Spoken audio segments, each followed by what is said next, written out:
Yeah, that's it. Oh, hey. Oh, it says it. Is this Instead on? go live. Oh, I think we're good. Well, I'm Right, gonna wait can for YouTube, even though they may be able to see us and all that stuff. Okay, I think we're good. What's up, everybody? Welcome to Podcast Now. I'm Alex, and I'm joined by about the greatest guest you could ever ask for, specifically, I think just in general, but also in the Hogwarts Legacy community. So, obviously, I talk very, very fast. This isn't going to be all about me. This is more about them. So, what I want to do is, in the order that our screens are, I want you guys to go through, tell everybody a bit about yourself. I think a lot of of our fans or community members share with each other, but just in case. This is also a very special moment for the person directly to my right or left or whatever. So, Andy, you start. Okay. Hi, everyone. My name's Andy, otherwise known as Andy Reloads. Yeah, as Alex was just saying, this is like my first time face reveal on like YouTube and the internet. I guess so. I can't think of anyone or a group of people who I'd much rather do this with. Like, honestly, cannot wait for this game, but I can't wait to tuck into everything we're going to talk about tonight. So thank you for organizing this, Alex. And I don't know where the screens are or who's next to me, but Retro. Retro, take it away, mate. Take it away. What's up, guys? Yeah, Retro Raconteur here. And Alex, thank you for getting all this set up, man. We've been talking about doing this for a while. Yes. And as before we hopped on here, I think almost all of us have other jobs, other responsibilities that we're dealing with. So it's been very difficult, but I'm super pumped for this. Glad we were finally able to make it happen. Who knows? Maybe a couple more in the lead up to the game. Yes. We'll see. Oh, yes. Oh, is it me? Yeah. You're up.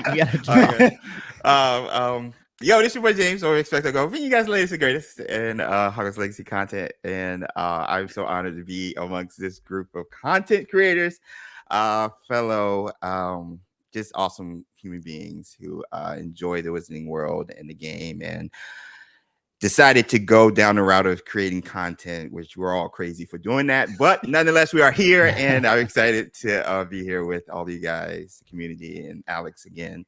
Thanks for inviting us. Of course. Ben, you're the closing act. Well, thank you. I don't really have a regular set of what I'm saying in the video. So just hi. Thank you, Alex, for having us. By the way, about intros, I watched, Alex, your videos like the first time, like when the leaks were out. I was watching you. And for the longest time, I could not understand what you were saying in the beginning. Very normal. I thought you were saying, what's up? I don't understand the first thing. I said, now I'm Alex. Yeah. And I'm like, what did you say? But then, oh, it's podcast now. But anyways, thank you so much for having us. This is like a second back to Hogwarts, but to Hogwarts Legacy a little bit. This is awesome. Yeah. Well, we didn't know we'd have this much to talk about when we first scheduled. So much to talk about. So much to talk about. Where do you want to begin? I wanted to start out by, we should probably promote in terms of, you guys are not subscribed to any of these fine people. And, I've said it individually to all of them. And when they've been kind of one-on-one with the channel, I mean it when I say, like, these are the best people out there. And when we've said it before, we all have our own different strengths. Some of us are more kind of lore heavy. Some of us are better editors, mainly all of you than me. But these are really, they really are. They're incredible, incredible people. And we're not going to spend almost at all on like the controversy aspect of Hogwarts. But I always do like to throw it in for those that say like we're just like the worst people on planet Earth, to which my Twitter thanks those people for, because it's grown quite a bit because of that. I don't think the community, reflects that. I think this really is one of the best communities out there, very inclusive, all kinds of different people. And so, thank you to the four of you for being here. Thank you to everybody else. I know there's also, there's many smaller, on the ground level creators as well. And I've talked about, I want to do stuff with them as well. There's a lot of people in like the 1 to 5K subscriber, range. So we're going to be working on an event for those people as well. But an incredible community. And like you guys said, where to start? Well, let's get your general, let's just start at the most broad. What's your general excitement for Hogwarts? I think since the last, a lot of us has talked, they've made some mistakes. There's been some big, there's a week of kind of torment. And then they really did well, this past week with the common room. So how does everybody feel about the state of the game? Fantastic. For sure. Fantastic. Well, yeah. I think I agree with you, Ben. I think this is one of those games which like I've wanted since as long as I can remember, since I was a kid, to be fair. And it's so obvious, as we were just saying before we jumped on stream, that the developers are obviously in the same boat and they're putting their heart and soul into this. And every time they release like a trailer or a new clip, you can just see that. Like it's wonderful. And I really can't wait to get into it. And I think for me, probably what I'm looking forward to most is just exploring and going around and discovering all these cool places and like reliving some of these places which, you know, you've read in the books and seen in the films, but just taking my time with it, if you know what I mean, and just plodding around and discovering secrets and just exploring what it is to be like a student at Hogwarts. I think for me that will just be absolutely incredible, and I can't wait to do that. That's probably the first thing for me, exploration and just enjoying it for first and foremost. One quick thing at the end of your answers for this, so Andy, you can do it now. We had a super chat earlier that just said, "What's your houses?" So if you just, if you have one, or you could just say it at the end of whatever this answer. Sure, for sure. Slytherin all the way. Let's go. Okay. Oh, I was going to guess you were a Slytherin. I was going to guess Slytherin. Nice. Yeah. All the green on his thumbnails. Oh, that's literally it. There is a lot of James, green. you got me, mate. You've got me. Well, then, and I also saw in your it's like Chandler when he put up the videos for the houses, he put Slytherin first. I know. And then in your house video, the recent one, I was like, Slytherin was the first icon. I was like, bet he's a guilty. That has algorithm ramifications, and so Slytherin was propped up. I'm not, the Hufflepuff thing is disturbing, I think, and it's unfair. Chandler did stuff. We all know. That's why the YouTubers know it. I got my first Chandler. breakdown video out, and Slytherin is the first one I did. That's why. But yeah, man, I'm super excited. It's like every time Avalanche gets a chance, we were talking before we hopped on about, there were some bumps in the road, with the pre-order stuff. And anytime we've had bumps in the road, it's when it's been involving because I've been trying to really explain to people like this game, there's so many companies, so many people involved when you talk about the marketing of it and like what we see on our end. But every time we get a chance to look at the game and to like see what's going into this game, just the attention to detail, it's incredible and amazing, man. I really hope that it runs well, that it plays well, because as far as the attention to detail goes, I mean, they're knocking it out of the park. Yeah. And I'm Gryffindor, if I didn't say that. Addition. I'm Gryffindor. I think the big thing for me is just seeing me in the Wizarding world. Especially with like starting with the movies first. I was late. I wasn't really like allowed to read the stuff when I was growing up. So starting off late with the movies and then getting into the books, especially with my wife, the other half of Speculating, being like really hardcore. Like she's more into it than I am. You learn to just appreciate just like the lore and the world building and stuff there. But it wasn't really like outside of, I don't know, a couple of cats, Kingsley or whatever. There wasn't really a lot of cats that like at least mentioned that looked like me, Angelina Johnson on the Quidditch team, whatever. So kind of seeing like a cat who looks like me in the Wizarding world, going to Hogwarts, being the important guy, the hero of the story. Like, I'm like, let's go. So I'm more excited about that and going through the trials, figuring out what side am I going to go, what decision I'm going to make as that protagonist. So that's the most important part to me. I think it's just seeing myself in the game and fully being immersed as James of Expecto Go in Hogwarts Legacy. And I'm a Hufflepuff, by the way. So I mean, they put you and Sue in the promo image, right? Yo, I'm claiming it. I'm claiming it. That's Sue and I right there. Yeah, well, for me, I don't know. Like I played all the old Harry Potter games, and while all of them were fun, I loved them, but they were not that great, and for a while I wanted I've been playing like Assassin's Creed and even like the new Shadow of War at the time. I was like, wow, this is like, I want to have that level experience in the wizarding world. And of course, I mean, like, I know the books, I was immersed as a kid. And yeah, just having an opportunity to also, just like James is saying, just having your own adventure, not go the same thing we saw and read in the books and the movie or saw in the movies, but just have our own adventure. This is freaking awesome. Yeah. And I mean, it really is amazing it's taken this long, right? I know. And Seriously. but by the way, about the bumps, like, I think it was the best way that they could have handled it. Meaning, like, it's hilarious. Remember, they did a tweet with Chandler just like weird face. So they're like, they screwed up a little bit and they were upfront about it. Yeah. You know, the game looks great, but they're Yes. very honest. They're very like, yep, this what happened. Sorry, we're working on fixing things. And they're not hiding. They're not running away.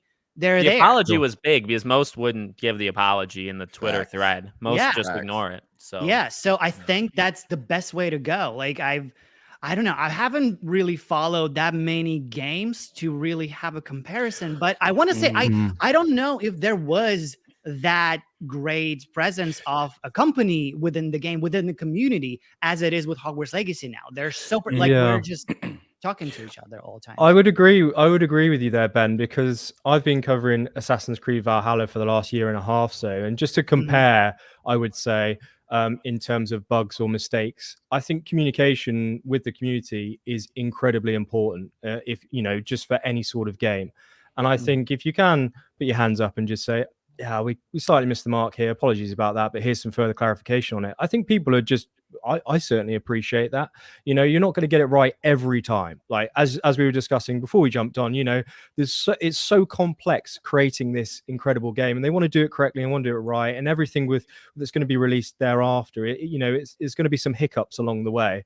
I've got no issues with mistakes or anything like that, as long as you just go, hey, sorry about that, but here's the real information, or here's the right thing to do. And in comparing that to other games, I think for me, that quick response has been a lot better than other studios. Confronting it, saying sorry, and here's the real info. I think, okay, time to move on now, and I think that was good. Right. Yeah. Some of the chat want to know your house, Ben. Oh, it's Hufflepuff. It's Hufflepuff. If they couldn't tell, Look right? at that. Yeah. Well, sorry for my diluted image. It's a bit, Did you two make up most of the views for the common room of Hufflepuff? Or? I don't know. Probably. Well, we had a couple. So what I want to do, we have, I'm sure, because we've kind of done one-on-one interviews, we can walk ourselves into topics pretty easily. But if you guys have anything specific you want to ask of us, I think we're all in and out of looking at the chat. The super chats, of course, are more noticeable. We can see them, but we'll try to get to some of the bigger things. But we did get one that said, Andy, love the channel and content. Great work. You're loved. And do you think there'll be a discovery mode like in Assassin's Creed games? What was your favorite house shown in the trailer? Ooh. I think Hufflepuff was my favorite house shown, personally. So do you know, I'm not sure who asked that quick question about the Discovery Tour, but just really quick, I think that is such an excellent question. And just for everyone who doesn't know what a Discovery Tour is, in Assassin's Creed, Ubisoft create these wonderful worlds and you can transport yourself back in time. What they release after, for a lot of educational purposes and for schools, is a non-combat tour of actual history. That's awesome. So, for example, Assassin's Creed Valhalla is based in England in the 9th century. So in that time period, it's kind of like a separate game or a separate update. What you can do is you can walk through all of these amazing things or famous things at the time, cathedrals, and you can interact with them, and you can learn more about the history of that particular place, region, item, or what have you. It's non-combat, and you actually get some rewards, like cosmetic rewards, that you can then transfer to your character and then wear in game for actually completing and doing it. So I'm not sure who actually suggested that, because I've never even thought about that, but I think that would be so perfect and wonderful in Hogwarts. That there would be some sort of tour where you can go and look at, these amazing locations that we know from the series. And, there's going to be a lot of people playing this game who perhaps aren't as engaged or know as much that we do about it, because, we're making videos on it. So perhaps they want to know more about the series, then they can just kind of walk around and learn a little bit in their own time doing so. I think whoever suggested that's a great idea. I really hope they implement it, but we'll just have to wait and see. The way Troy has talked about it, it seems like it could happen. I wouldn't be shocked at all if they did something like it. Would be wonderful. How authentic it is, and even him talking about like, you know, the newer elements they're putting in would become part of the lore, or hopefully become part of the lore. That seems like an additional, not a DLC, but just kind of update they could do afterwards. Yeah. Speaking of afterwards, I got a good one to toss out here. You've already made a video on this, Alex, and I was messaging James about it too. So if people haven't seen yet, in the Gryffindor common room, the Chudley cannons. Yep. If it actually turns out that this game takes place over more than 1 year, I'll be blown away. I was not expecting it to be more than 1 year, but I'm they know we are looking over this so carefully. Yeah. That'd be a huge mistake if they didn't mean it. Right? Here's the thing. I want to pull back to one in this. Right. Have you seen? I think we've got that chocolate frog in the room of requirement as well, and the chocolate frog was, I think, established like 1924 or something like that as well. So that's quite interesting. I don't know if that is kind of like a creative freedom choice, because I honestly, personally, wouldn't mind. I've always loved chocolate frogs in games. Yeah, I think it's great. I think it's fantastic. So I think it's a great way to kind of for the players to learn a little bit more about famous people in this wizarding world as well. Right. So I wouldn't mind personally, it's but just when you mess with the years, because like we don't know the 20 other victories of them. I'm pretty sure the only one you know for sure is 1892, and that's the 21st. So it's just ironic. You know what I mean? Like, because I said in the video, it could be like a promotion that because it's yearly, I believe. So they could maybe keep going for it in 91. And so it's a poster saying, hey, they're going for their 21st, but they lose it.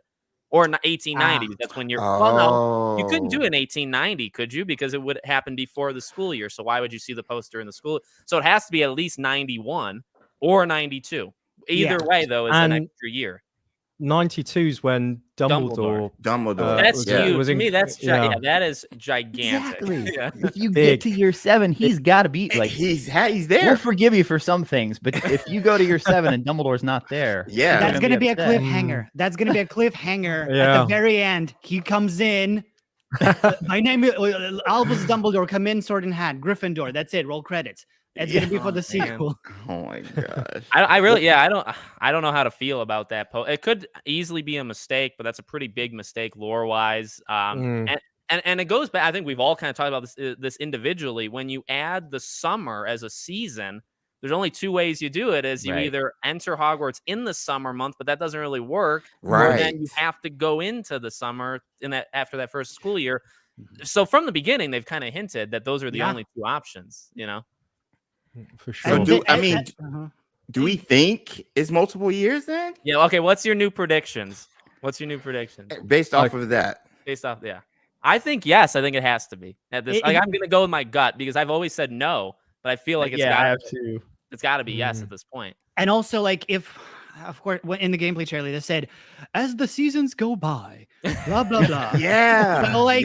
When you say "as the seasons go by," that I don't know. It sounds a bit more than just 1 year of one season. You know. So were we all thinking just one before that? Well, kinda. I did. I kind of grounded myself on that, thinking like, okay, I might think that it's going to be 1 year, but I would prefer to be like a surprise. Or a trilogy, starting at year 5, 6. That's the issue with me is what do you do? So if you make a Hogwarts Legacy 2, don't you have to like be a teacher at Hogwarts? Because like you can't call it Hogwarts Legacy 2 if you're in the Ministry of Magic. You have to be in Hogwarts. So, and if you graduate, you'd have to be a teacher, which I actually think could be a super cool second game. You're a teacher at Hogwarts. You're like mentoring. I don't know how you would do it, but that's far away. They can figure that one out for me. You know what I mean? Like, I think I'm going to be the. Go ahead. Sorry, mate.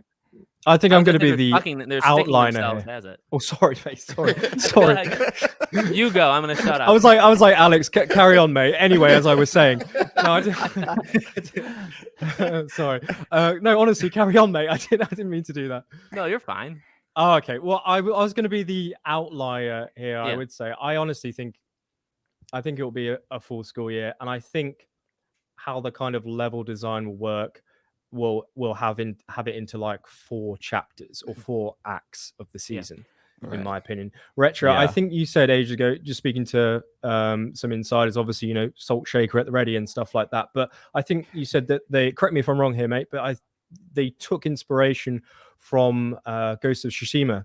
And there's three acts in there. And there's kind of, I'm not saying it's going to be exactly the same, but that would make a lot of sense to me in terms of kind of like how to progress the story in 1 year, because then you could kind of sort out this Goblin Rebellion, figure out what this ancient magic's about, get yourself established at Hogwarts, and then pending upon the performance and how well this game is received by fans, okay, let's go, it would make sense to me, let's do another year and with another story and so on and so forth. Because I think then if you flush or rush through the years, then it might be a little bit discontinued, or be like, okay, so I was in fifth year, oh wait, okay, 15 hours of gameplay later, I'm in the 7th, so I think that's just what I would say. Methodical 4 seasons, 4 acts. That's what I would say. See, that's kind of what I had been thinking too, until we had this whole poster thing. So that's true. It was the very first trailer where we saw the newspaper, right? Or no, State of Play gameplay trailer. Yeah. And so in that, it shows September 1st, 1890. Which some people were saying maybe that's an old poster, but I really think they're flying either to Hogsmeade or Hogwarts, and he's showing like, hey, this is what's going on in the Wizarding World right now. Right. And that's September 1st. On there. Yeah. It makes sense. I actually did a video on that scene where Ranrock had got blown back, and it's like, all right, timeline wise, where are we at? Where are we at? And so like it seems as if, at least like you said, Alex, that carriage ride is either to Hogwarts or somewhere else. Now I think we visit Diagon Alley just because I think that scene is under Gringotts. Whether we explore Diagon Alley, I don't think so. I think we might just be in Gringotts. Even the tunnel scene looks like it's under Gringotts. But timeline-wise, I really do think we're going to Hogwarts in that carriage where we showed a newspaper, and it's like, yo, what you just ran into was Ranrock. There's rumors about it. So that scene where you get blown back, that happens first. They escape, whatever. We're in the carriage ride going to Hogwarts, and then they're explaining it to us and to Fig. Hey, this is what's going on, and then go from there. And then we arrive at time during the nighttime. Exactly. Which is why we're the only ones on the in the front in the Great Hall getting our sorting. We're late, not only for all the years, but late literally because of Gringotts. Exactly.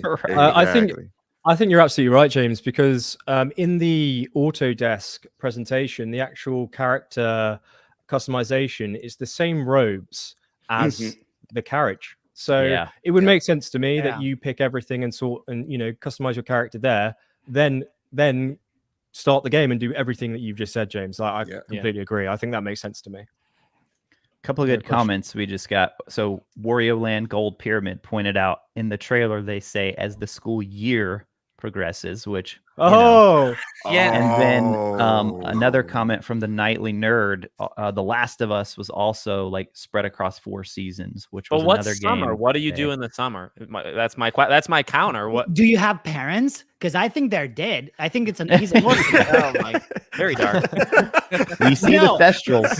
No, I mean, like, in story wise, almost every hero doesn't have parents. Right. You gotta not have parents, because a character has to be troubled with something. And be special with something. So there's a mystery. He doesn't have parents, but where's his ancestry? Who is his parents? And then somehow he finds out, going through that hole, he may be ancestor with Marilyn. So I was just about to say this. Daniel Canning said summer, it could be endless summer like most games. I was actually about to suggest the only way I think it could work, if that poster is real and not a mistake, is if you play that first year and then the game. And remember, I've always talked about like they would place you right before the last mission. Maybe it places you after, and you can just, it's an endless, like he says, an endless summer. The game has no internal clock. You just play when you're free roaming at the end of the game, and it's during the summer. And then you could have end game Easter eggs like that, where they're promoting the next school year, but you don't enter that next school. That is a way I think it could work. But then it doesn't explain the it's going to be in 91. So that's still a year it still doesn't explain the Chutley Cannons thing. Like, that's what's so crazy about this. Like, all of it makes sense gameplay wise, but this Easter egg that they had in the Gryffindor common room with the Chutley Cannons, why is that there? Like, it's either multiple years or not. But if it's not multiple years, they made a mistake. If it is multiple years, we didn't know about it, and this game is going to be bigger than we thought. Right. Chandler's probably sitting there like, the newspaper was a mistake. Right? It actually starts much later. But that's revealing already. That's already. I don't know if they want if they have a thing planned to reveal that. Oh, we have 1 or whatever years. But the issue that we've what I go back to, not to like toot all of our own horns, but number one, we know from them they watch our stuff. They know people talk about. You know what I mean? And also we know for a fact that what they put out in these things, they want people to dissect. Troy said that, right? That when they put, so if they weren't comfortable with it, that's their problem. Well, you know what I mean? Didn't Chandler as well tweet? Game. Yeah, absolutely. I think Chandler replied on Twitter as well about rumors, speculation, and leaks. That kind of puts a big smile on his face because it means that the community is engaged and is looking at these things and talking about things. And I couldn't agree more. You know, we may be a little bit off piece on some things, but that's all part of the fun, isn't it? Really, you know, and discovering these things. Yeah, absolutely. Yeah. So I agree. I'll tell you what. One thing though that has been kept very close or behind closed doors and kind of gets me thinking as well after this linkage between Warner Brothers with the wand and the robes with your account is the Patronus, because we've already seen Dementors. We've got our own Patronus on our Wizarding World, right? Yeah. So if our wand and our robes, two out of the 3 are coming into game with us, does that then mean that our own Patronus will be coming into game with us? Because we've already had Dementors confirmed as well. So I would love to know more about that, but I'm sure that is a big whammy that they are keeping closer to launch. And also, sorry, no, but go ahead. I was curious. So when you link your account, but you're like I'm Hufflepuff, for example, right? Or you have one wand, does that mean it only gives you the robe and only puts you right there, or does it give you the entire set because you linked the thing? I have a question about that. Just curious because I will be replaying all of them. They look so good. I want to replay all of them. But it's going to be hard to, because I think you touched on it, Retro, in your video yesterday. How many Patronuses, or we might have talked about this behind the scenes, how many Patronuses there are to input into the game if they're going that route. Now, I don't think there are as many wands types, or maybe wand variations if they're bringing all of those. But I think there's a lot of wand variations they're bringing in as well, which is massive. So it's hard to tell what they're prioritizing. Plus, with the Dementors part you mentioned, Andy, they don't have to be corporeal. They could just be the normal Patronus and just keep it that way without having to use your spirit animal as a corporeal Patronus. Great point. 142 Patronuses. God, oh my goodness! Oh, dude, that's awesome. I love how you can. That's a cool feature too. Comment, yeah. I should have done that. Because they did. I don't know what just happened. Someone commented here. I don't know how. I comment. I thought we were being hacked. Like I can do this. They're taking over. There's a very positive comment for Athena Super Chat. Thank you, buddy. Cheers, Tim. Top work, mate. We were talking about the account linking. I actually just found this morning. I don't know if any of you have talked about it yet. They have a new question in the FAQ that talks about the account linking. And so it says linking accounts will also unlock a Beaked Skull Mask and exclusive House Fanatic robes in-game, a special set of house-themed robes so players can represent their Hogwarts house with style. So I'm hoping they give you the whole set, because you're exactly right, Ben. People will want to play again as another house. Imagine if they lock you into one. No, like I'm thinking, you have to create a separate account there, different email, do the. And people be doing it too. Yeah. I think Chandler said that you'll be able to have multiple playthroughs, with each house, and he also mentioned on Twitter, I believe, that this house selection isn't locked in, so you can unlock it. So. Just on the back of what you said, Retro, there, I think it makes sense to me that if you just link your account, you qualify for all of them.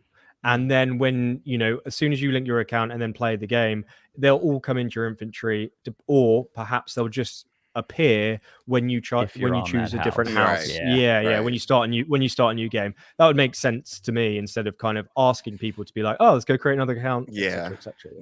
Yeah, I think so too. So we've talked individually, like each of us, on in terms of like day-night cycles, skipping classes, going to classes. How does everybody feel modern day, September 3rd, 2022 about all that in terms of, are you locked in? And Andy, we've never had this talk in general. So we've always talked about like when you go to a class, when the game starts, is it like a persona thing? Can you skip classes? Is there ramifications for doing that?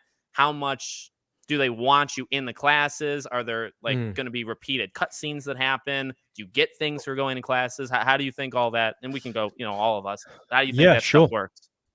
I think that's a really great question, and I think the studio are probably going to have a hard time, and they've been pondering that, to be honest with you, because there are going to be people who are going to be like, in this game, I want to be a dark wizard, I want to fly around, I want to fire off spells. Why am I in this classroom? I don't want to be here. So I think there's got to be some sort of incentive to get there. Initially, though, I think that we will be introduced to each class through a tutorial, and each of that tutorials will be applicable to a certain type of spell within each class, such as potions, symbology, magical creatures, dark arts. Once you go into that class for the first time, you'll be able to learn how the game works for each of those like applicable sections, right? And then thereafter, I think it would make sense to me that the only times we would go back to those classrooms is if it's something instrumental to the storyline, so that we would have to be in there. Otherwise, I think it would be some sort of like optional side quest or optional replayable daily quest of some sort, that the more that you go to that quest or that classroom, the more that you partake in that, let's say you'll get a reward for doing so in game. Maybe it's like an increase in certain spell damage. Maybe you'll get a buff to your potion making, or perhaps if that's what you like to do, and there'll be benefits that way. So for me, that would make sense, because then you're not locked into this very linear kind of like, okay, it's the next day now, and I've got 5 classrooms to do before I can go exploring. And that helps time skipping too, where they can jump. That's why also multiple years could be possible, because you could play the tutorial, like you said, September. I wouldn't be shocked at all if they jump to either like a Thanksgiving, Halloween, or a Thanksgiving, Christmas. You just jump seasons, and then you play a couple missions there, and you jump, like that person said with The Last of Us. It's actually like that. Yeah, because James didn't. Sorry, go ahead. Didn't you and Sue actually disagree on this? Because she had her mind of like how she wanted the classes to go, and then you said something else, and she's like, "Wait, what do you think?" I didn't have a good night after that. It was just like, yo, no, I'm not going to be burned into classes. I was like, well, this is awesome. Realism, and so it was heated on stream, like for a couple. You wanted it more realistic, right? Yeah. So and she said she didn't want to be locked in. She didn't want to be locked in. So I was like, yo, this is awesome. So that happened. Thank you for the reminder, Retro. That was my fault. Okay, I'm just trying to give an example of the different perspectives, because I mean, Andy touched on it a little bit. I almost feel like this is one of those things they're better off announcing sooner rather than later, because like you said, people are getting in their mind. People love the dark arts. Every video about the dark arts, people are like, I want to run around Hogwarts and just AKing teachers. I'm like, it's not going to happen, guys. So they need to, I think that's probably the one big thing they still need to explain is kind of the structure of the game. I mean, for me personally, like I've seen all I need to. Obviously, I want them to keep revealing more stuff because it's great content for us. But in terms of what I need to see, the biggest thing I want to see is like how the classes work. Like that's that, and maybe the combat too. Yeah, I was about to say the combat I think is going to be really, really important, to be honest with you. And I'm really interested to see how this HUD will work and how they're going to bring all these different types of spells together. We've already seen from the trailer that there are prompts like pressing R1 or triangle at certain times to activate certain spells. But what loadout can we run with, and what's the benefit of doing so? How do they all gel together? These are some of the things, the core combat, that I'm really intrigued to know about, because it's all well and good, AK and Avada Kedavraing everybody just by pressing square, but I want to know a little bit more of like, how do we get there, and what other spells can I use in the interim, and I would love to see that before Christmas. I think I love I love how much content they are putting out, you know, but I think that perhaps another 15-minute trailer explaining these things before Christmas would be really welcome and give people a little bit more of an idea and scope on how to actually play this game. I think that would be really cool. And I think that might be where the classes come in regards to those spells and the HUD and the loadouts with it. Because I think when I was talking to Alex, when he had me on, I was just like, you can't go out and be like, okay, I can only have these 4 spells and you can't use any 4 spells and then go back to Hogwarts. And, you know, it's spells, it's all up here. So if they're like trying to make it seamlessly, like, you know, realistic, then you'll be able to switch out the spells you know currently with the ones you already have in the HUD, and then switch them out. Maybe not in combat, but you know, before you go to an area, whenever. But I think that's when the classes come in, because maybe you learn a different spell at a different time in the Defense Against the Dark Arts class, or in the Charms class, or even that side class we have to catch up with our fellow 5th years. So I think that might be a good incentive for people to go to class, is learning spells and ingredients and potions and stuff. I could definitely see, just off the back of that, James, because you've got the juices flowing here. I think that's a really good idea. Like, I could imagine us perhaps going exploring, and I don't want to continually compare to Assassin's Creed Valhalla, but you learn new spells by picking up these books of knowledge, which are hidden in certain areas around England, and you have to figure out a puzzle to get inside them, and then you learn the new spell. I could see, and they're both RPG open world games, so I could see something happening here where perhaps we go into a dungeon, or we complete this puzzle somewhere, pick up a scroll of some ancient magic or something, or a spell, and then we get prompted to go back to class to then learn how to use it. And that's perhaps how it could be. You know, maybe you can, just off the back of what you said there, James. That's all I'm going. So I like the alley-oop. Well, there could be things where they lock it and they say you have to go to potions 3 times in order to get something as simple as that's around the same thing. As long as it's better than the old school games. I don't know if you guys have seen any of my recent Prisoner of Azkaban Let's Plays. I'm like banging my head against the wall because they did a good job of giving you like situations where you need to use multiple spells, but you can only map 2 at a time to the buttons. So you're constantly going into your menus and switching out to different spells. But go ahead, Ben. See, I didn't play that version. I only played the PC version. I want to try that. But just like we spoke before with you, Alex, you know, I like the idea of just like we're thinking like the different classes will give us different benefits at the end, and maybe you won't be able to do them at the same time. So you really have to choose where to go, where to upgrade. And it would be cool to have like you know, there are books, right? You have a subject for each thing. You can scroll. Oh, if I go like 10 times to this class, I will get this great potion or a spell or whatnot. And so it's your priorities. You see the benefit of doing those classes. It's only that will inspire you to go to classes, which will work. If you don't need that, you're not gonna care. You're just gonna explore Hogwarts. Just like you said, Retro, with what they showed in the reveal trailer, I was sold back then. They didn't have to show much.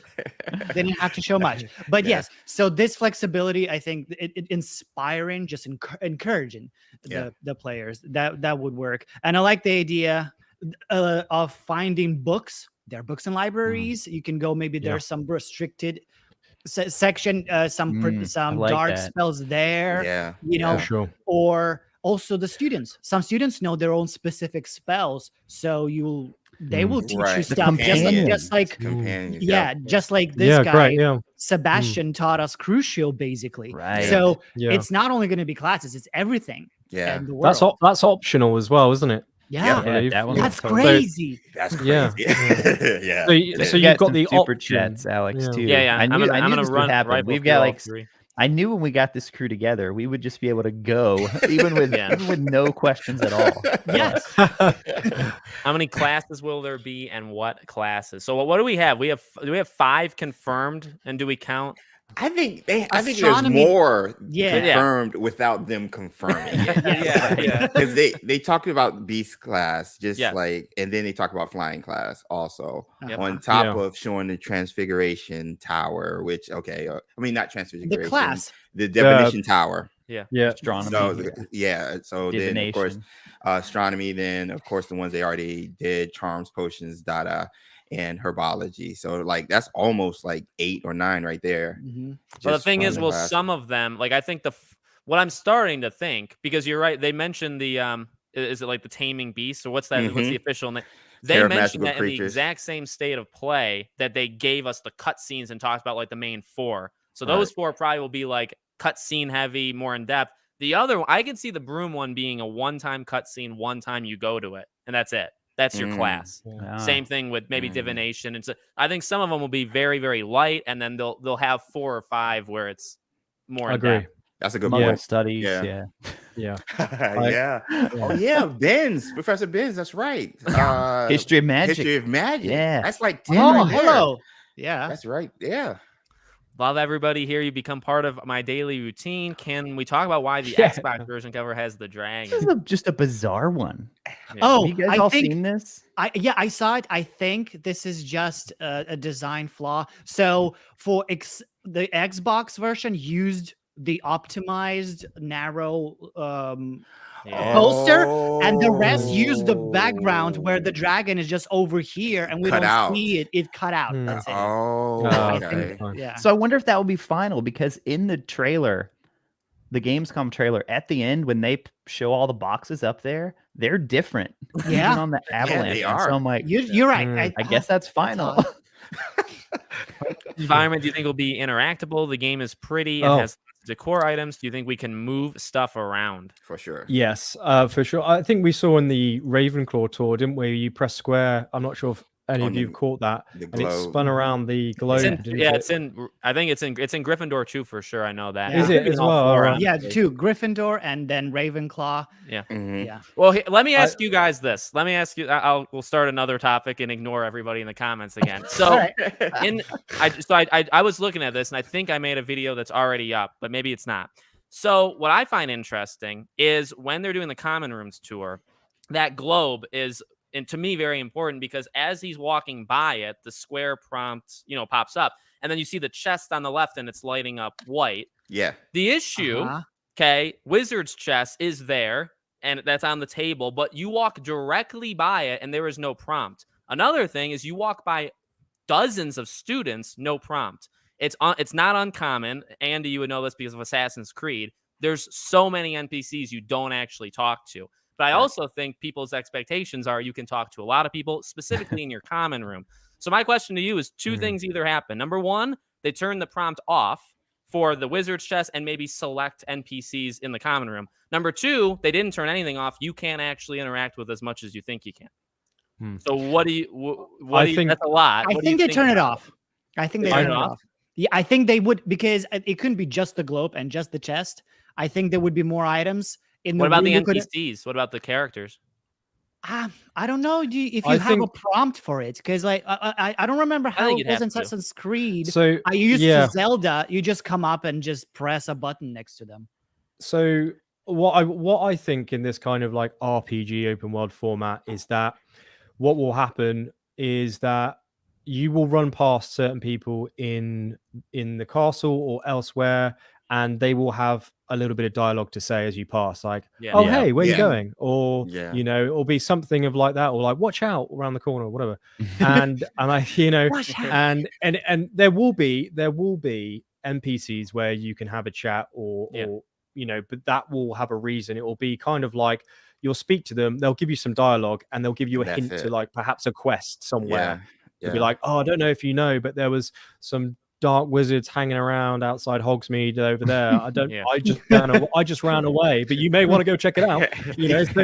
So it'll be something like that casually, but as a kind of side quest. And then I think there's a student who wants to teach someone a Crucio. So it's right. It's like corner. Yeah, head to that cave. Yeah. Head to that cave at night. Yeah.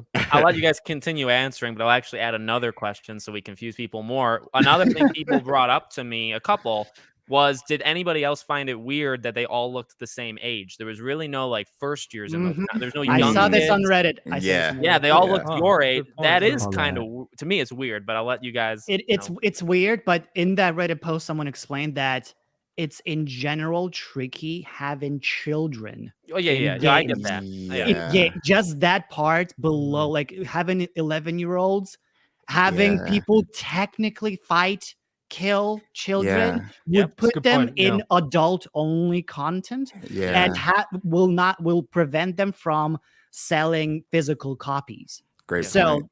so for that matter, they're like, they're teenagers and they're already grown up. Where those kids are, I don't know. Not this year. I think that's a really good. I think it's a really good point. But I think that perhaps they will include them just like for the visuals. But I don't think there'll be many. Like I keep referring to Assassin's Creed. I do apologize, but like it is a big, massive open world RPG recently. Anyway, there is children in there. You can interact with children there. They give you quests in there. Yeah, you know? they do. Oh yeah, you're right. They do. Some of them are some of those quests are pretty gruesome. Where it's like, oh, I'll go and kill my dad, kind of thing. You know, so I don't think at the end of the day, I think that they're aware of it. I don't think we'll be able to just be like Avada Kedavra everybody in the Great Hall. You know what I mean? But I think that I do think that there's kind of chat. like sorry everyone, really sorry about that. But I do think that there is a bit of common sense there. But I think if you were to omit just like children from Hogwarts, I think it'd be quite obvious. Perhaps not. I don't know. But like, has anybody gone back? Since I saw that comment, I haven't watched the first trailer. But the first trailer, I feel like, shows you the most range of students. Is there that's younger? a good point. Yeah. Something makes me think at least I could have seen at least one child, like that's what younger, I'm. Yeah, shorter. I'm almost willing that into existence. Like maybe it wasn't there. I think it was. Well, now I'm trying to think about older too. Like, do we see any that are clearly like 7th year? I don't think that either at all. Yeah. But that wouldn't be too much different from us, from like 5th year. Right, Like they're pretty similar already. Some with a little facial hair starting. Oh my god! Do we think I think they have beards. That's what I wonder. Going back to your question, go ahead. Alex, I think they just turned it off. Okay. I think there's going to be obvious, like you just might run into a character and they're going to be like, hey, I took an arrow to the knee or something like Skyrim or whatever. You know what I'm saying? Like it's just something random like that. And then just keep on moving. And then there's going to be certain NPCs because I think even Troy even might have said it with you, Alex, like how many like NPCs they're like having in the game. So I think they just turned it off. But in regards to the little ones and seeing that, with a lot of these trailers, because we've seen them mess up with some stuff, and you know, all of it is purposeful. And I just think once we get more information further down the road or closer to the game, a lot of that will be clearer. But if I were to guess, I think we'll see 11-year-olds and the 17 and 18-year-olds for sure. And the wizard chess, I mean, that if that's not in, God. that was such a tease. I mean, that was the camera even like. See, that's a good point, because I'm pretty sure that wizard chess is playable, and they just took off the prompt, or it was maybe not. Maybe you got to have a companion, or somebody's got to sit down, or you invite them to go play first. Or it's decoration there, and you play it somewhere else in the castle is like the place you go for chat. That's what I was thinking. Is you won't be able to play it in your common room, but you can play it somewhere else. And those cards, the self-shuffling cards, those are too. Like I feel, and there are people just sitting just in spacing out. I think you can just kind of, hey, let's play, or I don't know. At least that's what I'm used to other games, and at least other Harry Potter games. That's what they were doing. They were just dozing off. You come up, says hi, let's play. Another great question. This one is more about origin, so we can maybe even expand on memory loss. And we've all, again, individually talked about it, but what do we all think is the origin of our main character here? That's a loaded question. I don't know if I've ever thought about memory loss. That's an interesting idea, though. I think a lot of people thought maybe we were thought to be a squib, and then something happens where we suddenly use magic, because that's the big thing they've got to explain, and they want us to be trying to figure this out. Why are we starting late? Because it's not normal to start as a 5th year. But memory loss, that would be maybe somebody used Obliviate on us at some point. Perhaps. Yeah, that's a good point. And like with in Fantastic Beasts now with Jacob, sometimes it just doesn't work. Sure. So he was obliviated, and then I remembered one now. day. Shoot, that's interesting. So with the memory loss, maybe they were obliviated, and so, but that doesn't make sense though, because Hogwarts, what is it? The Quill of Acceptance and Book of Admittance. They find out if you're able to use magic like at an early age, as soon as you're born. Right. That's true. So that wouldn't make sense in regards to the 5th year aspect. A wizard should have been able to help Yeah. out. Oh, if yeah. That's what happened. I think it's Facts. as simple as you just have, and because they've always kind of hinted at the whole like unknown power within you. So it's probably something that was bottled up forever for your entire life and then unleashed. Maybe that's how your parents died. Maybe they already were dead. Yeah. And then once that happens, it so happened to happen at the summer going into the 5th year, and then they got wind of you. That's I mean, it's easy, but that's what I think they're honestly gonna do. I mean, maybe Right. we need some like Merlin theories or something. Has We anybody thought do. about What do we do Merlin with that? We do. at all? Don't do that. Don't do that. This is- it's going to go down a rabbit that's hole. probably if what you the do chat not wanna go. I But think. I think the thing is, I think it was Moira, who's the narrative director Square. in the More Square. Esquire. Yes, Squire. Squire. Yep. She has said that we're like Harry. We're being introduced to the wizarding world. So the squib thing was always kind of like, that didn't make sense based off of that rhetoric. 'Cause Right. it's like we're introduced to magic then, if we're introduced to the wizarding world. So we've been in a world, muggle world or whatever, where we're not around magic. We don't even know about it and don't even know we can use it. So Yeah. those 3 things are huge in regards to our origin story. And then it popping up right when we're 5th year, right when Ranrock is starting his rebellion. Yeah. That's interesting, especially what we survived also. This has got me thinking. Sorry, Ben, go ahead, mate. No, go ahead. I'll keep it though. Cheers, dude. This has got me thinking, actually. I'm going to have to do my own research, but I don't know if any of you guys can help me out on this. In regard to perhaps that time period or before Hogwarts, let's say that you're in a place in the United Kingdom or elsewhere and you don't know Hogwarts, you've never come across it. Perhaps you live in your own community of magic or you know, in that regard, like surely there's got to be witches and wizards out there who know of Hogwarts but are like, well, I'm not sending my kids there, I don't need to go. But who's going to enforce that? Like, who's going to, does it matter? You know, so I would love to know more. I would love to know more about it. I'm pretty It's sure like kind of homeschooling was a thing. It was. Right. Pretty sure. Yeah. It was. And I don't. I think others were homeschooling, and you didn't have to pay for Hogwarts at all, right? It just Right. you're accepted there. You're kind of invited, but I guess not everyone was invited. I also kind of don't remember about that part. I'm fuzzy about that. Like there definitely were wizards, witches and wizards who didn't go to Hogwarts, yet they are and didn't go anywhere. Sure. They're just kind of. I mean, they brought in muggles. Well, not muggles, but like, you know, Sure. Dumbledore started like bringing in cats like of any kind of which was it? So blood status. blood status. So it's interesting. But I think. Sorry, go Ben. Go on, mate. No, you this time. Go Ben. We're in a rabbit hole now, by the way, guys. We are in the hole. Yes. Yeah. This is the perfect time. This is the best. We just don't know what the questions were before. We're just in right now. We'll jump to something else in about a few minutes. So I lost my train of He thought. lost. Okay, no, the Heir of Merlin. The Heir of Merlin. So yes, I think we don't have actual parents. So yeah, our magic didn't surface until now. Somehow, some magical explanation. Mostly because we have this powerful ancient magic sourcing through us, and we could be this just heir of Merlin who was also linked somehow to it. We are like the chosen one of the, again, and so it could make sense, and that's why, like, you know, Ranrock and Goblin rebellions, they knew about ancient magic that was around but couldn't get to it really. And now this guy comes in, he senses the source, opens it up or something, he does it, and like, oh, that's where it is in Hogwarts. And Hogwarts, exactly, because it's a strong. I'm not sleeping at all. I'm making that video.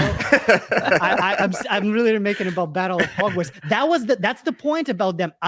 As long as they don't announce new things, we will go down the rabbit hole Right. and theorize about Sure. anything and everything. They love and that though. They love it. Yeah. They do. Yeah. And we love Now- it as well. The thing with I'm only just going to, because we had our own deep dive in our Discord server last night. We were up to like real late. The thing that has me thinking is, again, from Moira, the narrative director, Morris, what's her last name? Squire. Squire. The wording is her wording with Hogwarts being a stronghold of ancient magic. Ancient magic is there. Then with freaking Merlin, man, being known to be associated with ancient magic. But my thing is, who showed Ranrock that glimmer? From, again, this is on the PlayStation blog, if you guys don't know. How did he get a glimpse of it? Who did that for him? So this is where my Morgana and Merlin thing came into play and all that other stuff, because I really think there's a bigger bad behind everything outside of Ranrock and Rookwood. I hope so too. Harry Potter is known for great twists like that and people working behind the scenes. So I just think that would be a great story aspect within Hogwarts Legacy. But who showed Ranrock that glimmer? And if we are an heir of Merlin, it would make sense because Merlin is everywhere. We were talking about it retro in the message yesterday with the wood, the English oak, and then Chandler revealing that with the collector's box that this is an ancient magic wand. We don't know where Merlin's wand is located. On top of that, the collector's box has those images from the website on the box of all Merlin looking through the telescope, holding his crystal ball, talking to his dragon, all of that. So I just think Merlin is a very vital role, whether we are an heir or we're learning ancient magic through him, whatever reason, and Morgana or whoever is the big bag behind Ranrock's glimpse into ancient magic. Now the question is, why is Wizardkind hiding whatever Ranrock is trying to get? It's too powerful, man. It's too powerful, and it's so powerful anyone can use it for either good or bad. And I see, like, I'm thinking that something happened in the past. There's some kind of flashback. We're gonna get something from many centuries ago. Oh yeah, the pensive. There you go. So we're gonna see something that happened long ago, and that will only answer our question. I don't think they will even. Well, they're hinting at story, of course, but they will not say anything about that until we play the game, because that's like, story stuff, and you will want to learn it. Facts. They're teasing only, and they will continue until the last moment.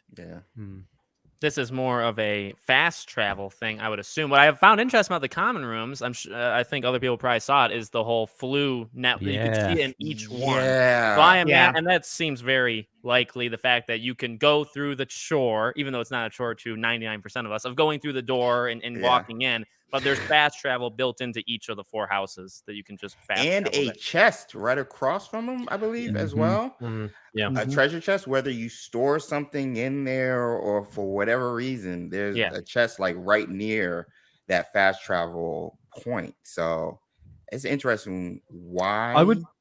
I would be really interested to know if to fast travel, we actually have to travel to the fast travel point, or if we're out in the wilderness somewhere, we can then fast travel. Ooh, man. I think otherwise, honestly, I think you'll have to walk. Yeah, I think you got to get to the flu.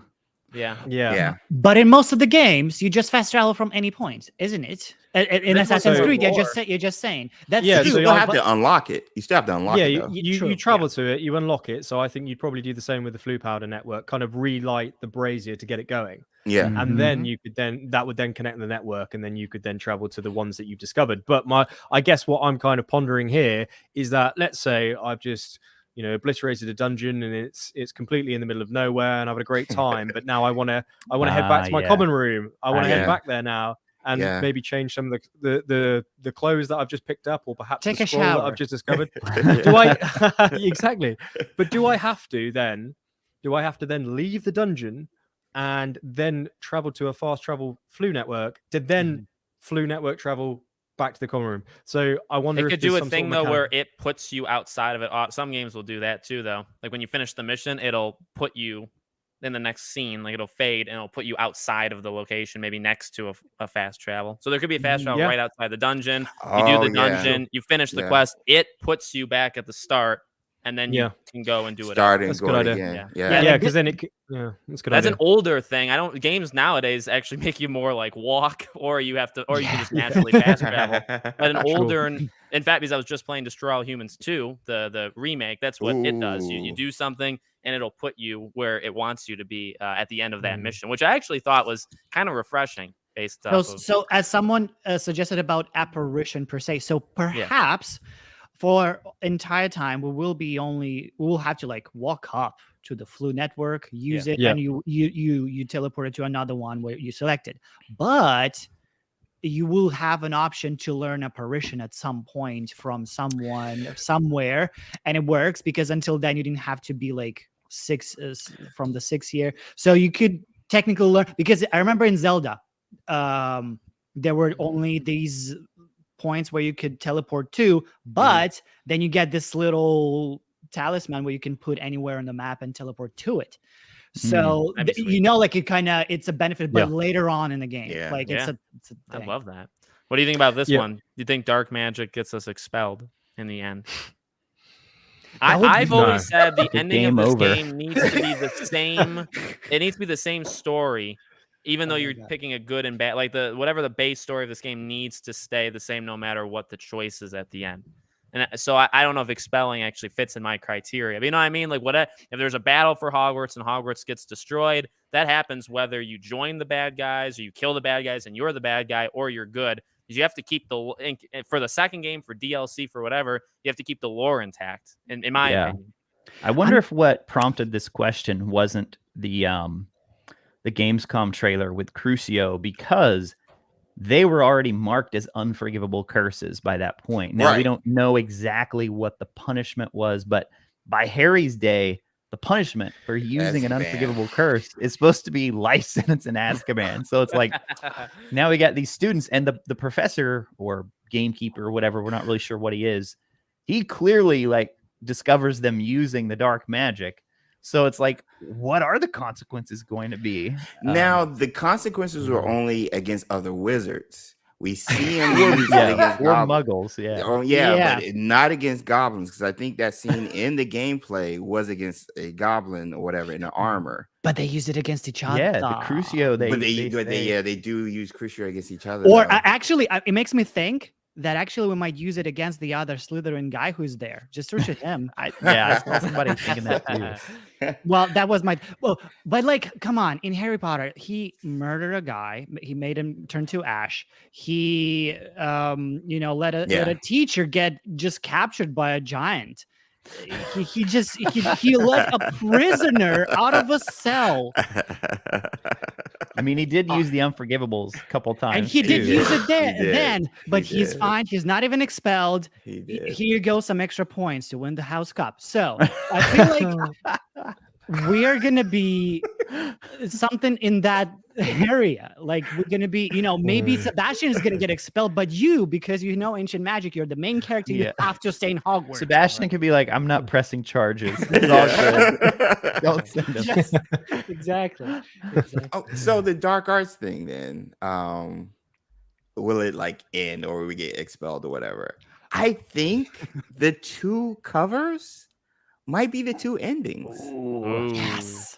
Ooh, I really do, idea. because you're looking, it's the same scene, but with stark contrasts. It's night with the dark arts one, daylight coming through the top left. You got Thestrals instead of like Floopers or whatever. You got Spiders in Fury, instead of like the Rumpenhorns or whatever. So you got life and death seamlessly with 2 covers. And you see our character still at the center of it, with Hogwarts still at the center of it. And so to me, it might be a hint of at least the 2 paths we're possibly able to take, whether it's 3, I don't know, but at least 2 where the choices we make will affect the wizarding world. And so that dark arts one is the choice we made going dark and everything being affected. And then us going light with the original scene with us in front of the castle and us making the right choice in canon. I think you make a good point though, Alex, how they're going to fit that within canon, because there's no record of that within the Harry Potter lore. But for game wise, you know, why not?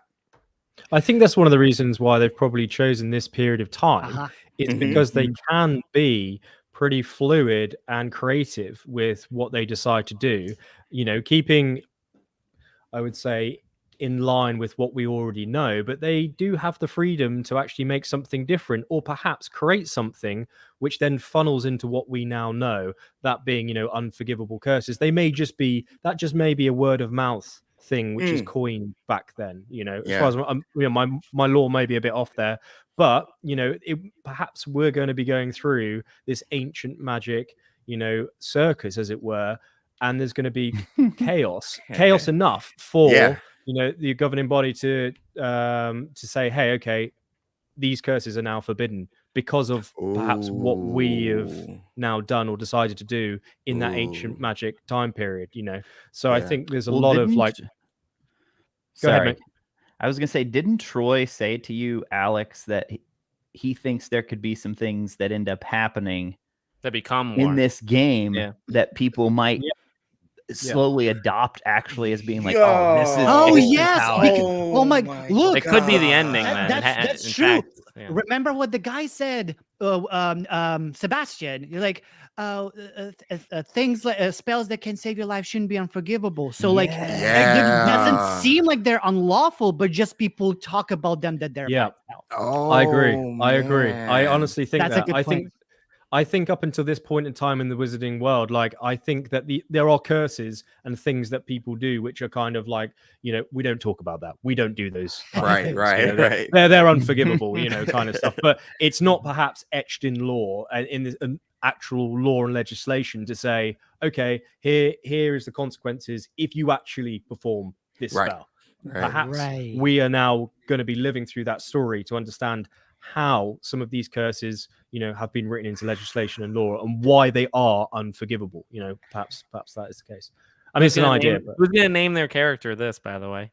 That's great. Harry Potter. Fantastic.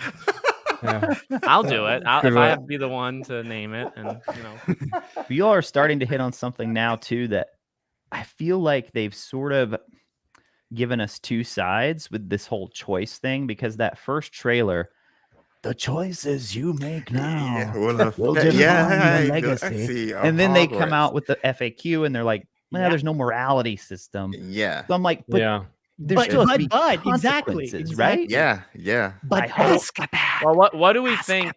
What do we think about all that? Because it's actually been, you know, since that happened, we all talked before it. What do we think about how they've come out about the consequences and seemingly like it's very contained? And now, Andy, you have Assassin's Creed. You got a lot of RPGs you can fall back, which is what I've tried to do. I've compared it to Mass Effect. I've compared it to even like a Red Dead. You can, you know, there's a lot of similarities or things that maybe they just completely take a left turn on. But what do you guys think about how because what I've always said is like you talk to a character, you talk to another character, and that character doesn't really know what you said.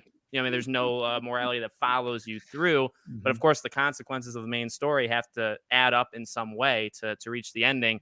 Are you disappointed? Or did you expect it to be like that? What do you guys think about the choices? I feel like I didn't really see.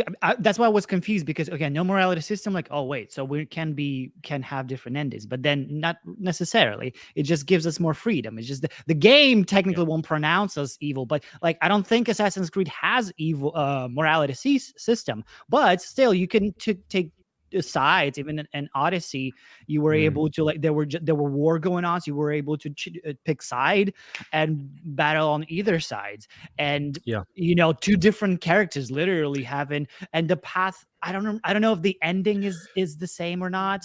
Yeah, it is. And most of these games I find the only outlier I would say is kind of like Knights of the Old Republic. Yeah, that's one they were brought in as an example. You know, when you can genuinely choose light or dark side through your gameplay, and then your visual appearance changes because of Mass Effect too. Yeah, absolutely right. Yeah, so but I think for, you know, just Assassin's Creed or the main AAA RPGs that have come out recently, these dialogue options do allow you an element or a sense of freedom but they don't change the overall ending of the game, but perhaps how you kind of how you've played your way through. So you're always going to get, I'm not saying this is what's going to happen with Hogwarts Legacy, because they could have 2 different cinematic endings or how they want to end it, right? But I think with the dialogue options, they want to put us there to be like, well, how do I want to interact with this scene? But it's not going to change the main scope and direction of the story. Right. What I agree that the freedom is there, but at the same time, while they keep saying the choices you make now, the fate of Hogwarts, the fate of the entire wizarding world is in your hands. There's like, that's a high stake, and there's something big is gonna happen where we literally will be choosing sides. So I think, like, the cinematic options at the end will differ. And I agree. And that's where, like, with the fact that lore we're just locked in this bubble, right? I totally agree. We can do anything.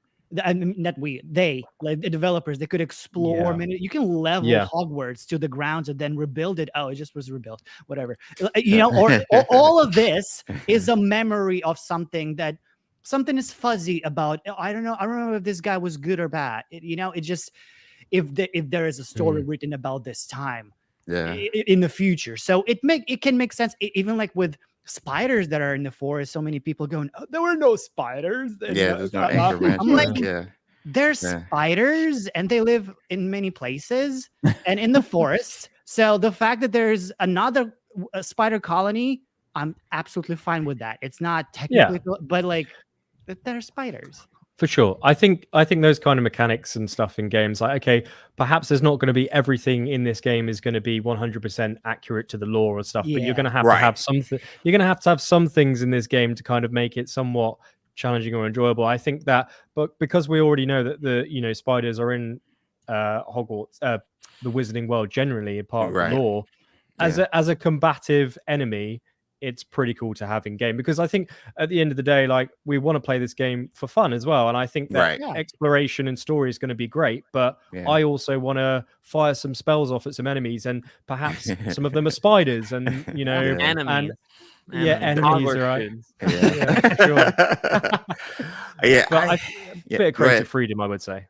No, I think that's it. And I think that's why I'm leaning more towards 2 alternate endings outside of like the stuff we had, because there is going to be some creative stuff, because this is you living the unwritten, and they've made a point since the reveal trailer all the way up to now that the choices you make, what you do in this game will matter, and so affect the legacy of Hogwarts. And so even like in the old description on the website, which they've removed before the state of play, it states like, will you keep this secret of this ancient magic hidden, or reveal it for even more sinister magic? Those are 2 options. And so my thing is just like, however it goes about it, whether not technical, the traditional morality system, there's going to be ways where our decisions and the choices we make and the way we respond to NPCs is going to affect how the game ends in some way, shape, or form. And keep in mind, I keep reminding myself about what Troy said during your interview with Alex.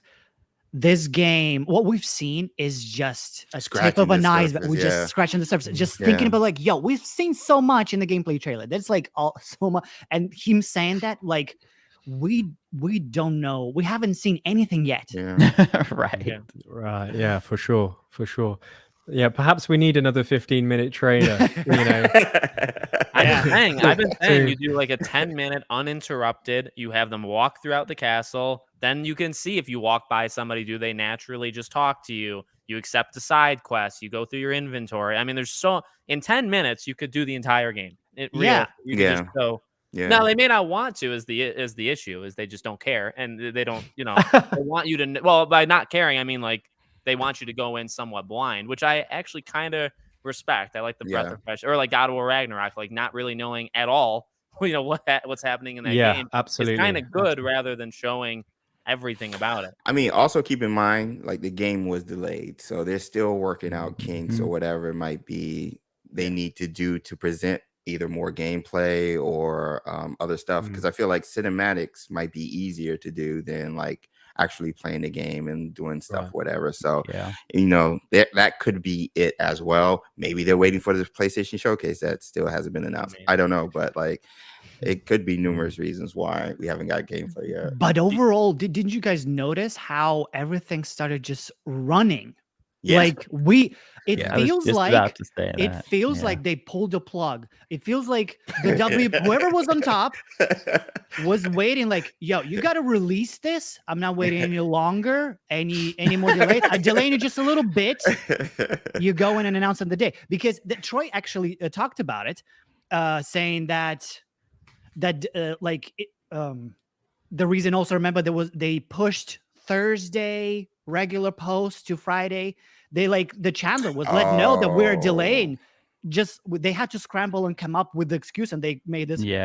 Hi community, we're delaying the game, which was cool and charming and nice and welcoming. But and now we get this event and another event and another event and another event, and they said, I remember. About this crucial, the Dark Arts trailer, there was a developer who is not as like present. We know about, but he said like, "Oh my God, thank God we finished," or like, "I can't believe we finished this on time." They were really, literally just let know, guys, you're doing this and this and that. You gotta just explode and create everything. This is the reason why where shit hit the fan with the pre-orders. Like it was a mess. They literally were not. It was kind of out of hand, and they kind of re-get. So it takes a while when there's a trailer. I think Retro, you've talked about that. Like when there's a trailer, it takes weeks. That's why when you do Gamescom or Game Awards, it takes a long time and substantial. You're honestly slowing the game down every single time you do anything for any game. Yeah, and sometimes you have to pay for it. Like if you do Jeff's shows in Gamescom or the Game Awards, you actually have to pay him upwards of like $30,000, $40,000, $50,000 to be featured. That's the price to it. So, I mean, I give them, you know, they've made mistakes here and there. What's odd to me is it's almost becoming a Gotham Knights situation where like Gotham Knights was showing so much, and then they actually moved the day up. These people are like, well, it seems like your game's done, and yet it's in 3 months or 2 months, and they actually. And Hogwarts, I'm honestly getting the same vibe where it's very clear this game was supposed to come out the first week of December. In my opinion, it was going to come out that December 6th that we all said that's when it was supposed to be. Or the Tuesday would have been the early access, Friday would have been, which the Thursday would have been the Game Awards, so that would have been a nuts week. But that to me, that's what was going to happen. But I give them a lot of credit for the amount of stuff they've done. It's just, I think over time, you're going to make people start to say, like, why was this game even delayed if you're showing so much on it every week on Twitter? I don't know, that's just what I think. Yeah. I mean, sorry, go Retro. We've been covering this game for a while now. So we've seen when we were just like scraping for the tiniest morsel of information. Please, sir, I want some more. Exactly. And now it's just like, I don't know what video to make next. Exactly. Yes. I'm like playing catch up. I was like, crap, I didn't talk about this. I don't have time. I'm barely doing my work. I have flexible schedule. I'm like, I don't know. Oh my God. There's so much. Yeah. There's so much. When you guys not even close to what it's going to be like when it comes out, though. If you guys saw like Spider-Man, Insomniac crushed it when it came to not just Spider-Man but Miles. I believe 2 months before. I think it was 2 months. Every single day they had a Twitter post. So imagine this Thursday thing, but daily for 2 months. Oh my God. Now I don't think they'll do it. I honestly don't think Hogwarts will do it, but that's what Insomniac did. So it's not going to slow down. We haven't fully hit this point yet, but I've started to see a couple of comments. I don't know if you guys have either yet, of people actually saying this is too much. I don't want to see this much of the common rooms. And we all agreed, like, we don't want to see much of the story stuff spoiled. But I've actually seen some people in relation to the recent common room reveal, like, oh, I don't want to look. I want that to be preserved the first time going in. So it's like they're hitting that point where it's like it's a careful balance now. Of what to do. It is, but for many people, they don't really pre-order They wait until they see they want to see them as much as possible until they buy the game. It's $70 or $60 for sure. So I think that's a really good point as well, because I think that we need to remember as well that we love this franchise, we love everything about it, and we're super engaged in it and passionate fans. But they're also making this game for people who perhaps aren't as passionate, right? Exactly. And are they willing to drop $60-$80 on this game if they're they know about Harry Potter, this looks pretty cool, maybe I should give it a go. So in that case, they are treading a fine line between showing too much to those who want to stay surprised and want to remain engaged with it, but equally they also need to show enough to entice people who are on the fence about it as well to actually get involved with this game. So I think there's no winning. Like God of War Ragnarok is living it right now. I did a video yesterday. For every comment that says this is refreshing, not knowing much about the game, there's a comment saying, what in God's name are you doing? The game releases in 2 months. We don't know anything. You literally it's God of War. It's God of War. You gotta give it to it. And by the way, I just have to say, Andy, just when you talk, I feel like you're from the developers, or like you're from just your accent. It's your accent. Like yes. Tell us more about the game. But no, I think you hit it. That's very kind of you, mate. Thank you very much. I think you hit it, Andy, because I think that's literally what Chandler said in a thread when setting expectations before Back to Hogwarts.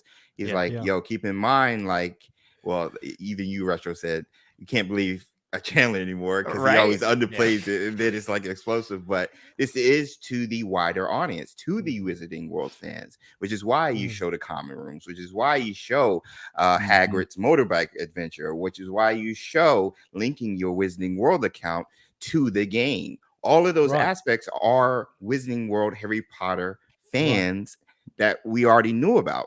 But those people like us, I get it. I understand, and you don't want to be spoiled.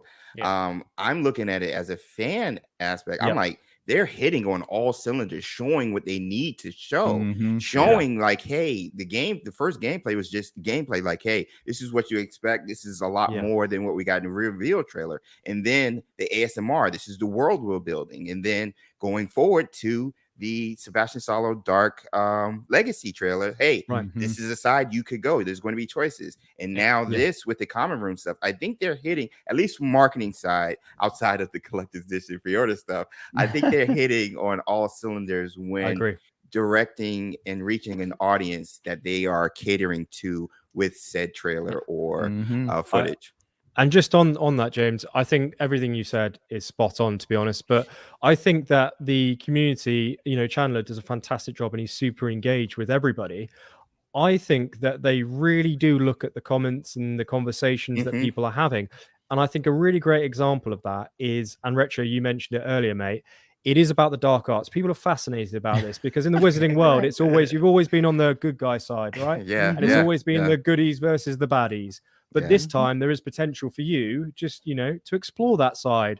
And they know people are fascinated to know more about it and play out some sort of avatar that they do things that they wouldn't normally do in the Wizarding world. And I think that's why they came out with the Dark Arts trailer, because they can see that people are really interested in that aspect of the game. And then they're making content in reaction to that as well. So I think it's really good, to be honest with you, from a community engagement point of view. And I hope we see more now in terms of combat, though. I really would like to see mechanically how this game will play. I really want to see the combination between spells and how that works. And I think a lot of other people do as well. I think they're interested to know how to actually play the game now in combat. So I hope we get something before the end of the year, most certainly before release, but the end of the year would be sweet. And I agree. The appeal of the darker side definitely is grand. Even the great example, the Lord of the Rings, the Battle of Middle Earth, that evil campaign that you could do. I think it was amazing. People loved it, and then it's sparkled Shadow of Mordor. Yeah. You recruit orcs and Shadow of War. It's just evil side, and people are loving it, and they don't want to do elves or whatnot. They want to go orcs and like darker part. Same thing here. The appeal is greater. Keep in mind that leaked name, Hogwarts: A Dark Legacy, I think was a real thing. They changed, they rebranded it, but their idea could have been in general go darker. Yeah. Well, as YouTubers, you all will know this, but a lot of the chat may be learning about this. You know how YouTube started putting the little graph where you can, when people go back and watch a video, you can see like, so if you watch that state of play, when the AK happens, it's just like, there's your spike. So Avalanche is like, oh, well, we need to show more the biggest video, and any of you four, if you beat me to it, you can do it. The biggest video that'll happen for Hogwarts Legacy after the game is out is like a compilation clip of using AK on anything you can do in the game. Oh my god! Compilation will be like 2 minutes long. Ben, you did it with the common room, so I feel like it's up your alley. And whoever wants to take it. Honestly, you're absolutely right. It will literally, you don't need to do any commentary. All you need to do in the title is like every Unforgivable Curse gameplay. That's all you need to do. That's it. It's like 2.5 million views. I'm telling you. There you go. Killing every student. Oh my god. I had 5 million views. Don't say kill in the title, but I had an amazing question in one of the videos. People like, I don't want to disturb anyone, but like, can we just push a student down the stairs and watch him die and what? People want to do that, and like, we have games like GTA, and people want to go nuts. Honestly, in the Wizarding World, and I think even though we're not gonna have it eventually, after maybe like a year on PC mods, we'll let that happen. I'm sure we're gonna have lots of fun there too. What would you guys do when you graduate? Let's nail this comment. Oh, there are questions. Oh, sorry, Dan. Sorry. Hey, Dan, got some screen time down there. I think Dan asked that question about 45 minutes ago, so sorry about that. He's long gone. He's gone. I don't even know, like some sort of police force like thing is probably what I would. Dementors. Ministry of Magic seems a little too plain for me. I do like to talk though, so or maybe a teacher. I don't know. I mean, if this game does well, like we hope it does, I think you and I may have touched on this, Alex. Like, I would love for, if they do, I mean, I'm talking years down the road, if the trilogy plays out like we think it may, if they do 3 games and that's Hogwarts focused, like the Wizarding World is just ripe for a game where you're out of school now. You're going out to these different locations as an Auror, and you're investigating these different. I mean, it'd be incredible. So Auror is probably one of the cliche answers, but that would be mine for sure. I think you're right, mate. I think that if this game does well, and I honestly think it will, I think it will sell like hotcakes and just break records, just purely because of the amount of love and attention that developers have put into it, and they've already shown us. But I think obviously, it's one of those franchises which just seems to just permeate every aspect of the world. Like, it doesn't matter what age you are. What nationality you are, it's there and everybody loves it, and for good reason. And I think once this game does do well, the scope for expansions and other locations is just monumental. You can really tuck into that, and the developers have got kind of a playground on their hands here, in my opinion. I know Chandler, by the way, I think perhaps we should probably talk about this a little bit later. I know he said no multiplayer, but I think there's one thing in the future, not multiplayer, I'm not talking like a battle royale, but potentially, a co-op mission where I can perhaps go on stream with you guys and other people in my Discord, and we can go exploring together, or perhaps do a dungeon together, in the distant future with a certain kind of style of play, because they've already confirmed that you'll be able to choose stealth if you want to. For me, I know it's not being confirmed or anything like that, but the prospect of potentially doing that in the future would be great. And, just on that, just to kind of use an example, Ghost of Tsushima, that is a single player RPG open world game. They incorporated after launch a free expansion DLC called Legends, which allowed you and your friend as a co-op to deal with waves of enemies. Like it's a beautiful addition to that game. Right. Like it's amazing. And they have this battle arena. Right, Dark Arts, a battle arena. So just imagine, you know, I know we're speculating here and what have you, but just imagine for a second, all of us here, we've got our witch and wizard, we've got our own houses, we're jumping into some sort of waves of oncoming mobs and enemies, and we're all battling them together. I think that would just be incredible, because they've already said that the community means a lot to them. Imagine incorporating that kind of aspect. It's not just single player, but there is a little bit of a co-op there. I think that would be incredible. That's a wish list for me. Obviously, they've got to get the game out first, but I'd love to see it in the future.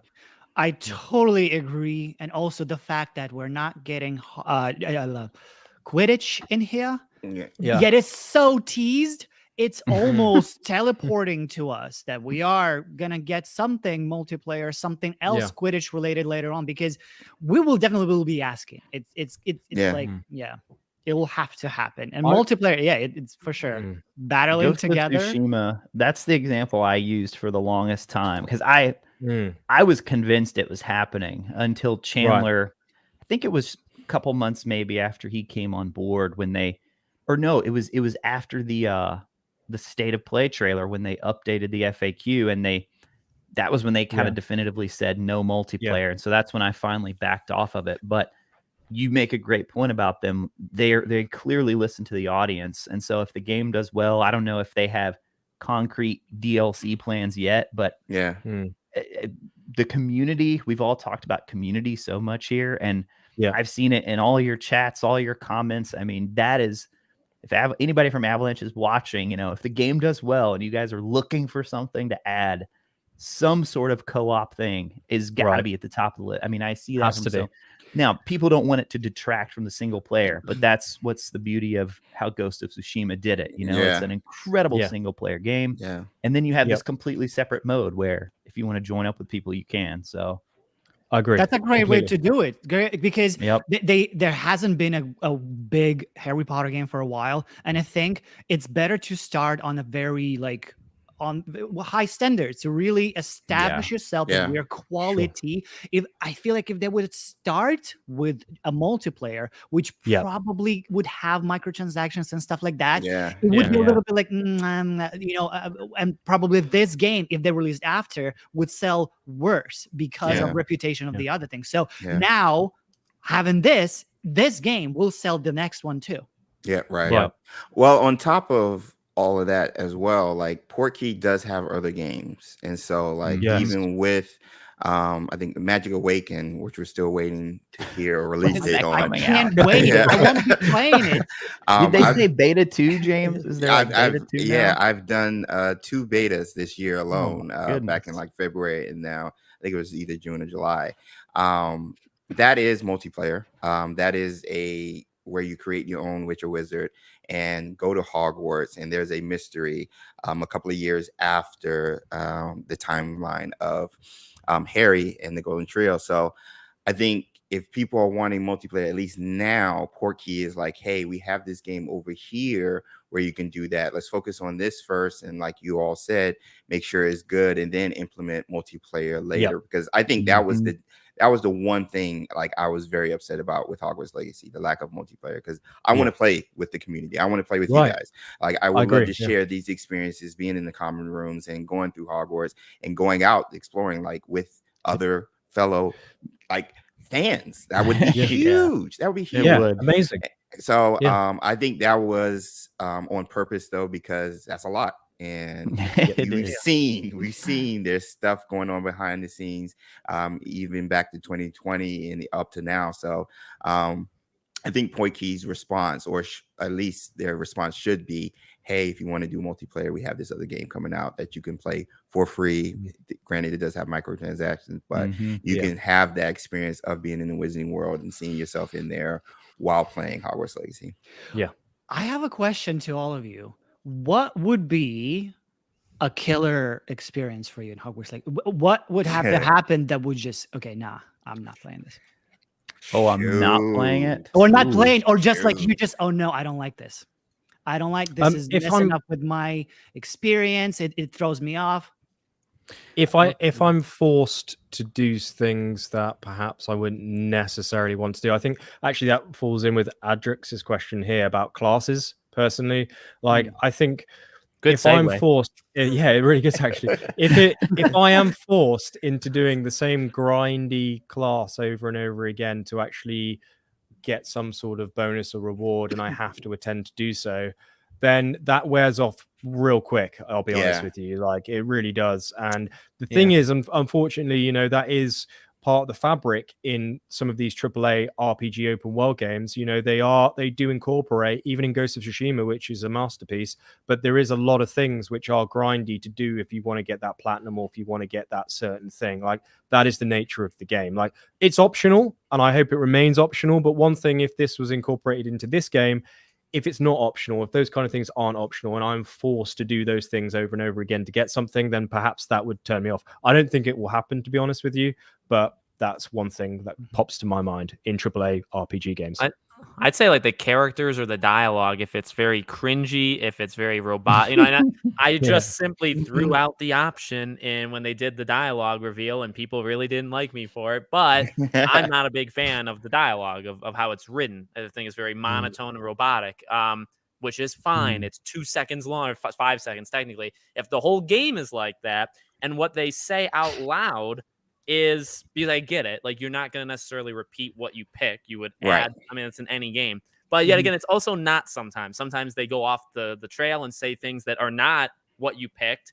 Sometimes they do just repeat what you just read, and I don't think it's very well written. So if they're just repeating it, I don't think the dialogue is going to come out good. So that would, if there's anything in this game that would ruin it, like I would say, I'm done playing this game. It's the characters / dialogue. I don't even think the story. I think the story will be, no matter what, pretty good. But that stuff, I think, I'm not saying it will be, like Andy said. I'm not saying it will be. That's the thing that would worry me the most. I get you. I know exactly what you mean with these type of games. You know, you run up to someone and chat to them, and they're just like, "Hello, how are you?" And you're kind of like, you can use around. You're like, on me. I can use it on you. You can use it on me while I use it on you. Like just the way that it was written. I agree. You know what I mean? It was like, what? Who it's wrote a bit that? too straightforward. I agree. But I guess they wanted to be at the, which is fine. I don't know. But yeah, I agree with Andy that, for example, in Half-Blood Prince, for example, they had Quidditch that was unskippable. It was the worst experience. I hated that so much. So like, if they're and actually, I'm so happy that, because they're gonna have this in Hogwarts Legacy, which is gonna be the broom racing. You will be flying through stars, but it's gonna be optional. Thank freaking God. because thank God they didn't decide to turn Quidditch into that and make it mandatory. Thank you so much. So like little things, having mandatory things that you don't want to do probably would be like, okay, you just skipping through things, you're annoyed, that throws experience to and a bit cringy dialogues. I agree, but nowadays it's more or less decent, right? You're not gonna expect, I don't know, I'm not Shyamalan type of dialogue. But it's not a straightforward single player heavy or like a God of War. You think just a bigger like story, or like a Plague Tale Requiem that comes out in October. Like those games, very story heavy, very character heavy. I'm not expecting much from the I even think, because Mass Effect is the one I always go back to, but Mass Effect's got some really great characters, great lines, and then they also do have some personality, but they're also kind of monotone, and Shepard is very monotone a lot of the time. So it's not impossible to pull it off, but I haven't been like impressed by the voice acting. So that is something that's always from the very beginning to now. The voice acting doesn't feel emotive, does it? No. What is it? It's sorry. I was just saying it doesn't really feel emotive in they're very monotone. Right. I get your point. Their expressions are like the girl was terrified before casting Crucio. She was just really like, I don't know. What would take? I'm trying to think what would take me like out of the game. Well, for you, would it be like lore? Like if they did something insulting with lore? Oh my gosh! Well, Merlin removed. Yeah, if Merlin's not part of this game or like a vital part, like I'm done. Like I'm not playing.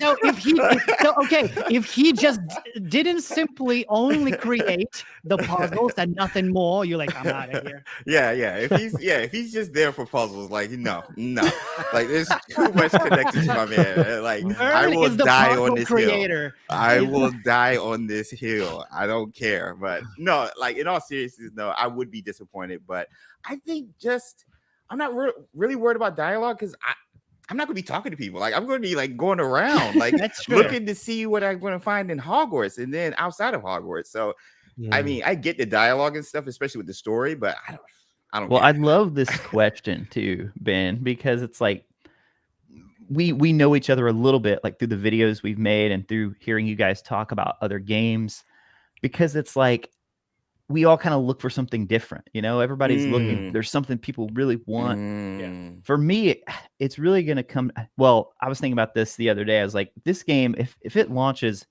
if it's a 2 out of 10, I'm still playing it. You know, this game could launch to any review score, whatever. I'm going to play it. The old games, as you were talking about earlier, Ben, you know, they were charming. Some of them were pretty good. A lot of them were bad, and then there's just a lot of repetitiveness in most of them. But we still kind of enjoyed them for what they were. They still kind of have their charm. And as I've said in some of my videos, it's like I'm hoping that Hogwarts Legacy can be the game that sort of breaks that mold of a game that we're just kind of like, oh, that was fun. That was charming. But a game that we're actually like, this was a really good game. Like, so for me, I'm all about gameplay. Like the story, great. I want it to play well. The Witcher would be one of my favorite games of all time, but I hate the combat. Like I do not like the way that game controls. That's what made me stop playing it. It's like everything else, like the lore. It's like it's all beautiful, but the moment to moment gameplay, I hate how it feels. So that's why I'm so anxious to see how the combat actually plays out. You know, that's like one of the biggest questions. I agree. Have. I completely agree with you, Retro, mate. Like, I think that's so important. Like, of course, the story, the lore, it's instrumental. It needs to be good. But the combat, I mean, I can't stress this enough for kind of like a AAA game to keep people engaged. It has to be enjoyable. It has to be challenging. You have to be able to do some cool stuff, you know. And that's part of the game. And for me, you know, referencing Ghost of Tsushima again, in many respects, you could say that the combat is somewhat repetitive if you just block and then, you know, hit the right time. But how they switch it up is your different stances, you know, for your different enemies, which you can then quickly switch to during combat, you know. So if you've got a big massive brute coming at you, then you're going to switch to a different stance with your katana, and comparatively to someone coming at you with the spear. Now that's a very simple, I wouldn't say it's simple. I'm not saying that programming or actually making that as a developer is simple, but what far from it, I can imagine. You know, respect to the developers for that. But what it is, it's a simple switch in the game, but it gets you thinking and keeps you engaged with the enemies that are around you. And for me, something like that could really be incorporated into this game, switching different wizarding stances or switching up different spells in certain scenarios against certain enemies, which actually perform better. You know, thinking about those things while you're in combat is going to keep you engaged going forward, I think. And one thing that I do want to mention while we're on combat, actually, Ghost of Tsushima again, because I've recently played it, the dueling. I don't know if any of you have seen it, or perhaps anyone who's watching right now hasn't seen it. I would really recommend you go onto YouTube and just type in, you know, a duel on Ghost of Tsushima and see it, because it's it's like I'm watching a film. You know, when you're challenging one-on-one, and you can see the lovely cutscenes. There's flowers and stuff flying through the wind, and you know they're both getting the katanas out ready to battle. I would absolutely love to someone, you know, you're traveling out, some wanderer wizard comes and challenges you for a duel, and then you can and then you're literally standing there with your wand. You're both looking at each other, you know, doing all the dance steps in the lore that you would for a duel. Nice cinematic cutscenes panning around, and then you have to kind of fight each other at the right time. And you know, the reason why I say that is because dueling's already in the game. It's going to be something we're going to be learning, you know, from each other. Retro, were you going to point out in the state of play when they match? Yes. Exactly. Priority katana. Right, for sure. There's a shot where it looks almost exactly like what you were describing. When the magic connects.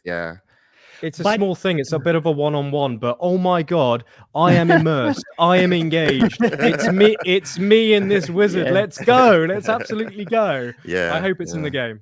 But also, I think Retro, you also brought a good point that since we played all the look, this is Deathly Hallows video game. If there's anything more repetitive than this, Yeah.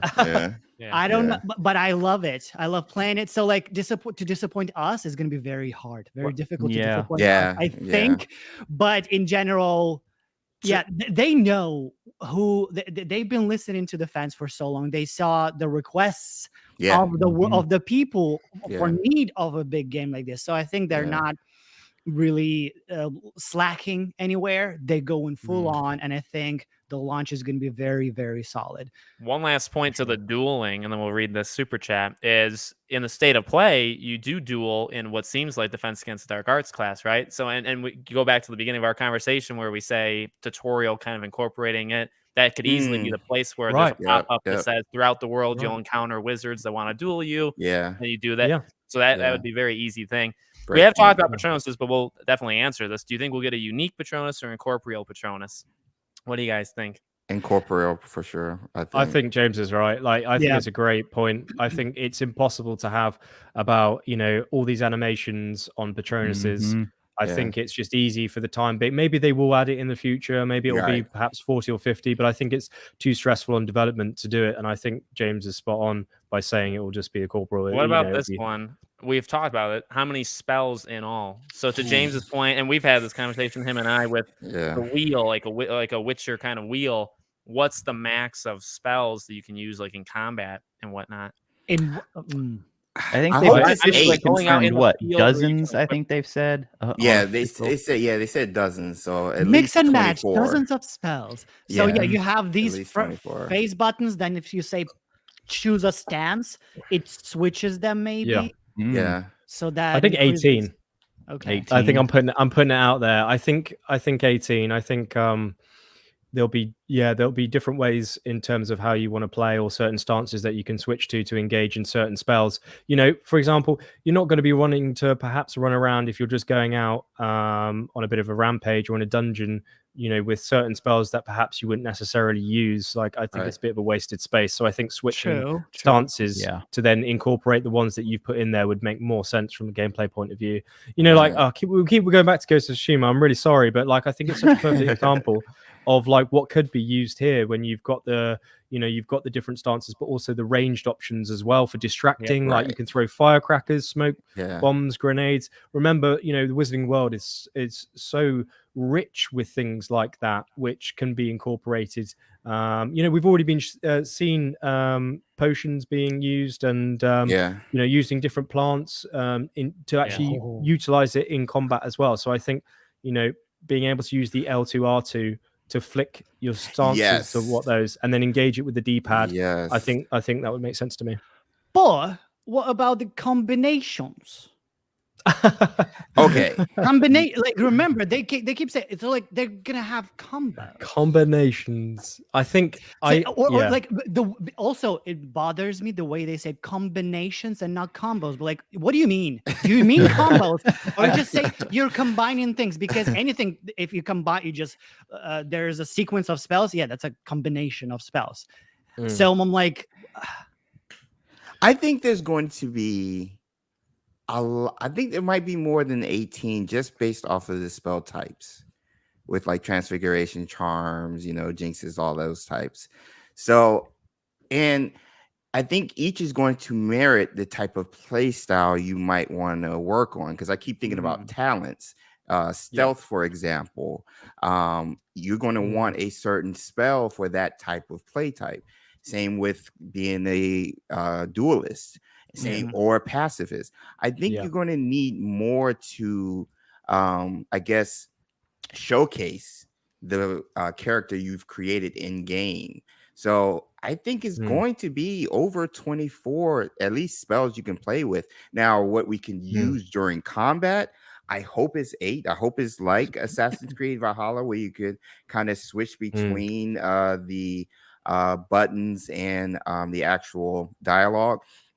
The arrows on the left side of your controller. So I hope you'll be able to like toggle through a bunch and just have those, because maybe I have Lumos when I'm sneaking around, or at least trying to see where I'm at in a cave. But then I might have Accio to build a bridge or Reparo to build a bridge like Fig did in the trailer, and then maybe another spell over here, and then I got the other 4 for combat if I'm in said dungeon. So I think more spells might cater to that promise of be the witch or wizard you want to be in the style of play you want to show.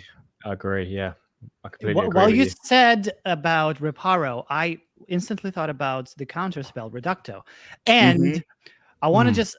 What do you think about the destruction? How like advanced is gonna be? Because like, did you notice during the combat it would like knock off the trees and they would fall? I'm like, how? And we saw a troll break out of the house in Hogsmeade. It just smashes the whole wall. So I'm like, and that Reparo spell is enormous, right? Like the visual is so I'm like, okay, can we blow up a wall all of a sudden? And then fix it.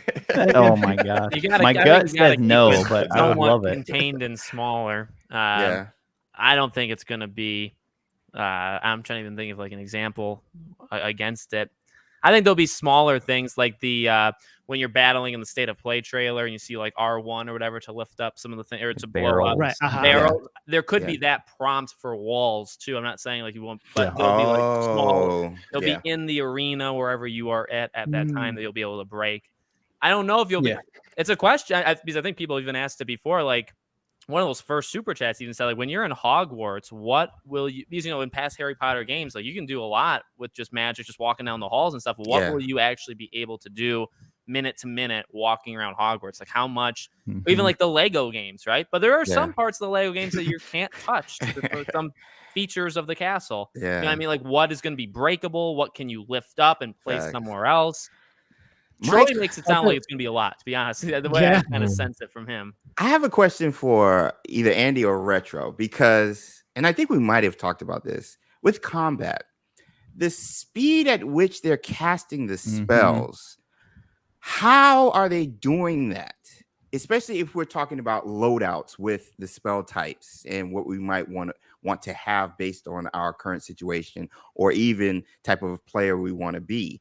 How are they casting the spell that fast? Unless it's square 3 times and then circle or something, or like that's what I'm thinking. How are they toggling through the different spells? Because it's only showing, and correct me if I'm wrong, they're only showing within the combos 4 spells. Now I could be wrong, but on the leaked HUD you're talking about, no, well, not leaked, even within the combos. So there's this one scene, like how many spells they're using at one time. Yes, exactly. So they're only using 4. So my thing is, how are they using those 4 in that type of way that fast? I think the counter, because like when you see the wizard like deflect something like automatically, bing, bang, bing, boom, boom, deflect something over here. I think that might be either like casting a shield charm and you automatically do that if somebody shoots from afar or whatever. But my question to you guys, because you might know more about gameplay than I do, how do you think they're accomplishing the speed at which they're casting the spells? Do you want to go first, mate? You go for it. I was just one thing I'll throw out is like we know a Pugno is R1 like that. You do that one, so it's like if that's R1, then you kind of like try to figure out the rest. So just on the, I think that I completely agree. That makes sense. In terms of like the parrying when it comes to shield charm Protego, how I would see it is kind of the parry button, let's say, would just be L1. That will be your shield charm, and you will have to level up your shield charm proficiency, which will then allow you to deflect certain spells that are fired at you. So every time a spell is fired at you, you'd always press L1 to deflect it. Like that would be the parry button. That would be the you shield charm. But there's only a certain amount of, let's say, spells that you can withstand at one time to continually deflect them, or it needs to be a certain level or certain sufficiency or a certain upgrade of your Protego spell to be able to deflect, let's say, some of the more serious or offensive charms from other enemies. That's how I would see it. So when all these spells are coming at us, what I would say is like, okay, you need to deflect at the right time and then counter with like then a stupefy. In comes another spell, you deflect it again and then press triangle, which perhaps would, do a Pugno or R1 or what have you. So it's kind of like bam, bam. bam, Right, bam, right. bam, Okay. depending upon the spells that would come back. So you're constantly engaged depending upon what spells are coming at you. And if you're parrying at the right time, that would then set you up for a certain combo like a Pogno or other spells that you have currently unlocked. That's how I would see it. So let's say, just hypothetically, someone goes for a Stupefy spell, you deflect it, and then, you know, you're going to get prompted to then perhaps fire another Stupefy. Yeah, a follow-on up, depending upon the spell that they fire at you. Yeah. I mean, this is me just having played like all these RPGs recently, which is like deflect, bam. Deflect deflect, you know. Even Spider-Man, I brought it in the video. Like they also have this combination. It's like block and then you follow up a little bit. And, sure. So it would make sense to me to do that, because you think there's a cooldown to every spell, and you can level up to reduce the because that would I assume would play in with what I like about it. Very slow. You know, like they do one and then they look and there's a general pause. But considering we saw the HUD of the bottom right, there could easily be that cooldown where you press the button and you have to wait for it to get to the top to then, shoot it. But you can reduce that through potions or leveling up or whatever. And like an Avada Kedavra would be one-time use, very specific finisher scenario. Finisher, And I think I was gonna say, what do you think about this comment because this is a good point. We mentioned Sebastian would teach us the one who would teach us the biggest of all of the Fig. When he turns out to be evil. I was kind of thinking Fig as a joke, but not a joke. So I think we self-learn it, you know. I think that maybe. we go through this storyline, and as Sebastian's already said, you know, unforgivable curses shouldn't be unforgivable really in certain circumstances, or words to that effect, right? Yeah. And perhaps we're in some sort of situation throughout the story, and we know how to say the words to cast the curse, but do we mean it? Do we actually mean it? And I think that's perhaps maybe a choice during the gameplay through. We don't just come across it and go, oh, now we can learn the killing curse. I think we're going to be put in a scenario where perhaps, like the Crucio spell, we'll have a choice at that point in time to cast it or not. And then after it's successful or not successful, then perhaps we learn it from there. And on the spells, that comment that you just clicked through, that was almost exactly what I was going to bring up, because this one here. So I think as fans, we think of like how many spells are going to be in the game. But then if you think about it from a developer point of view, they have to first think of the utility, right? Right. So in terms of gameplay mechanics, so like parry, you know, what is parry? What is block? What is shield? What are attack? And then they have to base it around that, how they want to set it up on the button. So we talked about R1, we know is a Pugno. I agree with Andy, like L1 or L2, something on the left is going to be like your block, your parry, which as far as the spell goes, we know the spell. But so that'll be like your L1, L2. And then we already know from the PlayStation DualSense trailer how the right R2, trigger, it's going to have to be used in some form of casting. So maybe it's like either like a D-pad switching of like the spells, and then so like your maybe D-pad is like your attack spells, or so ranged, quickly switch, and then the face buttons could be, or it could be face buttons or D-pad. You know, there's a couple ways they could do it. You know, it's the same with stealth as well. Perhaps when you do decide to go invisible, then only certain spells are actually applicable or usable in that particular state. So that could refresh your D-pad as well. So, you know, that's an interesting mechanic to kind of put in there in that regard. The disillusionment charm on yourself. Well, you know, you're only then allowed to cast, you know, Pacificus Totalis and let's say a couple other spells that we know of, like, you know, Accio, I think, is in there as well. So I think, you know, there's also that option there in terms of utility, as Retro was saying, that if you use a particular spell, then only a select few of other spells can be used with it or in conjunction with it, you know, which opens up a different dynamic of gameplay. If that's how people want to play, if they want to play stealth, then they're going to you're not going to be then just firing off all these big combative incendio spells while you're in stealth. You know, it's just not going to happen. Right. What do we think of this one? The Dark Arts Arena. Do you think the Dark Arts Arena will allow us to use dark magic, even though we choose to be a good wizard or witch? What even is the Dark Arts Arena, right? Like what is that going to be? Okay, I have a suggestion. I think I said it to Alex once, or I don't remember. Like, if you play God of War, there is Niflheim, whatever. It's like hell area where it's all fiery and lava, and Mhm. it's like kind of unrelated to the story, but you just do little quests. You battle different portions, and you get topper, and then you get rewards. I think it's going to be similar to that. It's something that you just battle Yeah. harder. You know, harder. the one is it the centaurs that were like off screen in the one, but the one that's in the state of play, is that it? Because it does look like an arena. Yeah, it's open. That's what I think it is. It's almost like a wave-based thing where you're going to have a variety of enemies that they're going to pick and choose. Which I also agree. God of War has had that for like God of War 3 has like the gauntlet run where it just like gives you all the different kinds of enemies to face in like a time thing. That's what I would not be shocked if we've already seen, and that is the Dark Arts arena. Yeah, and that was I agree. Yeah, I agree. Like a training ground, kind of. Yeah, where you can play with the spells and get used to combat and stuff. Yeah, I can see that. Absolutely. Now the location has me interested with it, with the one they showed in Chandler's collector's box opening. With the 2 huge statues and stuff, that location is interesting. So it could be just for dark arts and like if you're bad or whatever. And then the one they showed in the state of play is just like a normal battle arena where you can like just practice your spells. So maybe you get 2 of them. I don't know. I reckon so. I reckon as well, because in Assassin's Creed Valhalla, they have that Valkyrie arena. I think that's what you're talking about there, Ben. And you can fast travel there and just crack on with the battle arena. So you could do the same here. You could do the Flue Powder Network, pop up. All right, I'm now going to try out all my different spells and loadout. The ones that just learned. Yeah. I actually played Valhalla, but the thing is, I didn't finish it because of a big bug that happened.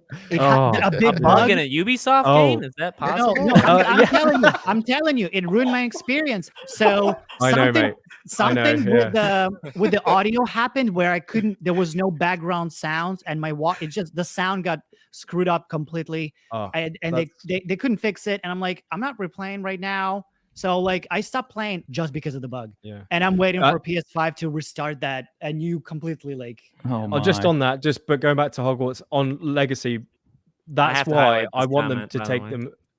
Pardon? I have to highlight this comment. I knew it was going to happen. Or Ghost of Tsushima. Yeah, where's that? Or Ghost of Tsushima. Can someone do a Ghost of Tsushima one? That's awesome. But on that, in Assassin's Creed, on Hogwarts Legacy, that's why I'm like, please just take your time. Yeah, I push it back as much as you want, because like that was as Ben quite rightly said, he wasn't alone in that experience with bugs. And I know we all don't like to kind of like talk about Cyberpunk and stuff like that, but this is a very complex game, isn't it? And I think it would really take the wind out of a lot of people's sails if you were to jump into the game and you literally just couldn't continue. Like it would ruin it. And I just seriously hope that they just get it in a good state on launch so people can just enjoy the thing that this wonderful creation that they've made. Yeah, I think I kind of derailed that person's question too, because they were asking, will the Dark Arts Arena let you cast the dark spells if you don't learn them? So I'm going to say no, but I think that the clue is in the dialogue choices that we saw, because there were actually 3 dialogue choices. So one was like, I'll learn Crucio, cast it on you. One was I don't want to learn it. So they're like the 2 opposites. Then there was like kind of an in between that's like, I want to learn it, but I don't want to cast it. Right. I think if you want to plan on but also using a weird it one at all, like, you better choose that one. Yeah. Because to me, that's like, if you don't choose this now, then you might be locked out. You might not get it. Yeah. Do you feel that when that? Do you feel that when that kind of dialogue option is on screen when you're going to be playing the game, you're just going to be like for 20-30 minutes just sitting there because that's a tough one where like the middle option is just so, because it's almost Mass Effect where it's such a good, or Infamous 2, such a good option, such a bad option, and then just this weird like the stepchild, this is odd thing that's there. I don't know if they're all like that. That's kind of what I was talking about earlier. I'm not really going to like it if there's those kind of 3 options every single dialogue time. Right. I'm not a fan of that at all. I will say though, just those 3 options, I was sweating just like looking at it. Like I was just like, because I'm like, okay, my first playthrough, I'm going to be a good cat, like, you know, whatever, like however that looks. Like I'm not using any unforgivable curses, whatever. But then the middle one was like, I can learn it, but I don't have to use it. But I'll still have it in my repertoire where I can use it later. But I want to go good. Like I was sweating. I was just like, actually, yeah, that's a good point. gosh. Yeah, you don't be bad because you don't cast it. Yeah, but you know exactly. it. But you have it in your repertoire just in case. You know what I'm saying? So the completionist, wording, the completionist in me is like, do I need Crucio for a trophy? Exactly. Exactly. I want to learn it. I need that platinum. Yeah. Exactly. I was like, is this the only place I can learn it? Like, I don't know. So I was literally looking at that 5-second clip, like, is this the only way I can get it? Like, the good news, James, is I think, again, like with these kind of like pop-up things where they'll tell you in the beginning things in the future, I would assume by then you will know if you're locked out of, you know, because we still really do not know that. A lot of the things in this game, there may be one time, you know, being able to learn it, and if you skip it, you're screwed. But it doesn't have to be like that. And I assume Crucio won't be the first time that you're going to be sweat. I think there will be one decision that you'll have to sweat over. But you know what I mean? Like I think by that point, we'll know it's not a big deal if we say no, which they have to be careful about because that influences how good or bad, like that influences kind of the morale that you will want your character to have. So you got to be careful with that, with those choices. Well, you won't have a problem if you just go dark side all the way through. But what if you don't make that choice? What if you just say, "Now I'll learn it," but then you walk away? You let him stand in there and just use it on the other student. Does it also go towards that? So you didn't make that choice, but you know it, and you use it on somebody else who no one cares about. Right. Yeah. Right. Or what happens if you don't learn it? Like you just walk away, and you learn something else that might be better. You know what I'm saying? Still, so my God. If you don't learn Crucio, you're like, okay, I'm not going to learn this. So we're going to reward you for taking that path or whatever, and you get this different spell. You know what I'm saying? Nice. Like, nice. Yo, that's why I was sweating, because I was just thinking the what if scenarios the entire time. I was just like, what about that ancient magic lightning spell that obliterated Death Eater? I'm like, that's worse than Avada Kedavra. That one just that's kind of, you know, stops your heart, whatnot. You just kind of fall. I mean, Incendio setting people on fire. Right. I'd rather be AK'd than have someone set Incendio on me. Jeez. I think I've got to give kudos to like Avalanche for that, because if you really think about it, you know, the Wizarding World in Hogwarts, I wouldn't say it's been above board, far from it, but when it's come to games and stuff, it's always kind of been, you know, pretty good as far as things go. And in the trailers, they're just coming out with like, yeah, you can set people on fire, you can kill them. There's also that Crucio spell, by the way. You can choose to torture students if you would like, but it's up to you. I think that's all pretty cool, to be honest with you. Like, fair play. Yeah. That's good. Yeah. That's good. Man. Do we think there'll be a house cup? I would even shorten it. Is there going to be a house cup in general? It has to be. Oh yeah. It has to be. Do you think there'll be points award? Then you wonder, how do you keep internal points in the game? Do you know what? That's got me thinking that if you do throughout the storyline, I reckon on your map, what will happen usually in these RPGs, in Assassin's Creed, you click on go to the certain location and you actually follow the main quest, but there's optional side quests in other previous games as well that you can choose to actually do those side quests or not. But if you then progress the main storyline, those side quests are then no longer available to you. So in, you know, as you go along. So perhaps doing those side quests would award you points, right? Those house points, which then contribute to the house cup or what have you at the end of the year, just by doing side quests. What's going on? What's going on here? Oh, cheers, Cindy. Cindy, love it. We haven't really said it enough, but I mean, the chat is on fire. And oh no, honestly, I think I'm absolutely. How many Assassin's Creed there? Name all of them. No, honestly, can someone go back through Next time we do a stream, I'll have to drink something every time I mention that game. Okay.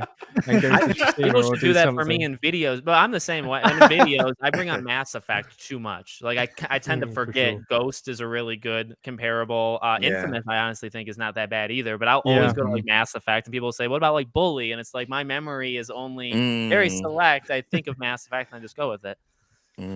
For sure. Quick question. Actually, I just saw from Mr. Digit, and since in chat, since we're talking about the kind of, well, actually, we've probably gone past that, but this one, can we let's say, perform necromancy and raise Imperius and actually learn how to do that spell, or is that going too far off the deep end? Because we know they're in the game. I'd love to hear your thoughts on that. I think that's a really good question. And a dark wizard has to be behind them. They're not natural. Right. And then in that latest trailer, there's a moment where the troll is attacking one. Yeah. You guys have probably already seen this, right? Oh, yeah. The troll. And so I'm trying to figure out I think there's two possibilities. Well, I guess three. It's like the troll's just going crazy and, striking everything. That may be the most likely. But my theory hat I'll put on my theory hat and I'm like, what if we're using Imperio on the troll? Or what if we're the ones who have created those Inferi that are there? So I don't know. I feel like my guess is that it would be another dark wizard, but it does make you think, right? Maybe in certain areas you can raise them. Like there's corpses in the area in the dungeon. That's what I'm saying. But it could be, yeah. So then when you're in that specific area, that spell. You can I need help. I need help attacking this troll.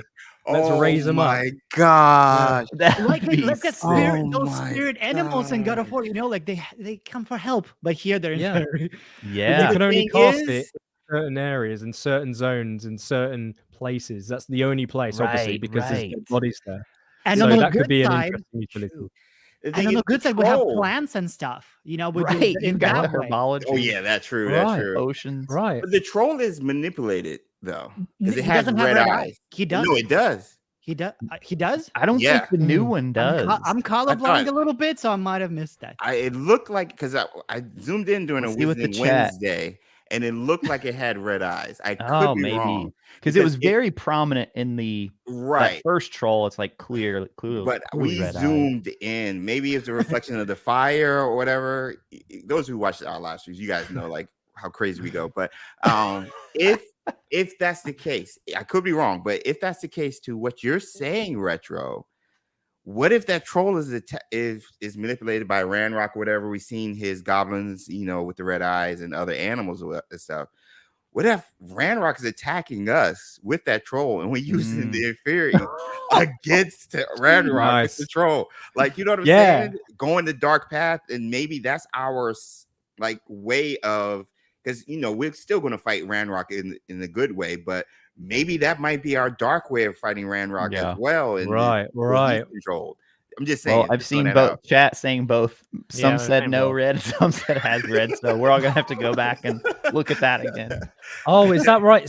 I think Steph may be correcting me in particular here. I'm obviously a little bit off. Might be off piece on the info.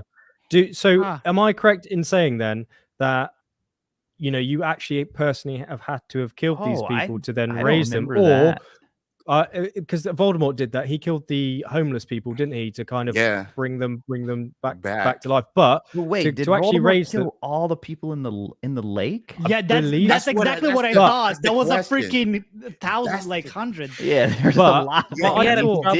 He caused a massacre.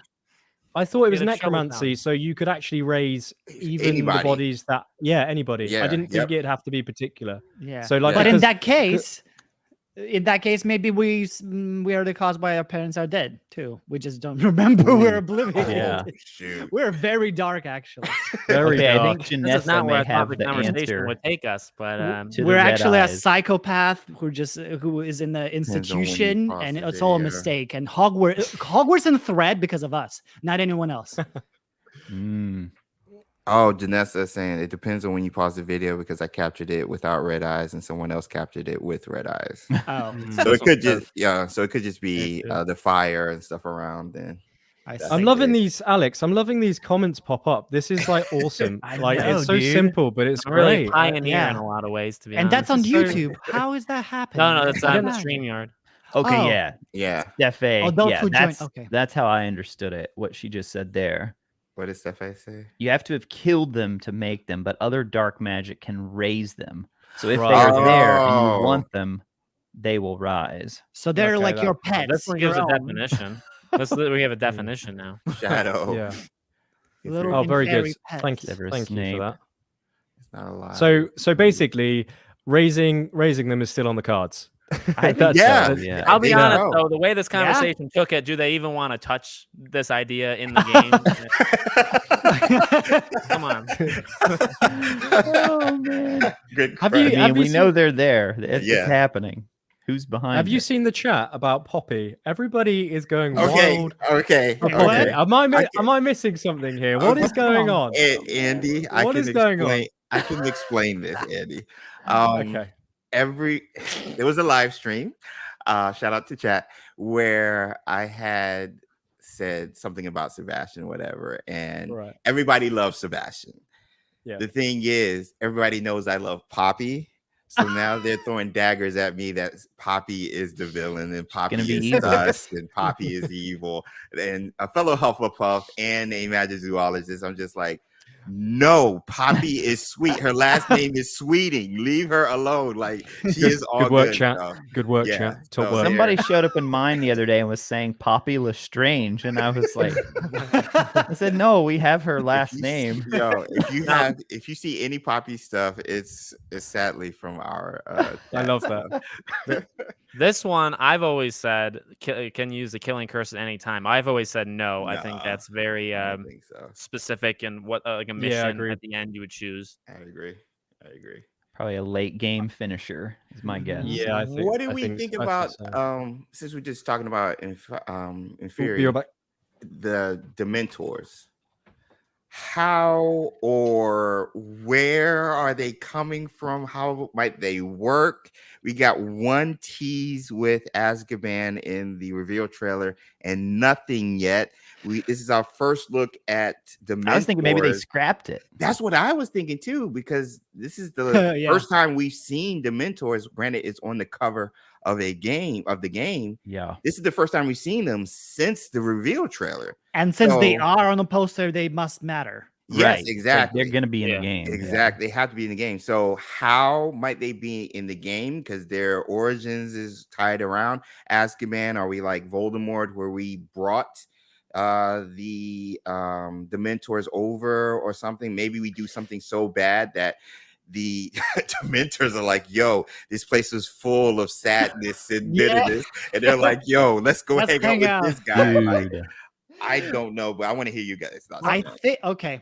Go ahead, Alex. All I was gonna say is, if you did it, and this is literally on the top of my head. So, like Voldemort, say in the when he came back for the Harry Potter, so he was organizing all these different clans, and then they attacked Hogwarts. And we see in the very first trailer, we see the Dementors flying through. I wonder, and we see troll. I mean, we see a lot of different things.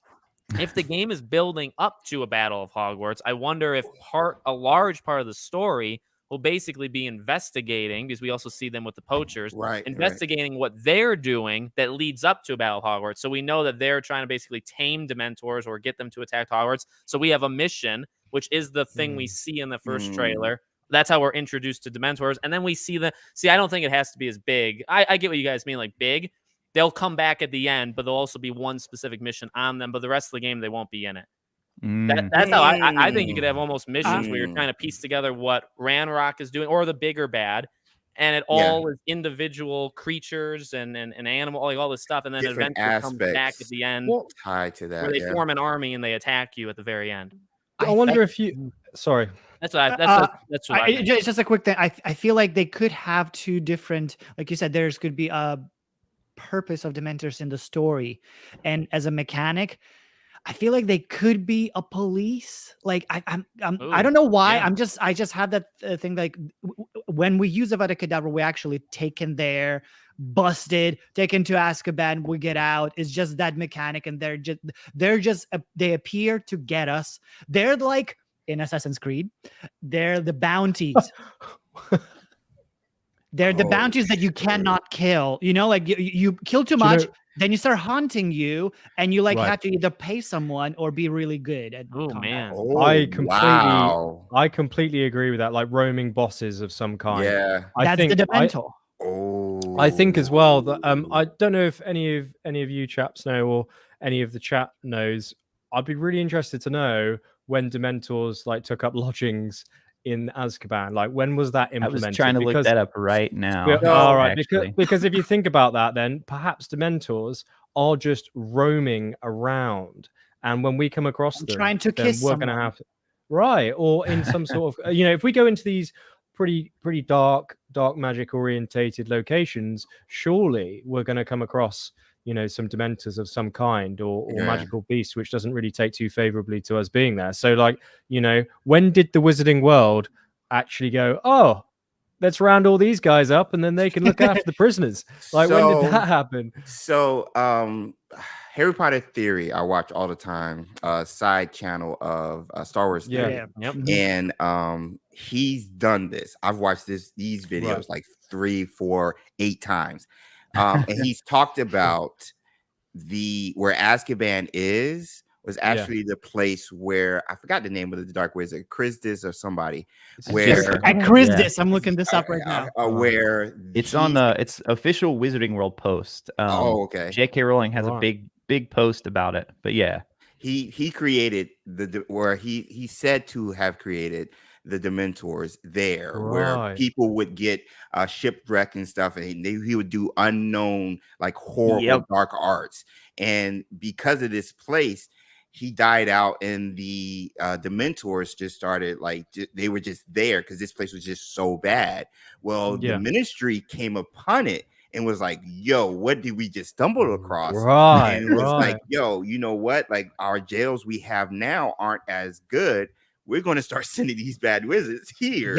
And so now that's where the Dementors are. So my thing was, if that's the case, if that's canon, they're only around there because that's where they're created. That's where they've like a homing beacon. That's where they are. How are they at Hogwarts now? Could we have potentially then as kind of a bridge in regard to that lore? Could we have some dark wizards perhaps coming across that and then taking a few back to the mainland or wherever it may be as a kind of like segue of, okay, here's the canon and here's how we're going to creatively insert it into our game, so players can then do one-on-ones with Dementors and then shoot out their kind of Patronus. Great knowledge, by the way, James. I have no idea about that, mate. That's awesome. And that actually could be a great spin-off film, just horror, just about that, like a thriller. Get Fantastic Beasts. No, I'm like honest, like I would watch that so much more. It sounds so interesting. There's a post on it though, and it's exactly what James was talking about there. It says, alone in the middle of the ocean, he lured, tortured, and killed Muggle sailors, apparently for pleasure, and only when he died and the concealment of charms he had cast faded away, did the Ministry of Magic realize that either island or building existed. Yes. Wow. Seriously. Crazy, movie, right? Just Crazy. Saw, Nice. just like Saw, but in Wizarding World, just that. Isolated thing. Series.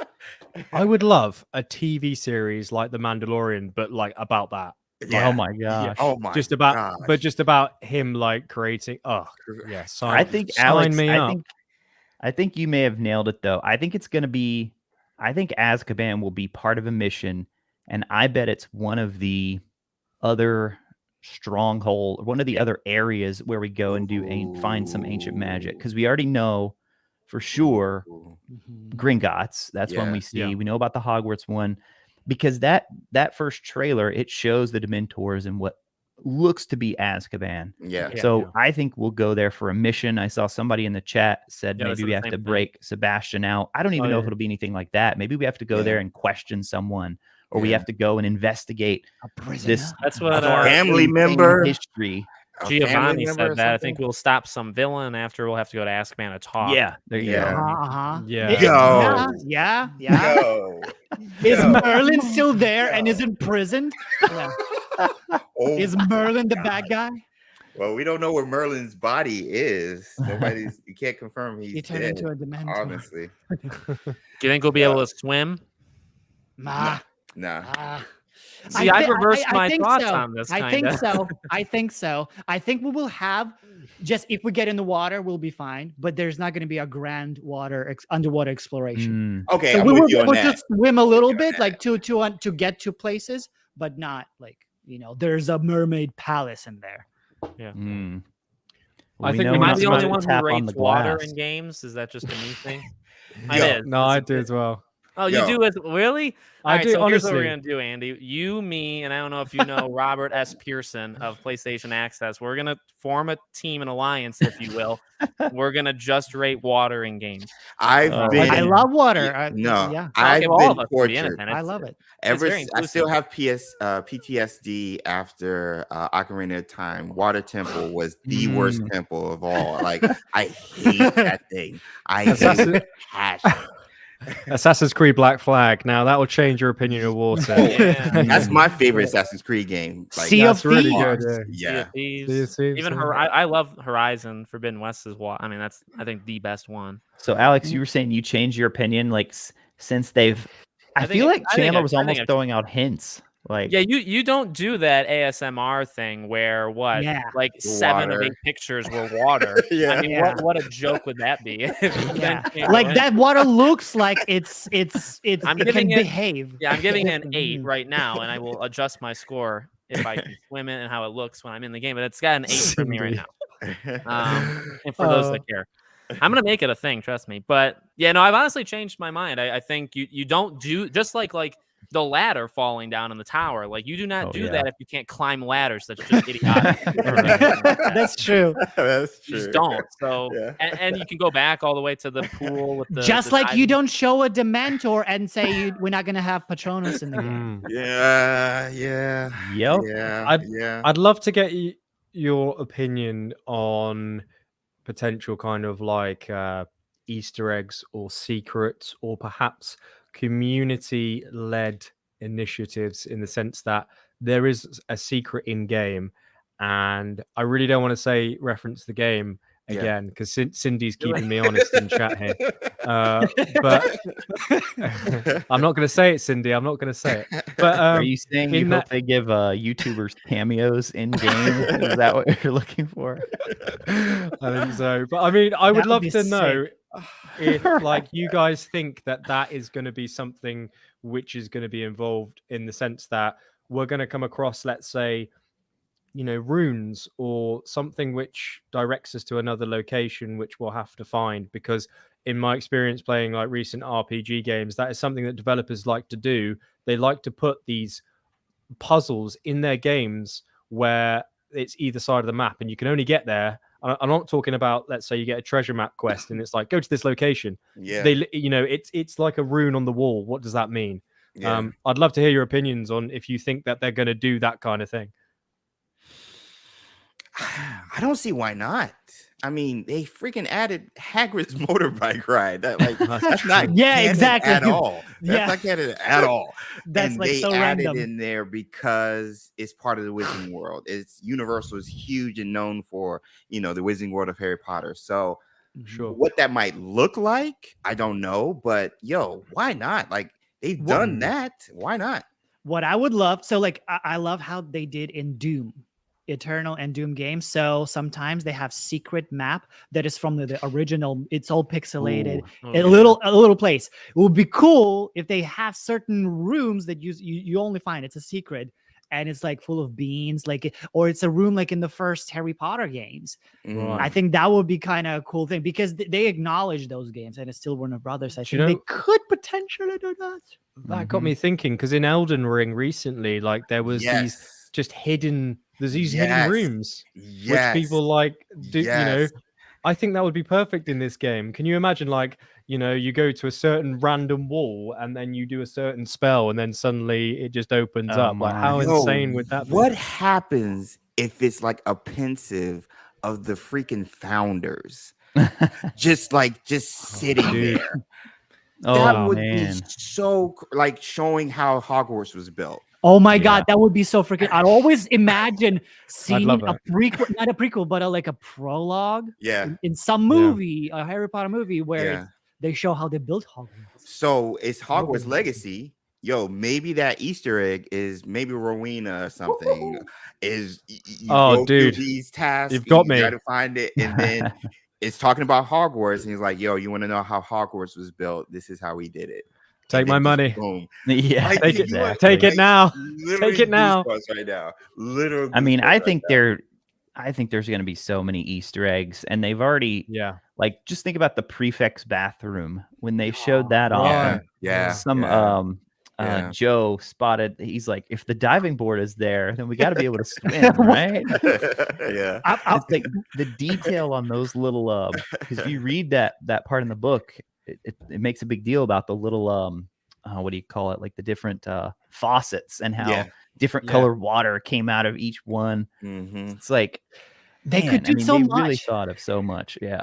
Like have a unicorn, a dead body of a unicorn, Forbidden Forest, or the tracks of the Fort Anglia. Like it was I don't know, man. Oh man. No, you could honestly, I think that's a really good point, because you could have certain things like that just throughout the game, which you could easily run past, right? Then reference the films and books in some way, even if it's like not lore or it's supposed to be there. In my opinion, those are so fun, and if they're subtly placed, you know, I think they're just, hey, look at that. Oh, that's from that thing. Cool. Yo, thanks from the little. What happens if you see like little Albus just like visiting Hogsmeade or something, like for the first time at 9 years old, or 8 years old? I reckon we'd get something. That's when we were talking about the dialogue earlier, right? For NPCs. I reckon if you were just running through Hogsmeade, you could hear someone just call out to Albus, who would happen to be a child. Like I reckon it. So you'd run past and it'd be chit chatter, but I can imagine something of that nature occurring where the developers of the team are kind of like playing, and that is easily missed. Those kind of things, I think, would be awesome to have. Follow him around. He's just like casting random spells. Oh my gosh! I just randomly thought of something about Imperius curse. What if it's in the game, we actually like become that other player who would cast it on? You know what I'm saying? Like the mechanic, that's how it works. And look in Imperia, even animals and stuff. No, that is a great idea, mate. Honestly, like you just go there. You just control it. Yo, that would be cool. And become Dumbledore if we Imperial Dumbledore. Oh my god. That Imperial mechanic though, you've just got to be like proper excited, because I think it could actually work in the game like mechanically, whereas if you cast it, and it can also be interrupted if you took damage from another enemy in the area, in the vicinity, so the spell would cancel itself. So I think actually in World of Warcraft, you could actually, if you played as a priest, do mind control, and it would last for 10 seconds, and you could run around as the player. That's literally what you're describing, Ben. So you could literally do, I mean, mechanics there, like it's been in games before, but it would be interrupted if you took damage. So I could 100% see that happening. Like, that would be amazing. That would be a great mechanic for stealth too, trying to get information. And Polyjuice Potion, that's the other way to do it. Polyjuice Potion, it's illegal. Legal. And then Imperial, it's like it's more darker side. So they can be in that. Oh thing. My, this game, man.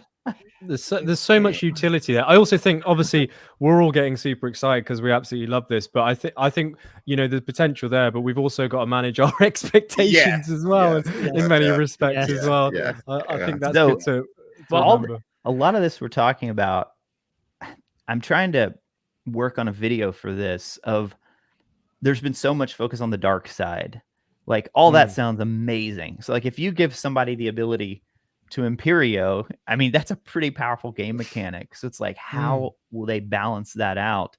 The finishers we've seen so far. Yeah. I mean, AK, the lightning spell, I'm pretty sure like you're just, so if we go down the good path, Are there things where we're just restraining, like your finisher is like a restraint spell? I'm so interested to see how, or if they're going to be like, it's kind of like Uncharted, you know. Nathan Drake's still a good guy, even though he's, you know, killed like it's like a hippie way of punishing someone. I wouldn't be like Harry's arsenal is extremely limited. Like it's kind of laughable the very few spells he's able to do. So I wouldn't be surprised if he doesn't do anything. He doesn't. Yeah. So no spell. And that's a common thing in games. You know, if you go evil, it's just generally more exciting, and if you go good, you're limited or you just don't have as much. It's the price you pay for picking the good options and dialogue choices. Right. So it sounds like Alex is going evil first place. No, I'm going good. I'm going good. You're going good. Said, okay. Yeah. Am I the only one? Am I the only one going evil? Yes, Ben. For Ben. What? Evil Hufflepuff, Ben? Evil Hufflepuff. Ben's breaking the game. The most darkest, the most evil Hufflepuffian ever. If I can kill yes. Yo, Ben, we have to put our gameplay side by side. Like, yes, it's a good video idea. Hufflepuff. Oh my gosh. I'm gonna go nuts. I'm gonna. Yeah, this comment is what I'm talking about here. Harry survives 7 books. Do you know what? Belly armor. Yeah. Do you know what? Do you know one thing that we haven't actually had a chin wag about, and that is the utility or stats or anything surrounding robes or items or wearing them. What is the actual benefit to do so? We've actually been showcased a lot. It's one of the things.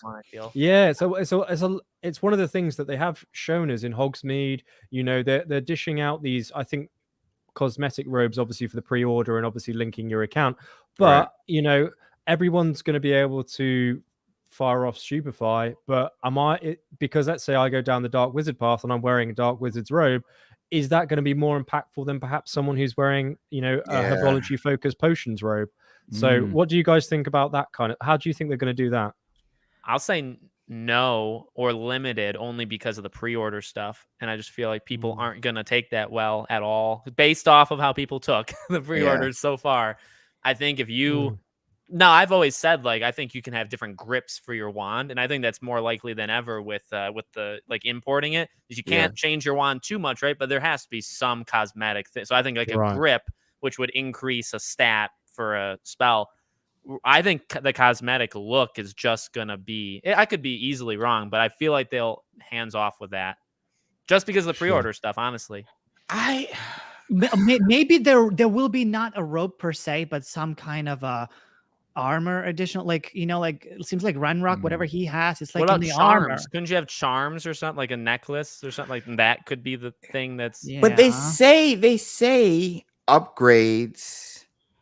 They talk about upgrades, and even when they talk about it, they show a scene where those 3 cards are, and each of the 3 cards is showing a wizard like doing something with the robe, looks like adding something to the robe. Then the other one, yes, exactly.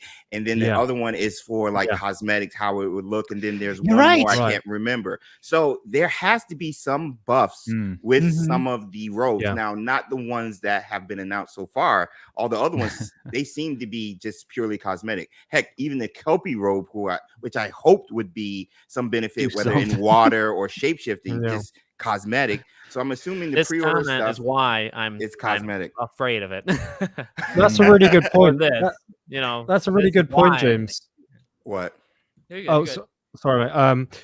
That's a really, really good point. I think then that may open up the option for transmogrification if it's just going to be cosmetic. So, for example, if you order, you pre-order the Kelpie robe doesn't do anything, then what am I just going to run through the game with a cosmetic robe on and not get any buffs or anything else?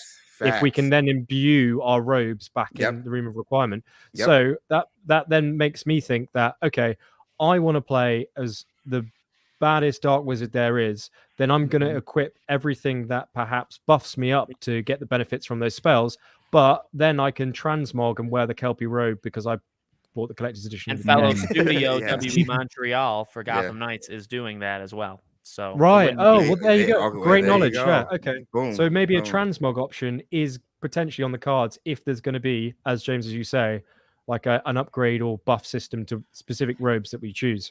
It literally says that in the trailer, again, with that image of those 3 options, what you can do with robes. So I would assume so. Upgrades, like even armor, because they mentioned armor too. So like, what would that look like? Would the robes be just that type of armor, adding stuff outside of potions effects? Like, I think it would make sense, which is why there's a variety of robe options. Yeah, not just for cosmetic, but you can actually, like you said, Andy, you know, add some perks or buffs to it to help your gameplay style. Yeah. I even think, I don't know what made me think we might even have. No, it's not gonna happen, because when they showed the little clippity clip a while back with customization characters, they showed a goblin armor. I'm like, can we get that? But now, because now I'm thinking, you know, if you can Imperial a goblin, you can play as a goblin technically. Yeah, I don't know, but no. Did you all do this? Did you all do the? I did not actually. I've not linked the accounts yet. So not yet. I forgot the password, so I have to redo it. I did it as soon as I did it live. I did it live. Yeah, as soon as I saw I could do it, I was like, "Yo, give me." So I have to redo it because I'm glad I have to re-sign up. Because in the Patronus that gave me, it was some kind of a pigeon or something, some chicken. I don't remember what the hell it was. I was like, what the hell is this? I hate my... It was a pheasant. That's what it was. It's a bird that barely flies. It's like a chicken, but bigger. People eat it. And I'm like, what? There are thestrals, there are eagles, there's so many cool... What the hell? Yeah. I was the elephant with my Patronus too. What did everybody get? Like, if you remember, or if you have to redo it, like, what is your current house? I got mine pulled up, and so Patronus. I can start. So Gryffindor, and then my wand is Beach, Phoenix Core, 12 1/4, Unbending Flexibility, and then Gryffindor. I said, and then my Patronus was a tortoiseshell cat. Which, like, it doesn't fit me at all. Like, I'm highly allergic to cats, actually. So, yeah. I don't remember once, and it was Hufflepuff. It was actually, I did a Sorting Hat in the Warner Brothers tour here, and they put me in Hufflepuff there. Then somewhere else, I did Pottermore twice. Because they had something, and then they changed the website. I had to redo it. I had then Gryffindor, then again changed to Hufflepuff. I will be redoing it again now. Wonder what's gonna change. So if you don't get what you want, would you be willing to just drop the linking and just choose it in the game in the tab? You have that option. I'm saying, would you do that? Say that again. Say that again. Like, if you don't like what you get, say you wanted to like limit yourself. You want to take the test right now, like tomorrow. Take the test, you get it, but you hate it. Would you rather just drop it, not link it at all, and just pick it in the game? Because you can do that anyway. I guess so. I think so. Well, depends on what they choose. Because, for example, my first playthrough, I want to be Hufflepuff. Yeah. I'm linking it either way, just for the robes. Yeah. I think, I would do it for the robes for sure. Because that's the thing with me is if it conflicts with what I want to play as first. Like, if I want to, like, I assume I'm gonna be. I've never done it. I'm so outside of this. You got to do it, Alex. I assume I'm a Gryffindor, but if I'm not, Gryffindor is my first playthrough. It just is. So like, I guess I'll link it, but I'll choose not to use the right. I think you'll get an option, won't you? You'll get. I think if you link your account, it's just going to get credited to your account. You don't have to. He said, it doesn't lock you in. Mine's is obviously Hufflepuff, Thestral for my Patronus, and then Silver Lime Wood, Phoenix Core, 10 3/4 length with quite bendy flexibility. Nice. Very nice. I got Slytherin. I got it was Hazel, 13 inches, Dragon Heartstring, and I got an elephant. Nice. I didn't even know elephant was on there. No, I know. Absolute monster. Right? Huge. Right. And I've got a cat. That, just like, whoa, what's going on here? and it's funny though, like that should show people, I think, how hard this would be to make that work in the game, right? Like I got a cat, you got an elephant. Like the difference in the animation there. Interacting with it. I would love an elephant. That's better than a freaking pheasant. What the hell is that? What the hell is that? But I do have a wand. It's the wood material is a drumstick material. It doesn't have a core. It's a new current technology. I'm a snow wand maker. Okay, Nice. this is new technology Very and nice. stuff. It's vegan wood. So But wait, you can you actually made that? Yeah, this is the one. I Oh, made. that's all. No Oh, dude, way. that is Oh wait, sick. did you make? You have a video up on that, right? Yeah, I'm Yeah. planning making more because there's different designs now. Because before it was just copy pasted. Yeah. Kinda. Cool. Yeah, That's I made awesome. before. It's fun. I got my Thestral wand I got from the Ooh, Harry Potter That's New York cool. store Nice. to match my Patronus, and I got my Helga Hufflepuff cup wand back there as well. So The amount of people saying their Patronuses are the reason why they're gonna be very limited in the game. yeah. What's it? Actually, that just got me thinking. The Deathly Hallows. What do you think? What do you think? Do you think it's going to be like a rumor? Do you chat? I'm reading chat now. I'd love to hear your opinions on the Deathly Hallows as well. Like, what do you think? That is obviously monumental within the wizarding world. So I think it has to be mentioned. I think it has to, Right. even if it's just something we hear in passing. I think it has to be mentioned. I think it'd be kind of cool if that was like one of those Easter egg things we're talking about. Like, I don't know that I want it to be a huge part of the story because if it is, that's fine. But it's supposed to be. I mean, even by the time we get to Harry Potter's day, if you remember, it was still kind of like people weren't sure. Is this real? Is this actually true? That's what I'm saying. I don't know. I think it's better if it's sort of like a mysterious rumor. Easter egg, perhaps. Oh, did we maybe lose Ben? Maybe it's where's he? Where's he gone? I'll be looking at the chat room. See, yeah, like I took the test 25 times and kept getting Slytherin. That's what I'm afraid of. I think the Autodesk just has me thinking more about it more. Cindy. Because they mentioned, I think it was a robe. Was it the Deathly Hallows robe or a character build or something of some? I think it was a robe actually. And so I'm like, okay, maybe it's just a robe with the symbol of the Deathly Hallows or something. You know what I'm saying? With the triangle, circle, and the wand line going through. Maybe it's just that, but I hope it's not. I think ancient magic is more interesting now. We've had the Deathly Hallows fleshed out so well within the books and stuff. I'm like, yo, explore this aspect of the ancient magic that was really only mentioned when it came to Lily or even Hogwarts. Like, let's explore that. So it would be a nice Easter egg for sure, but then you start getting into lore stuff as well, because who's holding the Elder Wand, who has the invisibility cloak, and the Gaunts having the resurrection stone and stuff like that. So that could be tampering with canon too close, maybe. I think it's a good point. I think that makes sense, to be fair. They're creating their own kind of story, aren't they? Really, that's why. No, Ben's back. Was it just me? Was it just me? Yeah. Yes, it was just you.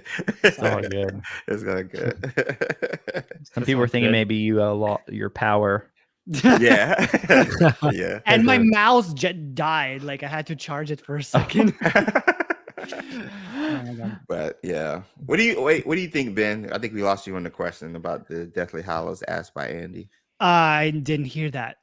Yeah, you think they'll be in the game at all? Like, what capacity, if so?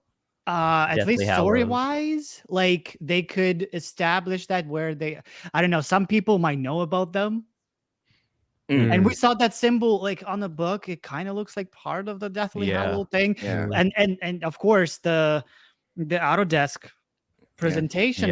I think that's like all of it together. Like, there's gotta be something. Yeah. And the Elder Wand, we don't know where it is right now. We don't know who had how did it came to Grigorovich? Did he kill the person? How he got it? We don't know that. So there's a gap. They can go ahead and fill in that gap. I'll do whatever it takes for this comment. By the way, in the game. ring. The resurrection stone is in the Gaunt's family. I think it will stay there. We will not be getting that. Right. And the cloak is in the Peverell's family. Peverell's, yeah, before it gets so they stay there. So they we know their places, but not the Elder One. So that's at least one item that we can maybe interact with, or we carry it to Gregor. I don't know. I think that makes. Oh, that's really exciting. Just thinking about it, to be honest with you. But you know what I would love is the reason I asked that is having artifacts of immense power and interest in this game that we can perhaps stumble upon as a community together to solve. Yeah. Or if there's just this very ambiguous quest line to then get to it, those kind of things are just incredible from a gameplay point of view and a community point of view. And it's clear that community matters to them. So I would absolutely love, I hope, and obviously manage my own expectations here, but having some sort of combined community focus that everyone can come together and figure out certain things to get to this amazing artifact that everyone can then obtain and game themselves, which has like an incredible amount of history, would just be so it would just be it'd be insane. It would really would. I love that. Like From Software does a good job of that. And then even Destiny, I don't know if you all ever played Destiny. They had a couple of things that they just dropped in the game and people had to find it. Oh, that'd be so cool. One thing I actually, while we're on this topic, and Cindy, this is the last time I'm going to mention Assassin's Creed Valhalla, okay? Because this is at Cindy, right? Honestly, this is really prevalent to this, because if you guys weren't aware, on the collector's edition, there was these translations of runes that if you pulled out at the right time, they lined up, and they also had coordinates. If you figured out those coordinates and went to that specific location in game, which by the way was a lake, and the lake was shaped as the same as the Singapore studio who designed this Easter egg, and if you went into the middle of the lake with your weapon and hit a rock on a small little island at the exact time that the sun was rising, you then picked up this superhuman. What they call Isu in Assassin's Creed, which are like the people who came before. You picked up this Isu-made sword just by hitting the rock at the right time, and that's all stemmed from the community coming together. That's awesome. And actually like figuring it out. Like, what do these coordinates mean? Where does this need to go? Oh, what time do we have to do this? Yeah, so that the example I'm using there. Is that Valhalla? I really hope. Yeah, it's in Valhalla. So I really hope. Sorry, when I say sword, the reward was a bow, not a sword. But anyway, you get my point. It's pretty incredible. Oh my gosh, fire! I think that comment's for James. I'm ignoring Demonic One. He does this in every chat. He's in the Discord, just spreading poppy lies. Chat in community, do not listen to Demonic One. So I shouldn't end this? I don't know. I'm gonna go evil, but I don't know if I'm gonna be killing creatures. Oh, one thing I'll throw out there. I'm gonna be as evil as humanly possible. Like, that's my rule. I guess that be as bad as it gets. So. Yeah. We were talking about the Elder Wand. I don't want to disappoint too many people, but I've seen a ton of comments since the sorting thing came out of people commenting on videos saying, I got the Elder Wand. I'm like, no, guys, there's actually an Elder Wood. Elder Wood type. Right. So there's been a ton of people saying, like, everybody's getting the Elder. I'm like, no, it's not the Elder Wand. So if you're watching and you thought you got the Elder Wand, sorry about that. It's just the wood type on that one. Going to what Andy was talking about with the James just gotta keep sounds like a bad dude. It's like trying to kill cockroaches. It's just like you can't. You make it worse by acknowledging it. I think but Poppy it kind of sounds like highlighting the comment. But she knows where the weed at in Hufflepuff. She knows where to get. She does. That's Poppy. Look at her. She's the stoner of the house. Oh you man. breakers. An item before Poppy came up that I was thinking about that I think Fire brought up in chat was Excalibur. If Oh, the sword. Merlin, if Merlin has some relevance in the game. We do know goblins are, great at smithing and stuff. So it would have been cool in lore if goblins made like Excalibur, since we know it made this sort of Gryffindor. Excalibur could be another item or weapon or something. Or even Merlin's wand. Again, we talked about it with Retro, because it's made out of, was it English oak? And I actually think the wand that we see in the collector's box is Merlin's. So there might be some importance to finding Merlin's wand and maybe gaining ultimate ancient magic power or whatever that is. So that's cool. But also now you mentioned Excalibur. I never thought of it. But yeah, like again goes to the same brawl between goblins and wizards, and goblins have this weird like, oh no, we made it, we own it forever. But so I guess that's the same thing going on even here, and that's why they're all against it. And they like, we maybe because they made that sword and Merlin did great deeds with that sword, but all that accomplishment is goblins' accomplishment and even ancient magic, so they have the right to own it. Yeah, that was a theory from my wife, by the way. The other half of Expecto Gods too, so she brought that up. Yeah, shout out. And the this artifact, is the most evil, by the way. We were talking about the Deathly Hallows. Remember when they announced the release date? That shot with the windows outside of Hogwarts. It's like they all each had an item. The cup.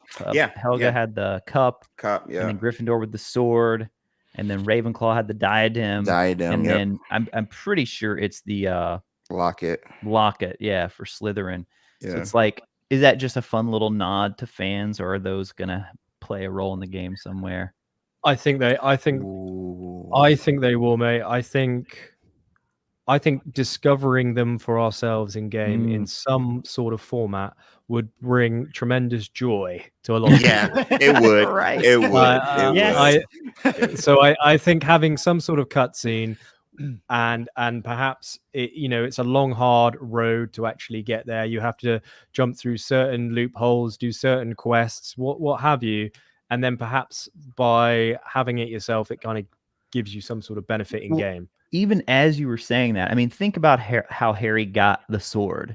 He literally put on the hat and it just appears. It's magic. They can make it work to where one of those other items could appear to a student in game and then still get where it needs to go for the Harry Potter timeline. But then in the Hufflepuff common room, isn't James and Ben, because I know you probably already watched that one closely, isn't she holding the cup? She's holding it, in the picture. So it's like that's two spots now that they've drawn our attention to the cup. Oh man. With those cups also, but she's probably using it just like a cup. She's a wine because they're in the basement. They're where's the wine is. They're like They're by the kitchen anyway. I mean, that's the perfect place. I'm like asleep by the fridge all the time. I would literally cry if I find that thing. I will literally cry. Speaking of like holding, coming across these items, have we seen any footage at all of any of the witches or wizards holding anything in their offhand at all, or is it just primarily wand in one hand? Because like. The potion, I don't know if are they holding the potion in that? Was it the potion? Potion. The potion. Is it just a potion? The reason I ask is that perhaps there's some extra mechanical kind of utility there where if you have something in your offhand, that can give you some sort of bonus. And this is me being really outrageously speculative here and saying running around with Gryffindor sword in the offhand, not using it, but giving me like loads of like bonuses. Oh my god! I would love to have some objects. God, I would love. That's why I was like thinking about goblins. Like, could we use swords? Because they're swords. We can have sword play. Because goblins are using it. I don't think we'll have melee kind of combat. Yeah, I don't either. But it would be like a cosmetic offhand item. That upgrade. You know what I mean? Like the diadem could be a thing. The locket. Oh my! Well, seeing that gosh. piece of Sebastian's quest and how heavily it focuses on Slytherin gets me really excited for like the other stuff. I mean, that's Founders optional. side quest. So are we gonna get? Of course, we're gonna get tie-ins to the other founders. So like, what is Gryffindor's mission gonna look like? Yeah. Like, what's that area gonna be? Yeah. And Yeah. what's up with the Salazar Slytherin chamber? Like, I was so confused for so long. Like, is this the Chamber of Secrets or is just the chamber? It's another chamber because they Yeah. said in the post it said it was under Hogwarts. Yeah. Mhm. That Hogwarts Legacy shared. So that is under Hogwarts, and the door even matches the door with the snakes, with the green. It matches the door for the common room entrance. Right. So Oh yeah, that's true. I reckon that's not the last kind of like Slytherin orientated or perhaps Merlin dungeon that we'll come across. I think we'll have a lot of different places which are kind of falling in tandem with the aesthetic of that particular house founder in certain areas around the map that we can explore. So perhaps, you know, let's say I go full Dark Wizard, then I'm just going to want to go through every dark arts dungeon that I come across, and perhaps I'm not going to be so interested in perhaps, you know, let's say what's on offer for Ravenclaw. So I think, you know, there's going to be a lot of variety there, which I think is pretty encouraging. Well, what are you guys going to play it on? I was about to ask that. My opinion on the Switch is that it's going to be streaming because it's not going to. The Switch will burn. I'm not. I've been saying controversially, I'm pretty worried about the Switch version, just for the simple sake of oftentimes when you do something like this. Well, number one, it's coming out so much later on Switch. It's not. It'll probably be next fall, which is ridiculous. It will. Which is at least. Yeah, it happens with every release now. Every release. And clearly, it wasn't part of their original plan. Otherwise, they would have been. It was clearly added on after the fact. Yeah. But like you see, like Switch. No, Nintendo just need to release a newer console. That's it. Oh, they're working on it. They're working on it. But like with like Life is Strange. Life is Strange came out in January or the very beginning, maybe February 2nd, and now it's just coming out on the Switch September 27th. So it took them almost a full year to do it. So I get that it wasn't part of the original plan. I don't know. I don't know what the best case scenario of what they could have done is, but it was in the original plans. They announce it. They delay that indefinitely. And we've also seen games like Midnight Suns and Gotham. Well, Gotham Knights outright canceled the last gen version. Skull and Bones. Oh, yeah, that's right. That's right. Midnight Suns delayed the current gen till at the latest March, and the last gen PS4 XS1 they delayed it indefinitely. That may probably never come out. So I'm not happy with how publishers and developers are handling old consoles, and so I just don't have a lot of confidence, not in Avalanche, in any of them. None of them. I really don't trust any of them with it.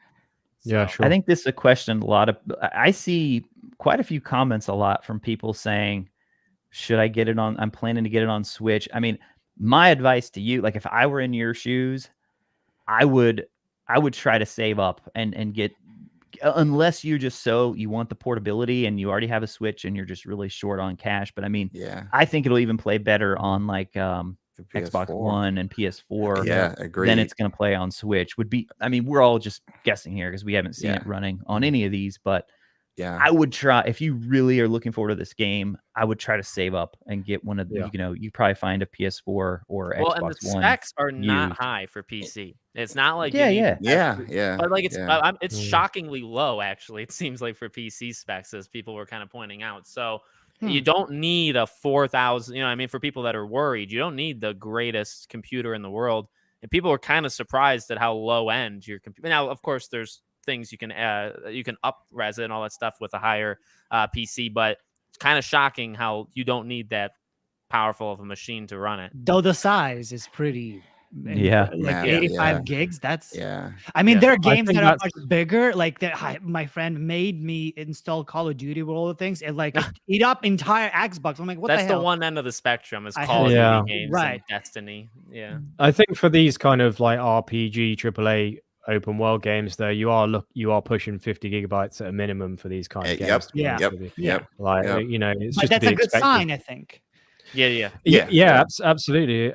I mean, we've only just seen, you know, a small part of that map, and if we're going on those coordinates, I don't know if anybody else in the chat has seen, but I mean it could be 6 times as big as that. So I think that's really promising as well. There was a quick question actually. I think it was Tom in chat which I saw, and I think it was a good question. I'd be keen to hear Tom Bateman. Be keen to hear your thoughts on this, gentlemen. Is about the ancient magic spells. I know we were kind of talking about dark magic and stuff with the lightning and that, but what other spells could you foresee or imagine actually occurring in the game? Or ancient magic in that regard. Do you have any ideas? Kind of. I do. I think ancient magic could also do with manipulating some creatures. It could be something. I don't know why, but I made a video about that. So taming magical beasts is going to be a decent thing there, but there are also like dragons and stuff that are kind of untamable. And we could be like ancient magic could help us actually tame a dragon, since dragon skin is infused with ancient magic. It's within it. It's kind of like a little bit elemental and natural.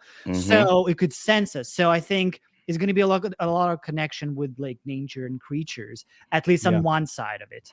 And see, this is where they can really have fun, because the creative freedom they can take with this, because they're going this ancient magic route. So it doesn't have to be something that we have seen an exact spell for in the book. But I like that idea. I think for a while we were all trying to theorize and guess, like, is it going to be somehow communicating with a beast or dragons or controlling them? I don't know. I mean, because we see the lightning, which we're pretty sure is one of them.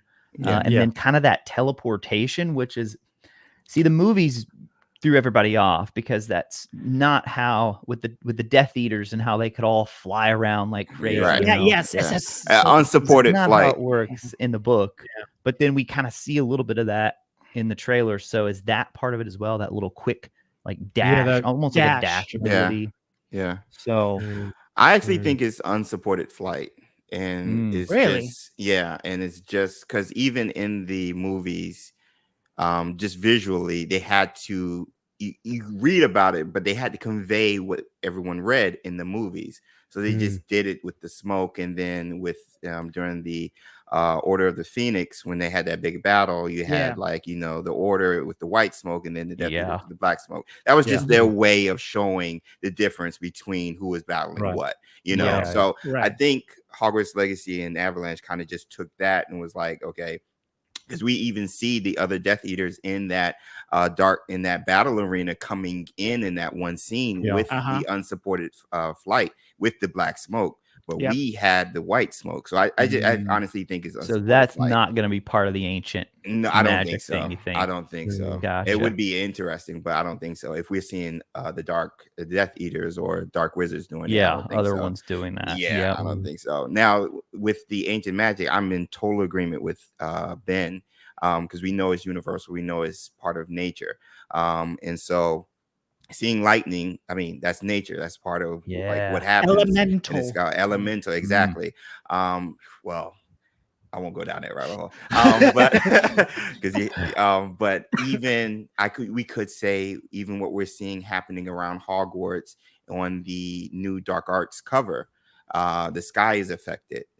Even nature is affected as well. It looks like you have these beasts coming out of nowhere. Spiders over here. Thestrals coming out. Death Eaters coming out. Not Death Eaters. Dementors coming. So you could say is actually affecting the natural world if you go dark with your ancient magic. That's how they get Acromantula. That's how they bring them in. So I think that might be a great way of them at least explaining and making it simple with ancient magic. Now the elemental part you brought up, Ben, is interesting because I don't know if you guys saw the behind the scenes footage where you see this one puzzle and the different like symbols. They're all part of like astrology, astronomy, or whatever the correct term is for it. But it's also applied for different elements as well. Right. And so I think there's this ancient magic and the connections, whether it's Merlin or other aspects in the wizarding world, is going to be very, vast and deeper than what we all anticipated, especially with the runes, because in the reveal trailer, that one room where you see the bridge is being formed, a friend of mine's, Animagus, his channel, he actually broke it down, and it has something to do with bloodline. And so I'm just like, yo, that's but anyway, that's just the tip of the iceberg of what like we've been discussing. But yeah, ancient magic is going to be huge. And I feel I'm thinking, pondering, is that the word? That it will, like, ancient magic is applicable on both sides. It's kind of exactly. And probably whoever buried the source of ancient magic in Hogwarts, there will be some warning signs from Merlin, like, oh, be careful how to use it, because it can do many different things. Do you think we'll be able how do you think we'll be able to sneak out of common rooms at night? Imperius curse. I think it's as simple as walking out, and there'll be somewhat guards around the patrols. Patrols, patrols, and you just don't get spotted. Because a lot of what they've done recently with like mounts, it's all nighttime. There's a lot of things you're gonna do with this game at night, and so making it too difficult to leave your room at night is not gonna help the game, considering they want you. They basically want you to break rules. And lore-wise, don't worry about it, because Forbidden Forest, for example, was forbidden for everybody, yet everyone was hanging out there all the time. No one was punished for that. Detention. Go to the forest. Lore-wise, don't bother getting there. I think as well, since we've like seen the seasons and obviously day and night time, there must be some mechanic in the game. Let's say you don't want to progress with the story yet, you want to explore. There's going to be places in the game that are only going to be accessible or come alive at night. I mean, you could just look at the Mooncast, for example. They only appear at the full moon, right? So surely we're just going to see that in the game, and then we'll be able to see them at that specific time if they're going to stay within the lore. The point I'm making, I guess, is if you don't want to continue with the story and you want to go and do all these other things and explore nighttime and daytime, I do think there'll probably be some sort of system where you go back to your common room, and then there'll be like a sleep option, like in GTA or whatever. And then you go like, oh, wake up at 1 a.m. Oh, I'm up now, and there'll be some prefects or teachers patrolling, and then you can sneak out the grounds, and then off you go. I think that's probably. I mean, guesswork again, right? But that would make sense to me as a player on what we've seen. And easy to do. Waking up. In the right, exactly. Oh, and Ben, yes. Exactly. I didn't even think of that. So we literally wake up out of the bed, don't we? That animation in the common room. Perfect. Yeah, that would make sense to me. And we always sleep in robes, not wearing pajamas. I was gonna say that. Robes fully on.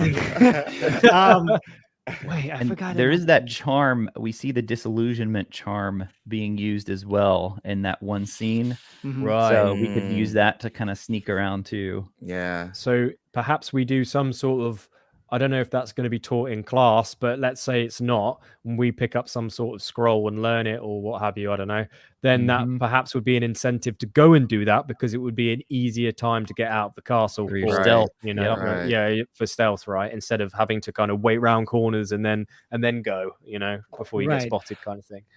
I have a little question. Like, what do you think? How much time we'll have to spend from the beginning of the game till the moment we can actually free roam? Like, first is going to be the story part, right? Right. We're gonna be locked, but then until when we're gonna be locked, and they let us go to do whatever. An hour 20. Oh no! Oh, if creating the characters, I'll spend 2 hours. Well, I'm not going to count. Yeah, I won't count that. I'll say less than 2 hours, but more than 1, I think, is a pretty safe. I'm even thinking of Horizon, which is a really recent good one. You're on a main mission to start it. It takes a while. It takes 40-ish or so minutes, and then it opens up. Because you even think about like Assassin's Creed Valhalla, and what? Cindy doing it more. Cindy, no, I think we need to. Are you hearing this? You have the first village, you have the first area, but that no one cares. Like this is a tutorial area, then you leave it. Right. But you still you can explore a lot of it. It's a good chunk of land. Dude, that's such a good question though, because could that be Diagon Alley? Ooh, I think Diagon Alley would be a great tutorial. 100%, it would. Mm-hmm. But yeah, you're right. The moment everybody wants is when they you're just turned loose, right? Yeah. You can Yeah. go free. Goodbye, story. I don't care for you right now like anymore. Just wander around. I feel like it has to be at least. I'm thinking like 2 hours. Okay. Maybe. Because I there's just so don't- much setup. I mean, we got to figure out why our character's starting as a 5th year. That's a big story thing. I think James is right on the timeline of it all. Like, I think we go to Gringotts with Fig. So we got that cutscene there. We're going to have to create a character, which, you know, whether you want to count that or not.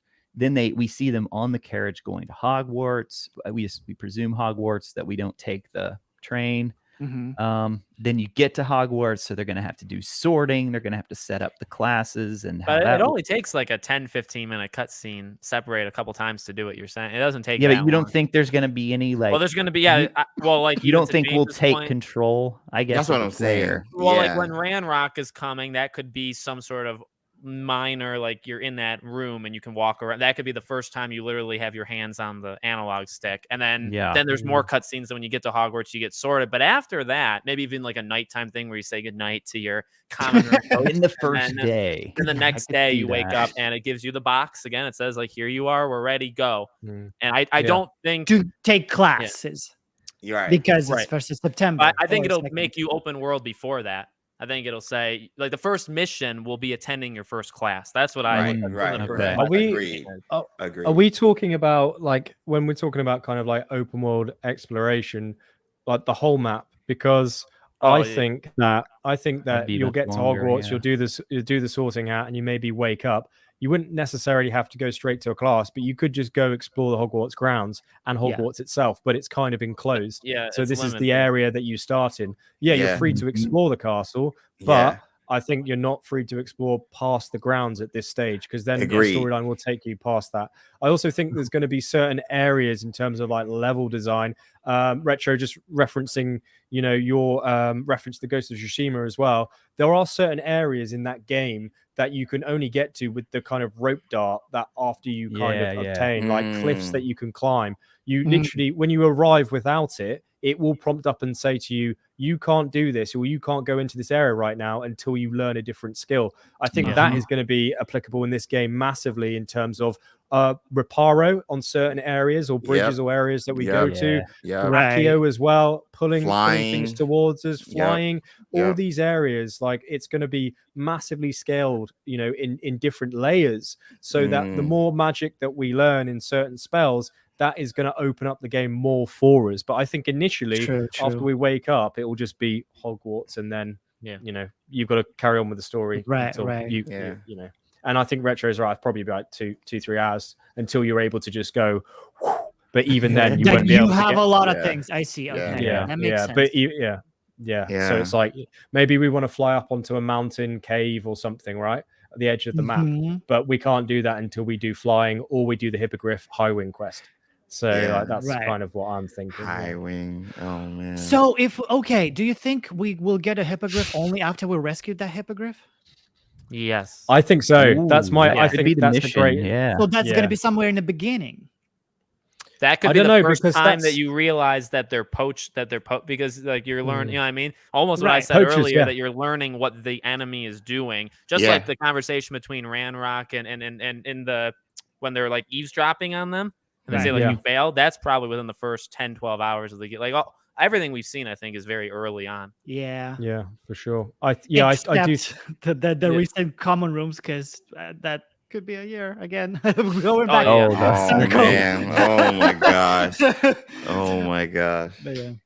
We mentioned that we talked about the Quidditch, but in terms of how they revealed it, how do you guys like how? I'll controversially say they've not done a great job. I mean, FAQs, they're basically relying on us to tell people that Quidditch is in the game, not themselves. So I'll take that. I'll jab them for that. You know.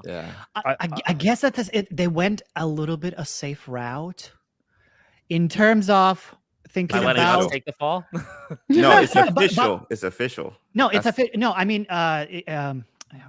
safe route in terms of not announcing it in the trailer, but doing it just kind of like a little bit. So when people who like not Harry Potter fans per se, but just interested, they see like, oh, there's blind on broom. There's no flying on broom. Why when I'm beginning, you know, like Yeah. Maybe people would be thrown off by a simple fact that there's no Quidditch in the game, but when I feel like that's the safest route why they decided to do it. I can understand, if I'm being honest, like I can understand why it's been excluded at this stage. I really do hope, honestly, I really hope that in a future DLC or expansion that you can play Quidditch in some capacity. Right, but I understand the mechanics. They literally, it would be like creating a game within a game. That's what I like, said. And you know, they don't have all the time in the world. Like, you know, we like to say that Avalanche are doing everything right so far in terms of the detail, the love, and the passion.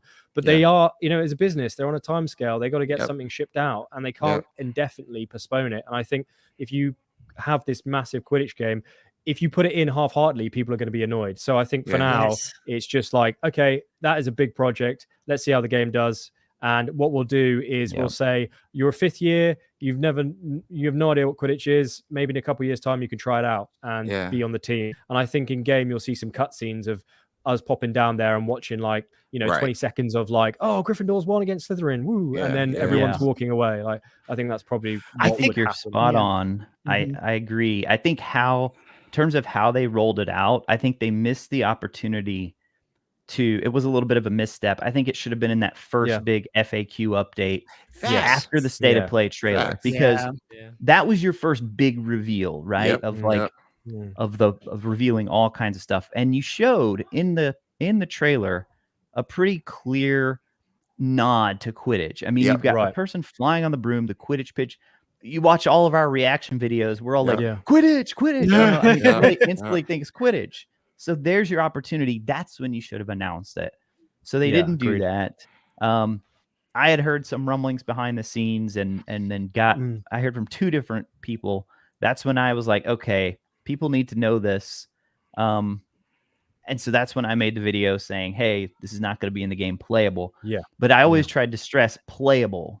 Quidditch is going to be part of the world. Right. And I still like that. We've seen the Quidditch shop in Hogsmeade. Yeah. Right. I think Andy's probably right. I think we'll see it being played, whether it's through cutscenes or maybe it's even in the background as you kind of walk by. Yeah. It's a lot easier to program that than having you actually fully take on the role. So I don't hate that it's not in. I feel bad for all the people who wanted it, but I'm okay. I'm with all of you. Like I'm okay with it not being in there. It's just why the delay in showing it. And honestly, they didn't even really announce it because this is from the UK. I still don't even think. Is it on the US one yet? I've been checking. I haven't seen it. I checked it yesterday. I haven't seen it. Or maybe maybe they scrapped it until. I was about to say, that's what I was about to say. That's exactly what I was about to say. It is on the US one now. Okay, maybe they were trying or maybe thinking about having it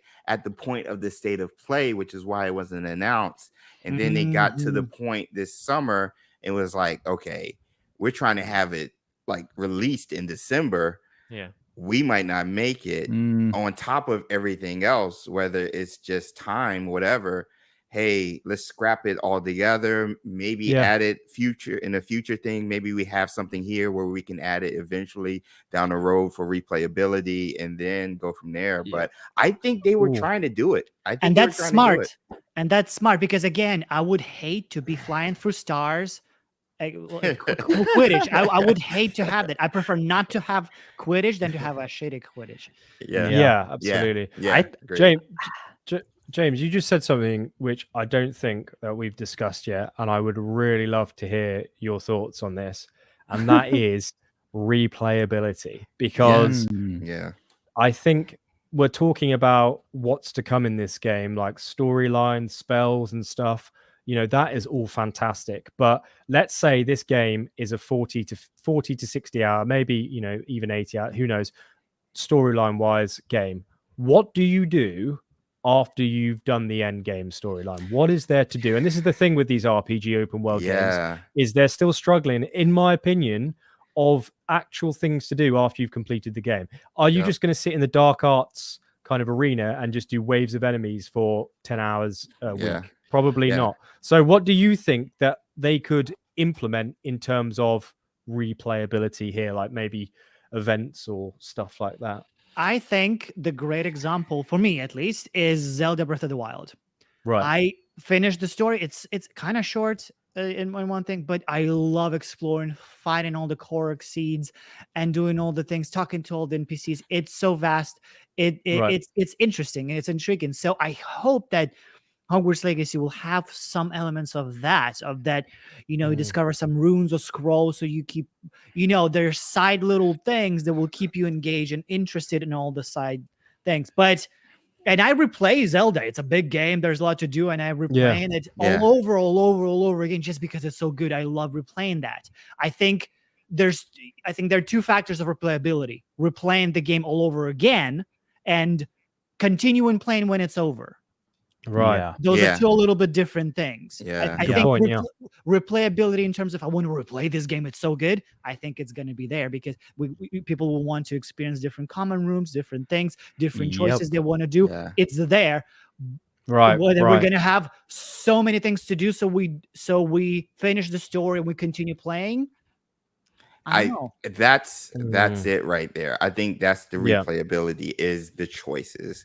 If we do have those do have those two endings, there's your replayability right there. You just doubled your playtime right there with the two endings, plus the side quests that might grant you certain spells or certain abilities that, based off the path you chose, I might not do it this time, but this playthrough I might do it there. Then you can start getting into DLCs and other aspects, Easter eggs with little Albus, coming in, and you see him, and maybe you gotta save him from a dark wizard who's doing something because his father killed a muggle or whatever, and something like that, which is canon and everything. So like you can start then adding these little side quests outside of the ones that's already in game through DLC. But the big one has to be the multiple endings. It has to be. That's going to double your playability right there.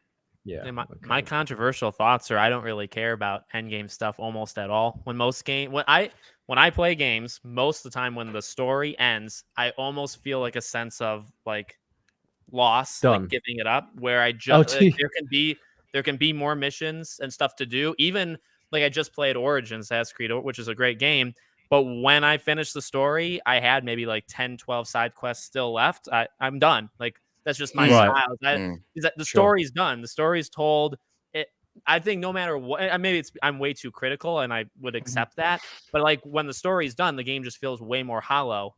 Than you can never really replicate when all that stuff is going on. I get your point. That's Yeah, I agree totally with you. What I do in Zelda, I just don't do I stretch out the time in between. I do the main parts and I wait for the very last boss for the castle. I wait for the last minute until I do everything else. I'll stack up side missions, do all the side missions. It tricks the brain. Massively over leveled for missions. So that's my style, is to do everything in the moment. These companies who create all of these collectibles everywhere, they've got me, because I go around and get them all. Like it's something, I think it's maybe something OCD about it, where I'm like, okay, I need trophies. Achievements, trophies. I got to clear up the map. Like it's going to be that for me, to be honest with you. That's me. I hope there's a lot, and I think there will be. I think just given the way they've talked so far, and even in this most recent sort of marketing blitz, they're almost like, there was a comment, I think the official Hogwarts Legacy account said there's going to be so many Easter eggs, like basically be on the lookout for the Easter eggs. But in terms of replayability, what do you think? Like New Game Plus, maybe? I wonder. I think I was about to ask that, actually, mate. Really glad you brought it up, because I think that there'll be an incentive to go back around again. As James, Ben, and Axel, you were just saying, kind of in that regard. Like, I think that once the story's ended and we've accumulated, let's say, our robes or wands or stats or what have you, surely there's going to be some benefit to us for them to say, hey, you've played the game this way, we really hope you enjoyed it, but why don't you try another route? And this is going to be New Game Plus, but this time you can take with you some of all the hard-earned things that you've discovered and unlocked. I think that would be super nice. I think we will be I won't speak for you guys, but I think we'll be unanimous in they have to have a photo mode Please. Yes. Oh my, Yes. yes, We need a photo mode. And I think it's kind of confirmed. Isn't it kind of confirmed? Like all those shots, all those scenes of smooth movement. Do you think that's it? Why? They must do. Oh, the ASMR. Yeah. You can't it have looks this like game without photo mode. You have to have it Yeah. in. Yeah, You have to. yeah. Think- Because I would, yeah. Honestly, the photo mode communities are online. To be clear, I It's can't take amazing. photos to save my life. How do they I want wish us I to make could. those spectacular thumbnails later on? Exactly. Oh my gosh. Yeah, I agree. Z Monty asks any future content in Hogwarts Legacy.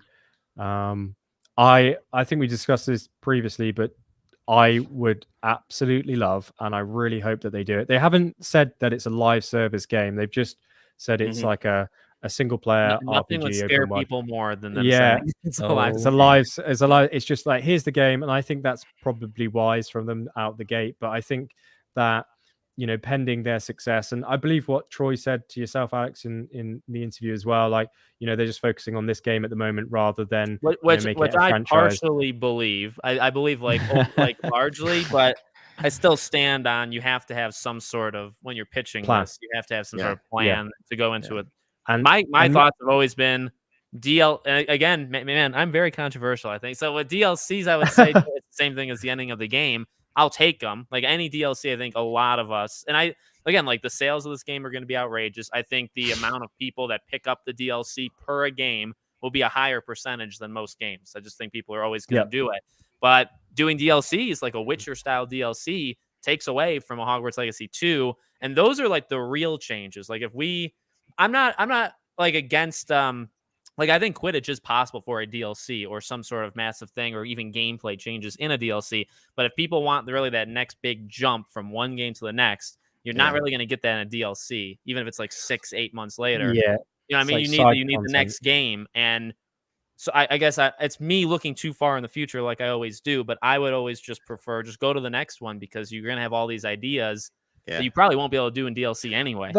That said, like the new Assassin's Creed game called Rift, right, which was recently announced. Sorry, everyone. What? That's it. Is that Infinity, the live service one? No. It's like a new. They announced it officially. It's Mirage, right? Yeah. So it's the new Assassin's Creed game, and that has been announced officially, right? But that was actually originally planned as like DLC. An extension of the story and in a DLC, right? But then, because through production of Valhalla, it actually took too long. So then they were like, right, we'll turn it to a DLC. And then they were like, actually, we'll just turn this into a game now. So there's got to be things in this Hogwarts Legacy development cycle where they've literally gone, we've actually got too much stuff here. There's actually way too much stuff. Like, we cannot fit all of this in this game. And there's a lot of very talented people with that studio and passionate fans, as we all know. So I wouldn't be surprised that they've already got some sort of provisional outline for some sort of extension of the story in some way, like and DLC surrounding this particular dark wizard that we've met during the storyline, who escapes, and then we have to kind of track him down or her down in some way. And that would give us some content, perhaps 6 months to 12 months after release, and then they can be like, okay, let's make a number 2, a couple years after. Or whatever. That's just my idea. I always get worried about. I think there's many, like Rocket League or Dead by Daylight is probably the best example of how you keep a game alive for almost a decade, which is insane. Right. But for a game like this, I think you can only get so much. So you do literally like The Witcher. You have some gigantic thing that could literally be a game, and it's that good. You do it 6 to 12 months after. You keep the game alive for an extra year. It sells 15 million units, and you start the second. I'm not really interested in DLC year 2 or 3. I'm not for that at all. Gotham Knights is that game, in fact, if you want to choose a different WB game.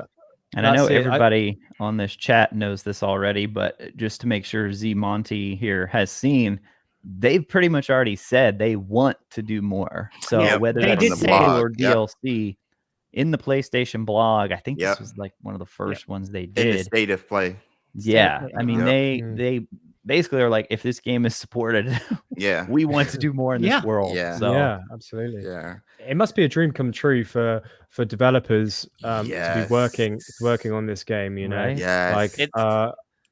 It's a good problem to have, people demanding DLC or a sequel. Yes. At least they're demanding For more. sure. They're not saying For you sure. suck. I think this goes retro. You know, you said something that really resonated with me earlier, mate, where you were like, this game could get 1 or 2 stars out of 10 or something like that. We still play it. And I think there's enough fans out there who would, even if this game, hopefully it doesn't, I think it's going to be fantastic. But let's say worst case scenario, it's terrible. I think there's enough people who would still be like, hey, give me a DLC. I'll try again. Yeah. Let's go again. Facts. You know, yeah. I would.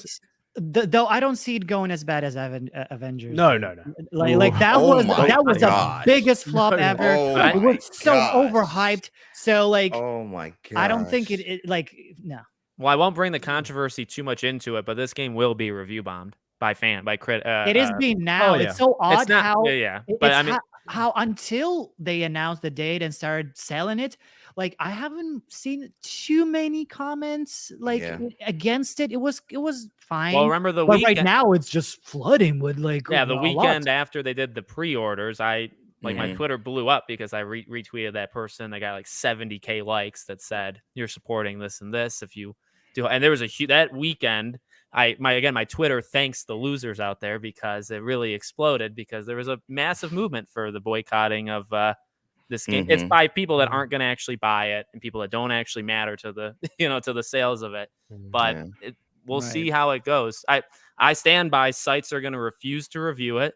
I stand by sites probably will give it lower scores simply because of JK and in Metacritic wise, or when it's like fan scores, I think it will be. You will not be able to look at that and say that's an accurate representation of what fans think because it's going to get people that are telling you. In this situation, it's going to be when the product will promote itself. Oh yeah. That's it. That's it. The product will speak for itself. We will be playing it. People will be seeing it, and it will be speaking itself. It's not through reviews. It's nothing else. It's literally people interested or not. Yep. I think as well, this all comes back round to it is a business. It needs to earn money. Is it going to be profitable? And I think that it will be immensely profitable for the studio and Warner Brothers.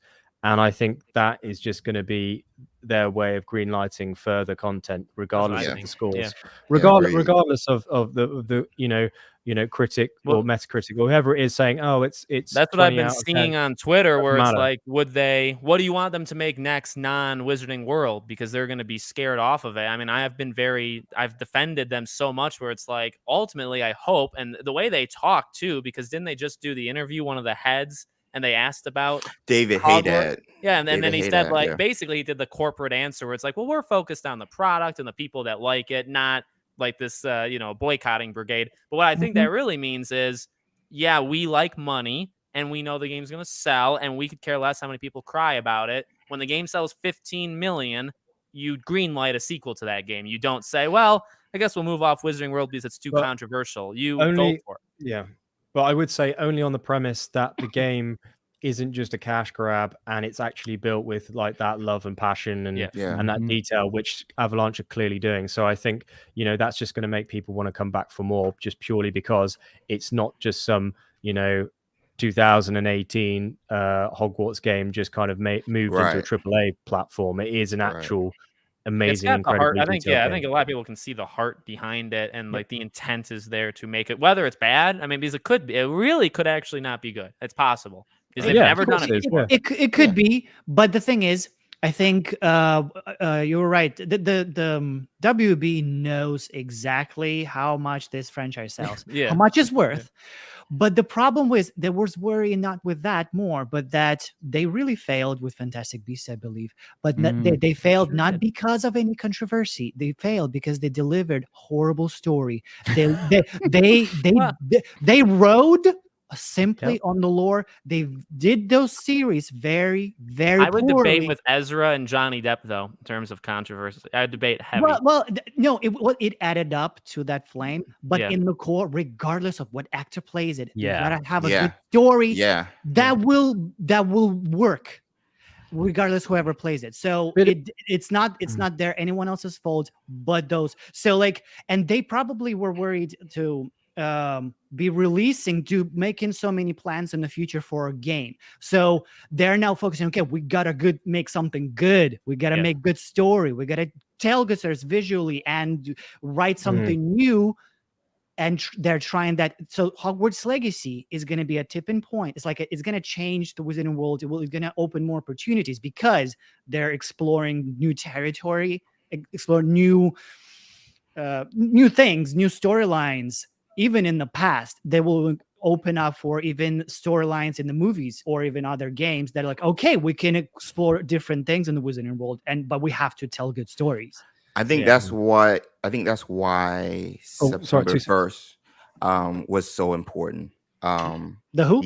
I think that's why September 1st, the Back to Hogwarts Day, was so important for Hogwarts Legacy because, like you said, Ben, with the Fantastic Beasts, the movies, there was still, controversy even with, the author and even with some of the actors, but you didn't win the fans with the storytelling. Even with the amusement parks and all these experiences that are going out, they're selling out because they're winning the fans. If this game does that, which looks like it's going to do, it doesn't matter what others are going to say. The fandom is huge. There's a reason they keep popping Harry Potter stores, new experiences. The WB tour keeps adding portions to it. Because people want to be involved in this world. And they want to see it flourish and grow even bigger. And the thing is, all they have to do is do it right. That's all they have to do. Everything else will take care of itself. Money, support, anything else. So what they did on September 1st, we're back to Hogwarts Day, introducing the common rooms and linking your Wizarding World account. This is for you. This is for the fans. Don't worry about anything else in the outside lore and everything, all the noise and stuff like that. We did this for you because we are fans and we wanted to make a game that we wanted to play to give to you to play. If they nail that, which I think they will, everything else is whatever. You're giving me chills, James. It's true, man. It's true. It's like, Harry Potter as a fandom, it's bigger than the author. Just like Star Wars is bigger than George Lucas now. Facts. Harry Potter is at that level. Lord of the Rings is bigger than Tolkien. It is something that nobody can ever take away, especially for those of us who read the books growing up and who saw the movies growing up. Some people found a place that they belonged because of Harry Potter. Like the Harry Potter fandom has always been about acceptance, and we're here because we love this IP, we love this property, and I agree, man. It's like if you focus on that, and I'm super passionate about the fandom because I've seen just like how many people who may be among those groups that folks online are trying to make them feel like they can't buy the game. And that hurts me because those people found themselves because of Harry Potter in some ways. So it's like now you're telling them that because if they buy this game, this little percent of it's going to a billionaire, that's going to affect something. It's like, come on, really? Yeah. I like to throw on that controversy. I made a name in terms of, and it's gonna get bad. I don't really care. I have full confidence that the game will be able to weather the storm and it'll actually be a good game, which, because again, you could have as much criticism or hate or whatever. And then if the game's good or bad, that's what's ultimately going to make it to the majority of people. But it's going to be fun the next 5 months because the hate campaign won't stop. That's for sure. But, well, I kind of learned to ignore a little bit. Just if in general, it kind of not ignore, but it just filters through. I don't really take it like I understand your position. My position is different, and that's it. Right? Yeah.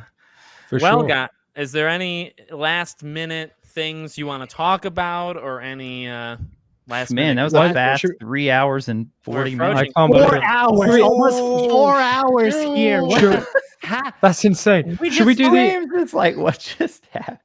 Should we do like the last 20 minutes perhaps as like questions or something from if you guys are so like maybe Yeah. Maybe like Try to I do don't know. rapid fire, or you mean from us or the chat? It's from the chat. No, chat. Yeah, Like I maybe don't see like the I don't chat know. at all. Yeah. Okay, so Maybe like rapid fire questions. 10 questions, one every 2 minutes or something. Maybe. Ooh, I like it. Let's do All it. right, guys, give us some chat. Romantic relationships, go. Yes or no? I say no. Nah. No. No. They're no. children. They're still teenagers. They're children. I don't think so. Yeah, I think it's Yeah. going to focus on the story. I think there'll probably be some flirting, but nothing more than that. Yeah, People like brought up- I like you, but no. People brought Yeah, up yeah, Life it's like- Wants a Wizard. He is an incredible creator, and I did ask him, and I just never heard back. So I just want to throw that out there. Right. That's not my fault. Somebody said he's probably watching the common room videos on repeat. Probably. So, Yeah. probably Wizard of the accurate. Wand creator. Yeah. Will there I be mean, a yeah, wand crate? we see what we assume is probably an Ollivander in one of those first screenshots Right. for the game. Right. So- Yeah. Not Agreed. Garrick, but his like. Right. Right. Could we on that quickly? Maybe we get the perhaps just kind of like a template. So, for example, mine's Hazel. So this is what the visual look of the Hazel kind of wand looks like, and then we can certainly maybe add some cosmetic touches to it, or some bumps in certain areas. That's probably a little bit too ambitious there, but like, you know, if perhaps At the start, at least. yeah, maybe Yeah. it's been linked in game, and you can kind of, you know, like the custom creator for your character. Maybe there's something similar to that with a wand. Perhaps not, but you know, you never know. I think custom wands would be very important to people, but we'll see. Expelliarmus in a fight. If we use the spell and disarm the opponent, will he surrender or try to retrieve the wand? Oh, great question. Oh, think they'll try to Probably that's the retrieve defeat it. of him. That's the defeat. Maybe of they put him. their hands up, you know, like that, or Yeah. depending upon their personality, they turn Yeah. around and sprint after it, yeah. and then you can then just hit them with a Yeah. stunning spell. They wouldn't teleport or uncontrollably or do the flight because they don't have a wand. That's a good question, because they would have to literally sprint Mm. away. In Ghost of Tsushima, another reference here, sorry team, is that when you level up and then you kill someone, enemies in the vicinity Yes, fall yeah. backwards and start Yeah. crawling away because they're scared of you. Yeah. So I like and that. then they run away from you, you know, depending upon how well you've done the combos. I So wish, can you I wish imagine more games imagine did disarming? Yeah, Yeah. imagine Yeah. disarming, and then some wizards are like disapparating out there. Yeah. Like, Yeah, that- fear that mongering. right You cause fear to all. Superhero Yeah, it's like, I'm games gone, need to I'm do gone, see you that later. more Yeah. often, where like a Wonder Woman game, every superhero game needs to have that mechanic of them running away. Agreed. Yeah. Pets. Pets. I would have said Yes. no before the state of play, but after showing off all that stuff Yeah. in the room of requirement, absolutely. Yeah. Cats, nifflers, owls, owls. Well, you name like they're gonna be pets. I think. Yeah. Phoenixes, do you reckon? Do you reckon we'll get forks? We'll see forks. Ooh. A baby Ooh. dragon. Remember the art, the picture, there will be. Oh baby yeah, the dragons. little baby dragon. Yep, from the concept art. Yeah. Yep. And Yep. gnomes. Oh my god, I just forget. We're gonna have gnomes here in the Hogwarts Yeah. Legacy. I The think most we have to see a phoenix at some point, Andy. Oh, Yeah. Even yeah. if it's just fleeting or like part of a story. I don't think they'll just be flying around, but Right. No. What are Yeah, you like most Pokemon excited Go. about? most excited about. Just playing the game, just exploring Hogwarts, just all of it. I don't know. When they release co-op. This one, if Hogwarts Legacy 2 would happen, do you think they'd have to rethink the world, like change the style just as Zelda does? I'd honestly say no, and I think a Hogwarts Legacy 2 would be more in the style of Spider-Man 2 or God of War, Yeah. Ragnarok, or where it's not honestly not the you're gonna have the stupid DLC comments that people bring. Oh, this is just DLC. And in a way, they're kind of right, but in a way, they're absolutely not. They're You know what I gonna mean? use this as a base and build upon it. that. For sure. Yeah, Facts. that's Yep. Facts. That's why I Agreed. think that's why I think the story would be 1 year, because they could have just gone in for our final year straight away alongside Yeah. Albus Dumbledore. I think they've kind of gone, oh well, we'll see how it does, and then we've got a couple years cushion to kind of expand upon that. Yep. Agreed. You think it'll feel like Bully? No, I don't think Parts that. of it. I actually have never played Bully. I see it in the comments all the time. I'll most likely bully students there, but I don't know if that's related. I hope so. At least some aspects of the class. Yep. I hope it is. I hope so. Play style, stealth, combo oriented, spam 1 or 2 spells. What would be your go-to? I always Not try to go stealth. stealth, and then I fail. I get caught, and then I kill everybody. Yeah, but I can't kill. yeah. So, something like that would be mine. That's my approach in Assassin's Creed. I try, fail, and then go berserk. Yeah. I want to go more defensive. Kind of just up the shields and stuff. And now they've never said like, will there be? They've never thrown it out there that you can go through like the whole game without hurting anybody. So I imagine you have to battle. Yeah. You know You can disarm them. That's why I always thought the stealth thing was interesting, because you will have some of those games like a Dishonored that'll say you can go through the whole game without touching. You can't really do that with. But didn't Ghost of Tsushima kind of even make a point that you can be very stealthy, but you have. Oh man, do you have to kill? Well, you have to. I think you have to kill, but. I think in this game, first and foremost, I think I'd love to just stand there with my wand out, standing still, and then literally just deflect everything and fire off spells. And then just be like, "Yo, see you later." But also, I do think on that, Alex, you were saying there about not go through the whole game and not killing. I think you'll be able to do so. I think there'll be some sort of Expelliarmus Easter egg, like Harry Potter related, where like, even Harry against Voldemort, he's literally going off against him and has done Expelliarmus, didn't he? So, I think you'll be able to do that throughout the whole game and not have to kill anyone. But, good question. Yep. But also, like, imagine someone wanted to play Hogwarts Legacy but never use magic at all. Can you play through it as a videos muggle? write themselves like Hogwarts Legacy? It's a punishment. Magic, and then you can't. Or how long can you go in Hogwarts Legacy without using magic? That's again a video. Ooh. I've seen Dying Light people do that. Prediction on Felix. What will that do? The pre-order or the PlayStation exclusive item, it seems, right? It's just a recipe. It's just a recipe. Yeah. I reckon. Go ahead. What do you think? What it'll do? I think because it's a pre-order bonus, I think it'll be a bit of fun. You'll be able to make it, and then you'll be able to kind of like give it to students or NPCs or throw at them, and then they'll say funny lines that they're like, which will say some truths that that. I think there'll be some like little quirky secret like that. I think it'll be like small like stat, like you earn XP faster. Yeah. Or you unlock something goes a little faster. What are you gonna say, James? No, that's exactly what I was gonna say. I think it might be just like a boost in XP, maybe you for an extended period of time, or even you might be able to find something that you're looking for easier, maybe appearing in front of you, like in that world when it goes gray or something like that, and you'll be able to find it like better or something. Also, I just had a brain fart because I was actually thinking of it's a Veritas serum. Veritas. The truth. Has that been confirmed? Like no. Polyjuice has. Do you think that they would include that? I think so. If Polyjuice now it's got me thinking. But actually, you said make me think of Half-Blood Prince when Harry drank Liquid Luck. They turned to this jazz music, and it was just awesome all the time. I wish they do that Easter egg. They're just vibing. It's got me thinking because one thing we haven't actually discussed is these potions, right?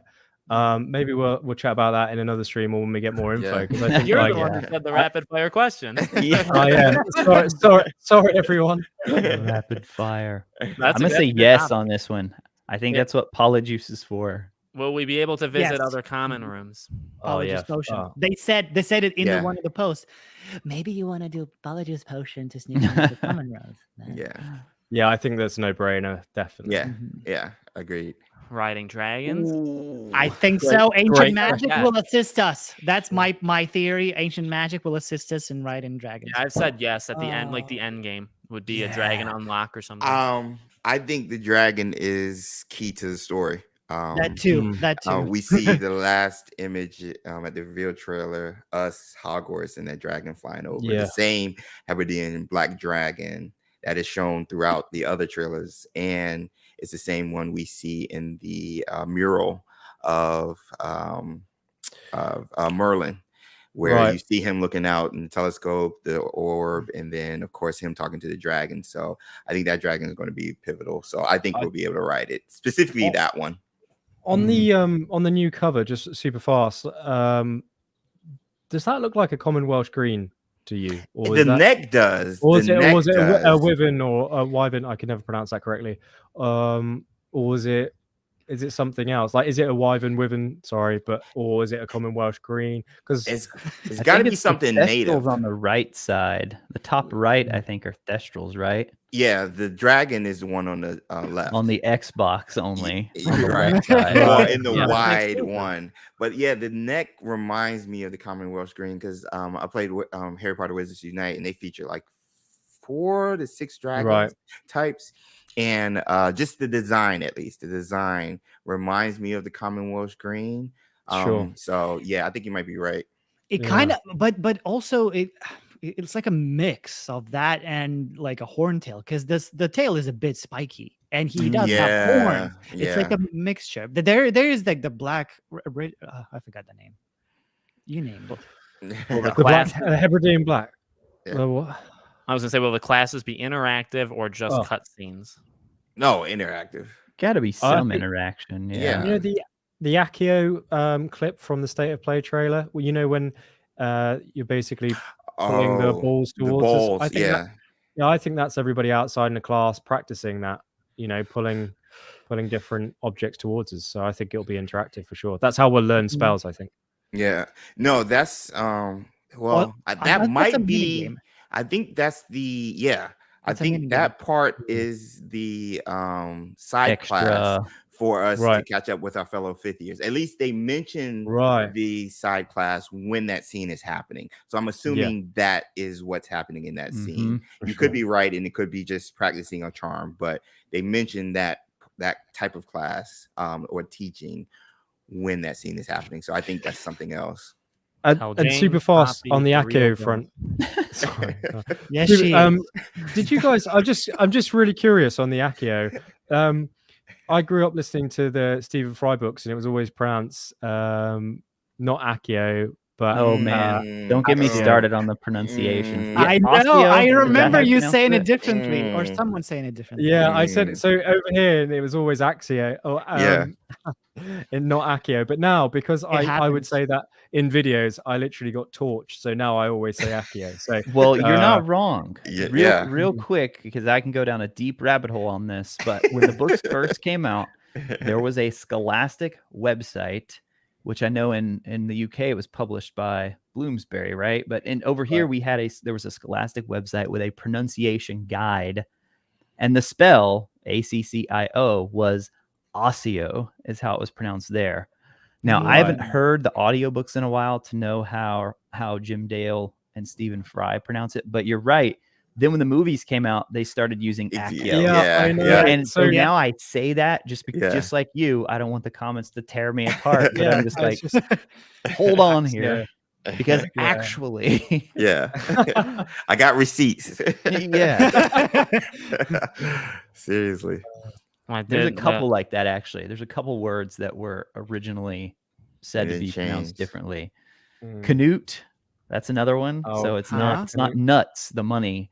And actually now Wizarding World says it's Canuts is how you're supposed to pronounce it. Wow. Okay. Yep. Canutes, Accio, Asio. Right. Oh my goodness. I don't know. We're all going to be getting it wrong. Oh yeah, Patrons only playthrough. Yeah, I like that. Oh, people are gonna shoot. People are going to break this game. They're all giving Hogwarts video you ideas. only use fantastic beasts, like they're your weapons against the enemies, and that's the whole playthrough. Oh my gosh. I'm trying to see if there's any ones we haven't gotten to. We've got 5 minutes chat, so lob your questions in. If you've got a question, ask it. I actually would love to learn more about the Assassin's Creed game that you just said that is announced, but that's different. I will have to Ben. be Googling about it.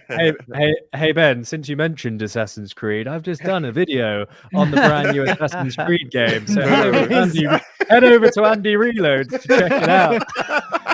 Don't forget to ring the notification bell. Ring that notification bell. In terms of this question, it's a good community question. When's the next live with y'all in it? Well, Andy and I are going to be doing our one-on-one. We've actually done the one-on-ones with everybody else here already, and you can watch it in the live streams. But Andy and I are going to do it later in the month. And I like, like Retro said earlier, I definitely want to have you guys back and do more of these. Troy had promised me a third of the ending of a trilogy interview once the game is out, so I'm going to circle back with him and go from there. But I think it's fun. I think a lot of people like us, not to toot our own horn, but I think we have a good partnership together in terms of how well we get along. So doing more of these, even like one-on-ones, or like I saw more people ask about like panels. We should do more panels. It is a panel. What? You know, it is a panel. It is that's what. Yeah. What we should do, it'd be great to make this a bit of a thing, like, you know, maybe once a quarter when we get new information or something like that, we all come together and break it down and have a chat with the chat and see what we all think. You know, I think that would be super fun. I've had such a great time with you all. It's been honestly 4 hours. You know, when everyone saw that cliche, you know, time flies when you're having fun. It's fun. It's generally been the case here. Like, honestly, it's gone in the blink of an eye. I had such a good time, and also the chat's been hilarious, by the way. So you've been fantastic. You know, well, I'm never going to live this Assassin's Creed thing down. I don't know if you're still there. She had to go, but now you got to start. You got to do your own live streams, Andy. We'll be waiting. Oh yeah, first one. And also, I want to say thanks to you guys. You've been incredibly welcoming. If you guys didn't know on chat, you know, I haven't done a live stream. I haven't shown my face at all before. This is the very first one. So I'm going to remember it for forever. I really do appreciate all of you guys here. Everyone as well in the comments for being so kind and taking the mick out of me, or as we say here in the UK, taking the piss out of me. So thank you very much. It's been fun. It's been good. Wow. It's always, I heard the phrase that if in England, or that's in Ireland, I don't know, that if someone is funny, he's a bit of a crack. Oh, is that a thing? Crack. Yeah, he's a good crack. That's more Irish, for sure. Okay, so that's Irish. Okay. Bit of a crack. But it sounds like you're talking about a bum. Like what the? It's like it's a bit of a good crack. I tell you what, we could have a whole other stream about loads of different British. I would love to. I love culture exchange. Yes. Do you get annoyed if people say Sorcerer's Stone? Oh, great question. That's I actually prefer. I'm getting annoyed because come on, it's Philosopher's Stone. That's what. Why do you have to do what? Americans are dumb or something to understand philosophers? They thought we were too dumb back when. I didn't know that was the case. I only found that out recently, actually. That it was to kind of try and entice the Americans, as I say, to find it more interesting because they thought that the Philosopher's Stone sounded too sciencey and boring, so nobody would read it. Is that right? That sounds about right. Really wrong. That sounds about right. But Philosopher's Stone. Yeah, I mean, oh god, yeah. Oh, well, I now know it's like the Sorcerer's Stone, to be honest with you. But there we are. Well, with that being said, does everybody want to go down the line, talk about where people can find you, say your last goodbyes, stuff like that? You know, Andy, you kind of did it, but to plug your stuff. Yeah. Now, all of them, before they all go, they're all in the description. So if you just hit their @ symbol, it takes you to their YouTube channel. So and I've seen people say, "Oh, I didn't follow this person, now I am." So that's great. It's good to plug everyone. So go ahead. We'll go in order. Andy. So thanks again, everyone. Just Andy Reloads. Hopefully see you in the next Assassin's Hogwarts Legacy. I'll just leave you all with this: nitwit, blubber, oddment, tweak. Nice. Only the OG fans are they're like, what is he talking about? Nice. No, Alex, I'm so glad we were able to do this. This was fun. But yeah, Retro Raconteur pretty much across the board. Twitter, Twitch, YouTube. Yeah, very short.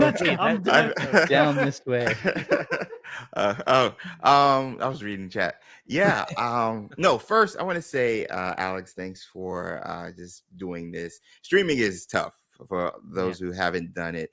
It's hard. There's a learning curve to it, and adding on multiple people is never easy. So shout out to Alex for setting this up and planning and all the coordinating and stuff. But what's so cool about streaming is the interactions, not just fellow content creators, but with the community, because we're sort of stricken to the comment section or comments on Twitter and stuff. And so to engage live like this is awesome. So that's why I enjoy it. But you can find us, Expecto Go, on various forms of social media, Instagram, Twitter, Facebook, and Discord, and YouTube. Yeah, that's our channel. But we're live every Wednesday, and try to have a good time and keep it positive and hopeful. So that's us. Nice. Yeah, I'm on the same page with you, Jane. Thank you, Alex, for organizing this. This is awesome. I can't imagine like we just 5 dudes sitting for 4 hours talking about little the smallest things ever. This is awesome. I'm shocked I never went to the bathroom in all this time. I'm just so invested in this. I've been holding it. But whenever I describe, sorry, Ben, I'll wait till you're done.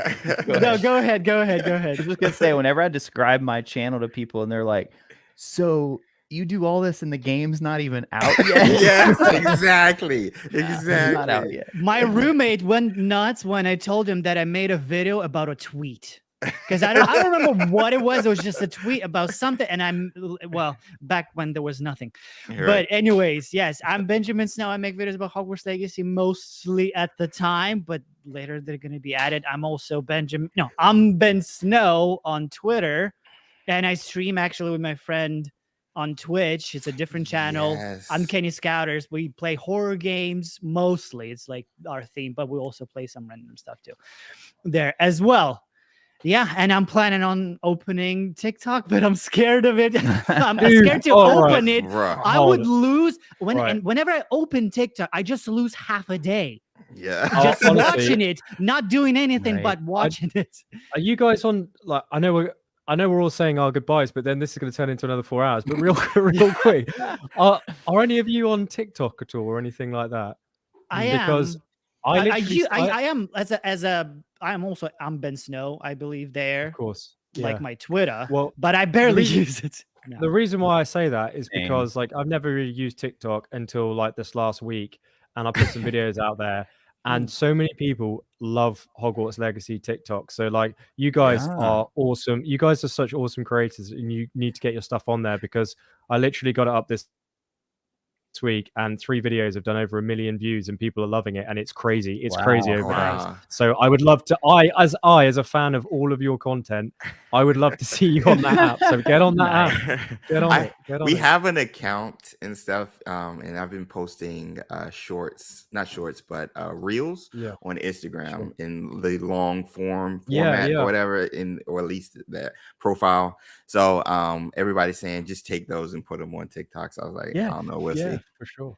Yeah. I'm just testing it now, but like we love this franchise, and it's like a smaller condensed version. People like it. So you guys, I want to see your stuff. So, all right. All right. Nice. I think my wife would kill me if I said I'd have to add on to the 25 videos I do a week to then. Oh my God.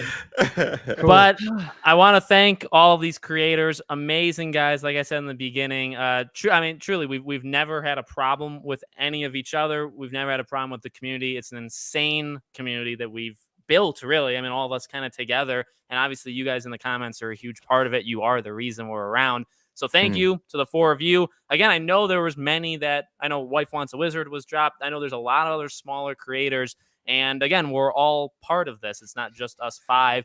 And there's people that join literally every day, right? I don't know if you guys get this stuff too, but people join all the time and just start making content and say, hey, you're the reason why we did it. And then they go off and they crush it in a lot of ways. So thank you, the 4 of you, for being here. Thank you for the chats, for being as amazing as you are and always have been. And we will see you all on the next one. Cheers. Thank you. Thank you, everybody.